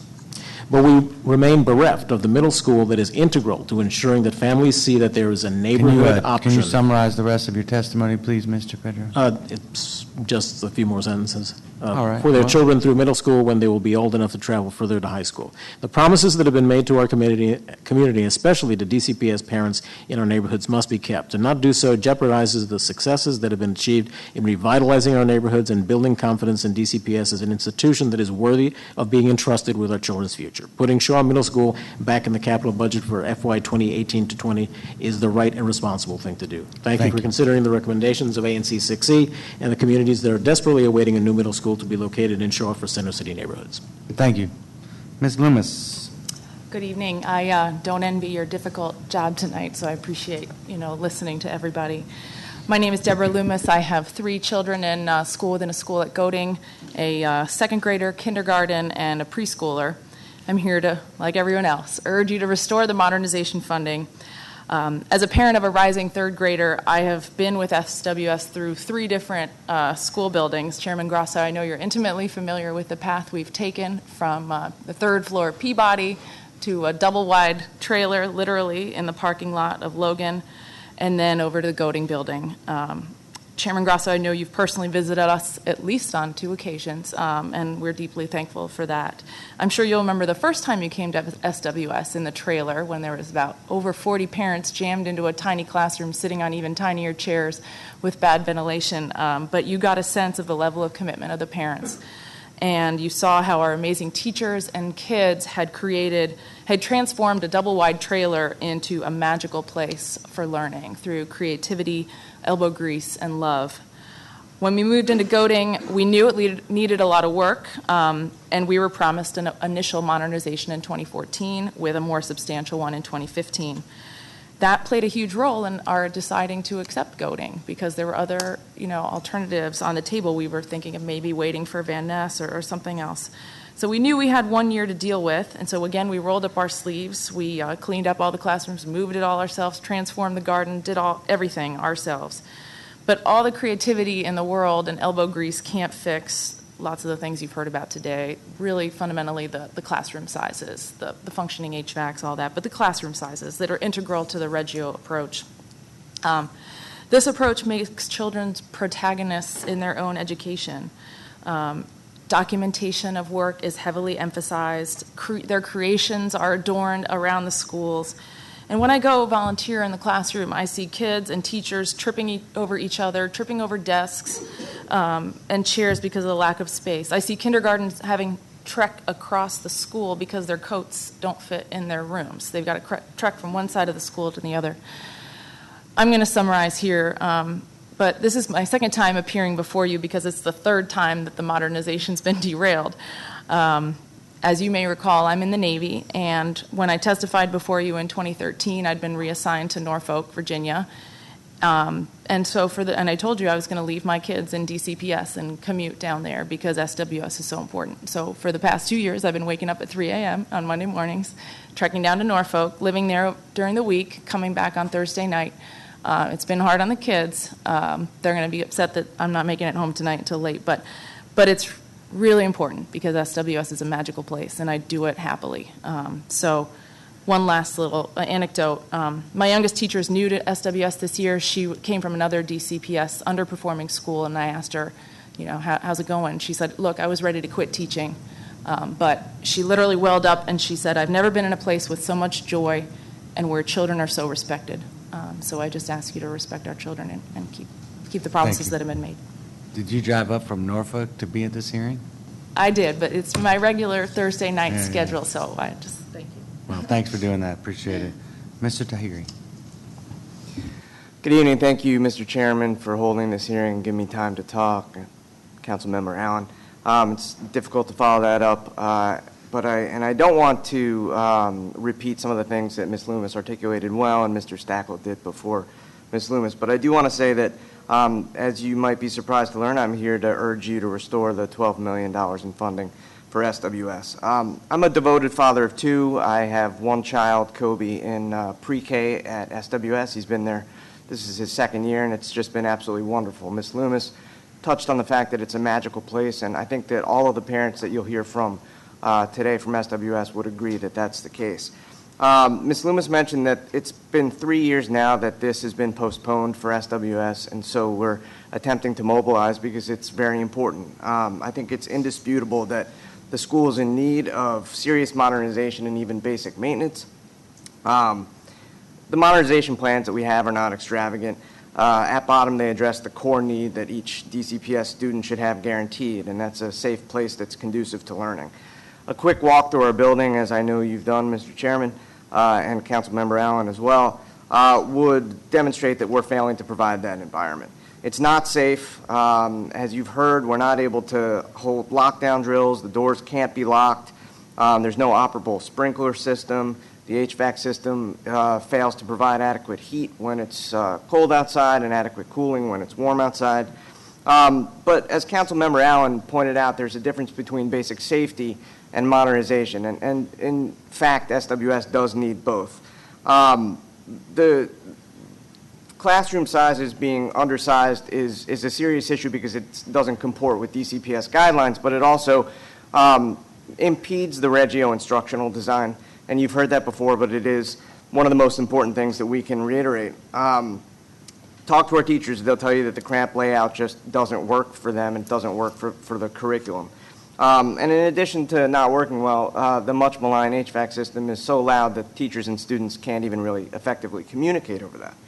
And then the one thing I want to emphasize is that SWS is a citywide school.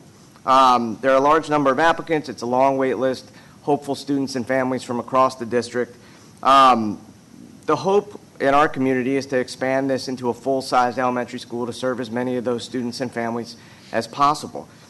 We expected that the city would stand by its commitment to ensure that that expansion would be successful, and that includes modernization and basic safety upgrades. Now that it's been postponed again until 2019, I think people have real and very realistic fears that that modernization may never come to fruition. And just to put it into perspective, and I think it was mentioned by Mr. Stackel, there are going to be some kids here who, if the modernization goes through in 2019, they won't even be in elementary school anymore. So it affects an entire generation. So to sum up, I would just urge you to restore the funding and consider everything that has been said and will be said about the unique and special place that SWS is. Thank you very much. Mr. Beaton. Thank you very much for holding this hearing and allowing me to testify. My name is Jonathan Beaton. I'm a 21-year resident of Ward 6 in Southwest DC. And I'm the proud father of twin girls, Anya and Bryn. They're in pre-K 3 at SWS, school within a school. I almost didn't apply at SWS because I heard how hard it was to get in. Indeed, 279 people applied for pre-K 3. Amazingly, one of my girls got in, and the other got in a few months later on the wait list. Somebody asked me whether I went out and bought a lottery ticket that night, and I said, no, I've already won the lottery. So I was very excited that we were able to secure 2 spots for our girls in SWS, ensuring that we'd have an engaging learning environment. It's so exciting and amazing to take some time off and go on a field trip with my kids to the National Gallery of Art and have 2 people from Harvard Project Zero have flown down to go on that field trip as well. This weekend, there will be a book release party talking about, children as citizens within their own environment, and my kids were part of that. So really, we're held up and looked at as one of the best schools in the country. So I was surprised as a new parent to attend an evening discussion at SWS featuring you, Chairperson Grosso, and to find out that the girls' new schools classrooms were below DCPS size guidelines. And then I found out that the girls' HVAC system wasn't really working properly. And then worst of all, I found that the girls' school doesn't have a functional sprinkler system. I left that meeting very concerned and addressed my concerns with the principal, who assured me that these items were budgeted for in DCPS and that this had been put off in 2014, but that it would be funded next year. So I was really dismayed to find that the mayor's new budget once again postpones the project until FY19. And one has to wonder if some substandard classrooms, substandard HVAC, and missing fire sprinklers aren't a priority now. Why should we think they'll be funded in 2019 when the belts are even tighter? Budgets are a statement of priorities and values in a community. What does it say when one of our community, when we continue to say no to a citywide school asking for modest upgrades, classrooms that meet DCPS guidelines, an HVAC system that doesn't have my girls needing to wear winter coats in their classroom or coming home saying they couldn't take a nap because it was too hot, and lacking fire sprinklers. I urge you to restore the approximately $12 million in modernization funding. And one last item, it would be easy to split this up in pieces, But if you increase the size of the classroom after you've installed the sprinklers, you're just going to have to reinstall the sprinklers. The same with much of the HVAC system. Thank you. Thank you very much, Mr. Beaton. And I hear you all. I mean, there's not much else I can say right now. We'll keep working on it and see what we can get to. Mr. Pedro, I asked Mr. Peters earlier if he would be willing to sit down and meet with me on this Shaw question, and I think it'd be great if you could help with that. I would be greatly appreciative if you would find time to meet with me. Maybe as a group we can maybe see if Councilmember Allen would join us and really just put our heads together for half an hour, and see what we can come up with for Shaw moving forward with some certainty and deliberateness. And I hope you'd be willing to do that. I'd be happy to do it, and I've been working on this since 2008, and we're hoping that we'll still break ground 10 years after the school closed. Right. I understand, and so therefore I think it's important for us to put some steps in place, timeline, et cetera, and maybe bring whoever you think you need to have at that meeting who also has some history there. Same with you, Mr. Peters. Councilmember Allen? Thank you, Mr. Chair. And I think that's a really smart step we need to take, and so I had no doubt that the Commissioner would be fully engaged in that, as you have been on Shaw all along.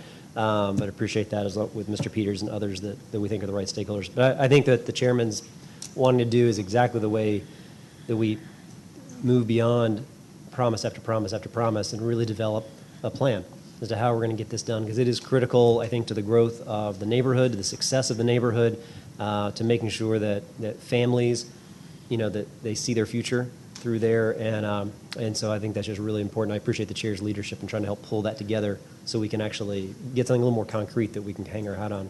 So I appreciate that. And to our SWS parents, thanks again for coming down to testify. It's mirrored a lot of the other testimony that we've heard, but it is a priority, and so I appreciate. I hear it. And as I had mentioned, there are some health and safety issues that I don't think, no matter what ends up happening, health and safety issues that we just need to be addressing with urgency, and those are things that I'll keep pushing for, but I'll continue to try to make a priority of saying that we need to fully fund SWS and the modernization there. So thank you all for coming down to take the time to testify. Appreciate it.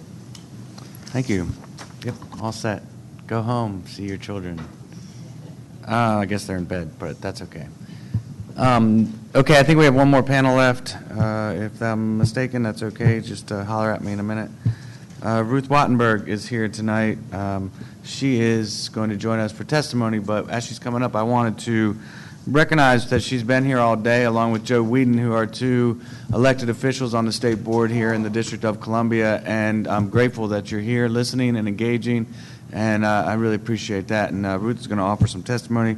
We also have Amber Phillips from the African American Policy Forum joining us, Noelle Watkins, and Rachel Gilmer. Please come on up.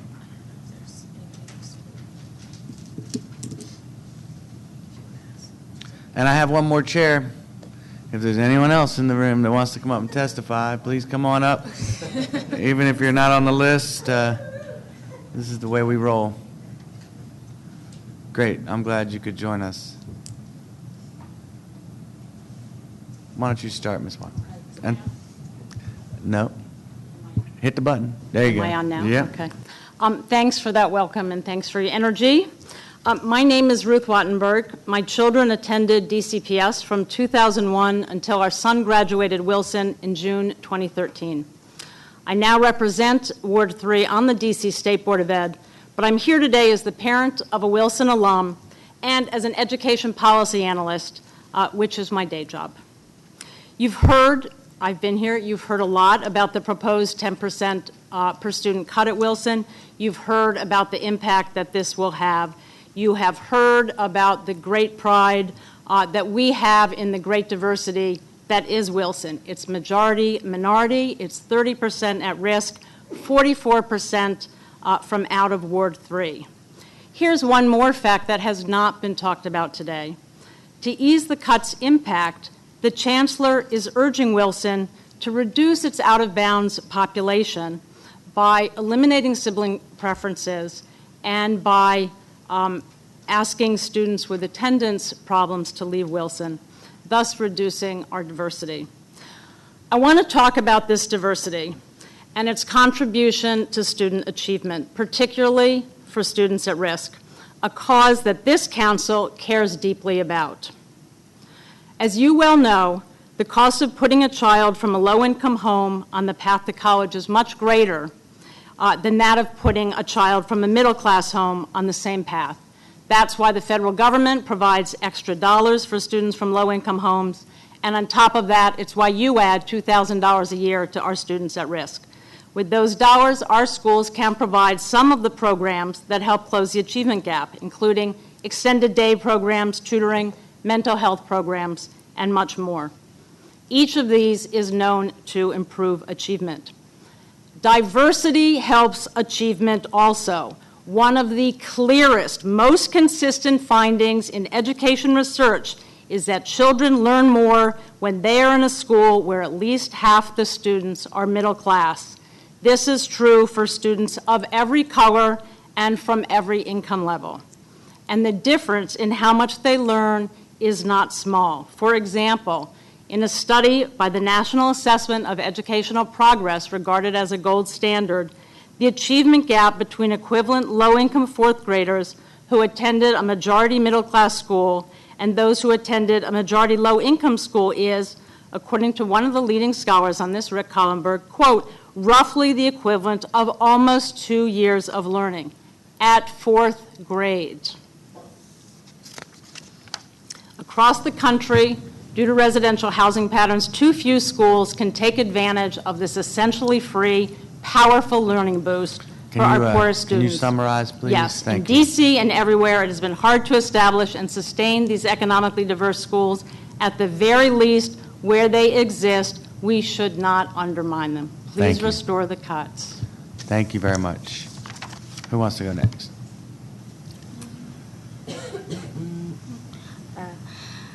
My name is Noelle Watkins, and I'm going to tell you why the Empowering Males of Color initiative must be expanded to include black girls too. I'm 17 years old, and I'm in foster care. I have been in and out the system my whole life. Technically, I'm in the 11th grade, attending Forestville Military Academy, but I'm not really in school right now. I have had lots of trouble with school. I have changed schools a lot. I went to one school for 9th grade, another for 10th, and another for 11th. It is challenging because I feel like I have so many things going on outside of school. It is stressful because I had to try and get everything done myself, such as obtain a government-issued ID, open a savings bank account, basically prepare myself for independence when I age out. Not only that, but with limited resources. Every day, I hear people in my ear talk about how it is important for me to go to school, but they are not helping me motivate myself. I don't want to be a statistic when I age out. Over the years, I have struggled with focusing on school. Also, dealing with stress and depression make this hard. I'm pretty sure that depression and stress is an everyday struggle for young girls my age because of what we have to go home to. I have issues getting home from school because of the cost of riding the train.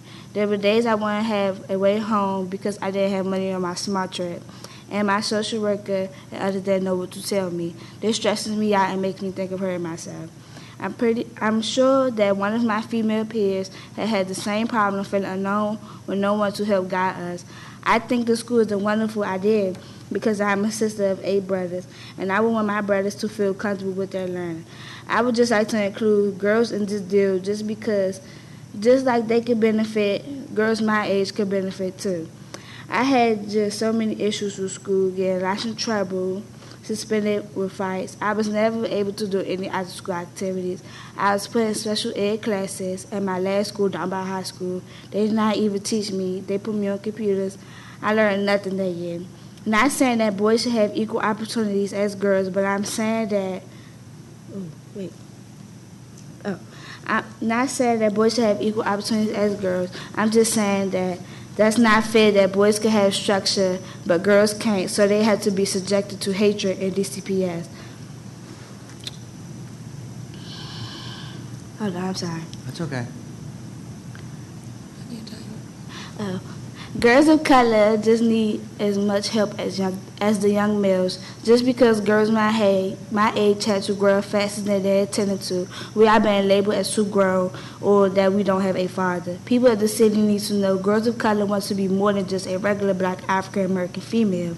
They need to know these are girls, especially young girls' lives, that they are dictating. Girls need equal opportunities just as the young males of this city. Thank you. Thank you. Good job. Thank you very much. Please. So I'm going to read testimony on behalf of Ashley Strange, who's a young woman we work with. She was here this morning, but had to get to, she's a junior at Trinity College, so we want her to go to school. She's in finals. So she wrote, my name is Ashley Strange, and that in the same ways black men and boys need help, black women and girls need help as well. I'm here to tell you my own story and why I believe that black girls should be included in your plans to put $20 million towards effort to help black boys. There were times that I felt alone. I felt that no one wanted to help me. I was placed in special ed classes with other students that had all kinds of problems like behavioral and mental health problems. I wasn't learning anything. These classes taught the same things every year. I can recall a time when me and my peers were begging to learn new things, especially algebra. Our teacher kept making promises to help us learn algebra. For 2 years we sat in that special ed class and did not do one math problem.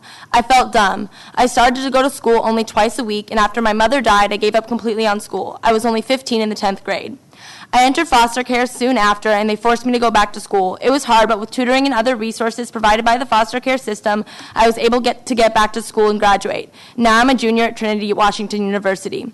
While at Trinity, I was able to pass pre-algebra, final algebra, and statistics with A's and B's in my first year of college. I find it weird and sad that I was able to get 100% on my first finite algebra test, but F's in high school. There is something seriously wrong with this picture. I was even told that I wouldn't graduate. To explain the conditions of the D.C. public schools, I've written a poem entitled Resource Denied. My teacher says our homework is on page 62, but we have no books to take home, so what am I to do? Resource denied. Our classwork is on the computer, and we have to do it by one, but there's only 3 computers per 25 students. How can I get work done? Resource denied. I'm having problems with math, there's no tutors, and teachers aren't available after 3:45. If I fail, I'm afraid other students will laugh. Resource denied. Today I had a meeting with my mother, teachers, and principal. The principal says, you don't turn in homework, you don't complete class assignments, and you're failing math. What do I have to say? I looked at my mother, then at my teachers, then turned to my principal, and simply replied, resource denied. From my story, you can see that black girls need help too, and that all black children are left in schools where resources are denied, where we can't access books, tutors, and teachers to help us pass. I don't understand why the school district would build a new school just for boys that promises to provide them resources and resources to just some of us. The school will only have spaces for 700 boys. I'm sure it will take a lot of advocacy from involved parents to be able to get their kids into one of those spots. The rest of us will be left in schools where resources will continue to be denied to us. We need support. I am grateful that you have decided to help some youth of color, but when all youth of color are in need, why wouldn't you expand the initiative? It seems simple. If all kids of color need help, help all kids of color. Thank you. Please. Good evening. My name is Nancy Huvendick, and I am the D.C. Program Director of the 21st Century School Fund, which is a small local nonprofit whose mission is to build the will and capacity to modernize public school facilities. I want to thank you for this opportunity, and I want to thank you and your staff of the committee for posting the capital improvement plan so promptly on your website. That really helps. We've been looking into the overall status of the modernized DCPS school facilities and have added up the square footage, and we have total modernized, fully modernized schools 54%, which means we're more than halfway, which is an enormous accomplishment. You've heard so much this evening about our schools not being adequate, but we're moving along. Furthermore, the phase modernizations add up to 24%, and we have stabilized 22% of the square footage of the school system's schools. The stabilized facilities have all undergone substantial blitzes, major maintenance, and upgrades to ensure that they are reasonably in good shape while they're in the queue for modernization.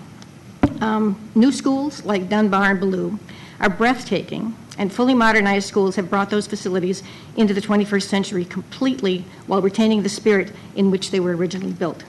These are monuments to the district's dedication to future generations. A substantial portion of the capital outlay for schools has gone toward immediate crisis situations with the blitzes and stabilizations and consolidation initiatives and millions annually in unspecified categories covering boilers and roofs and so forth. We've been catching up for more than 3 decades of neglect prior to 2000, and that has required the district to expend huge sums for repairs and immediate maintenance, much of which will soon be torn out for whole school modernizations and redesign. But as we hit the halfway mark for completely modernized DC space, and with the remainder either in some phased modernization status or well stabilized, we really should be out of emergency mode. We should see a decrease in the number of multi-school budget items, the $3 million for roofs or the $4 million for windows, and with greater attention to budgeting and reporting for individual buildings. The lesson is clear that maintenance and repair and ongoing cycles of building replacement are critical. Training, maintenance contracts, life cycle plans for component replacements and finish renewals, regular building assessments, as well as appropriate and clear benchmarking and reporting are necessary so that the proper oversight is possible. We don't want the district ever again to get into neglecting its school property like it did.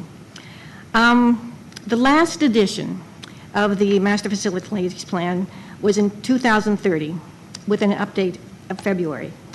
The city is long overdue for a comprehensive review by the public and with the public of what has been accomplished and a frank discussion of priorities for finishing the remaining buildings on in an equitable and efficient way.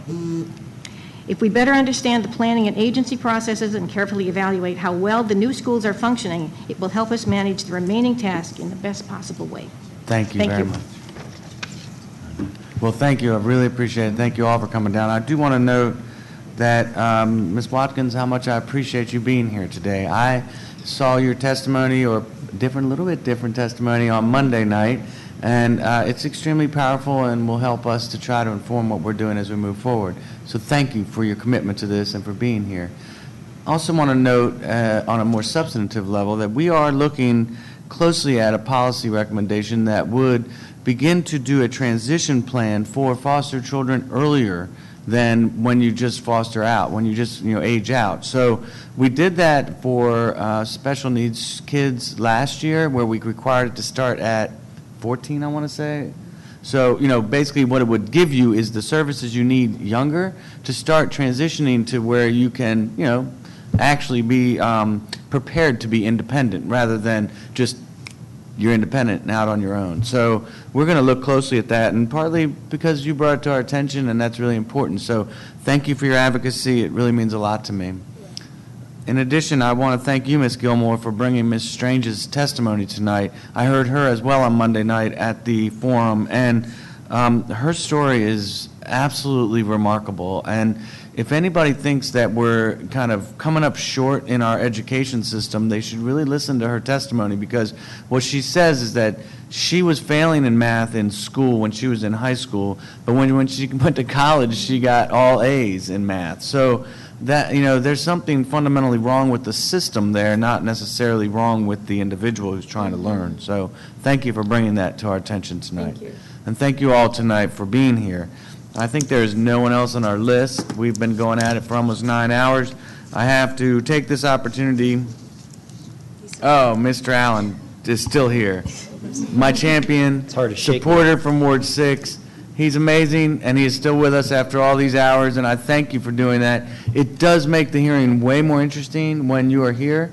Not just you, but any council member, but you in particular. I used to do this for the past 2 years when Councilmember KATYA was the chairman, and it just makes for a more interesting hearing to have a few council members engaged. So thank you for being here all day today. If you have any questions for the panel, comments, as well as closing statement, now would be the time. Well, I appreciate it. I thank you guys all for coming down and testifying. I think the chairman wrapped it up really well in terms of how important, specifically Ms. Watkins, your testimony was and how powerful that is. I appreciate that. And since this is the last panel, I don't really have a closing statement, but also just want to acknowledge, at the beginning I talked about how important it is to have a committee that engages the right way, but that really starts with the chair. So I appreciate the chairman structuring it this way so that we have folks who are able to make it during the daytime can come testify, but having the evening is really important because it just makes sure that more of our neighbors, our stakeholders, our parents can be engaged in this conversation. And also to your staff, I think you've got at least 5 staff that have hung with you the entire day, too. So I appreciate it, and thank you for your leadership on this. It's been a very collaborative, strategic style,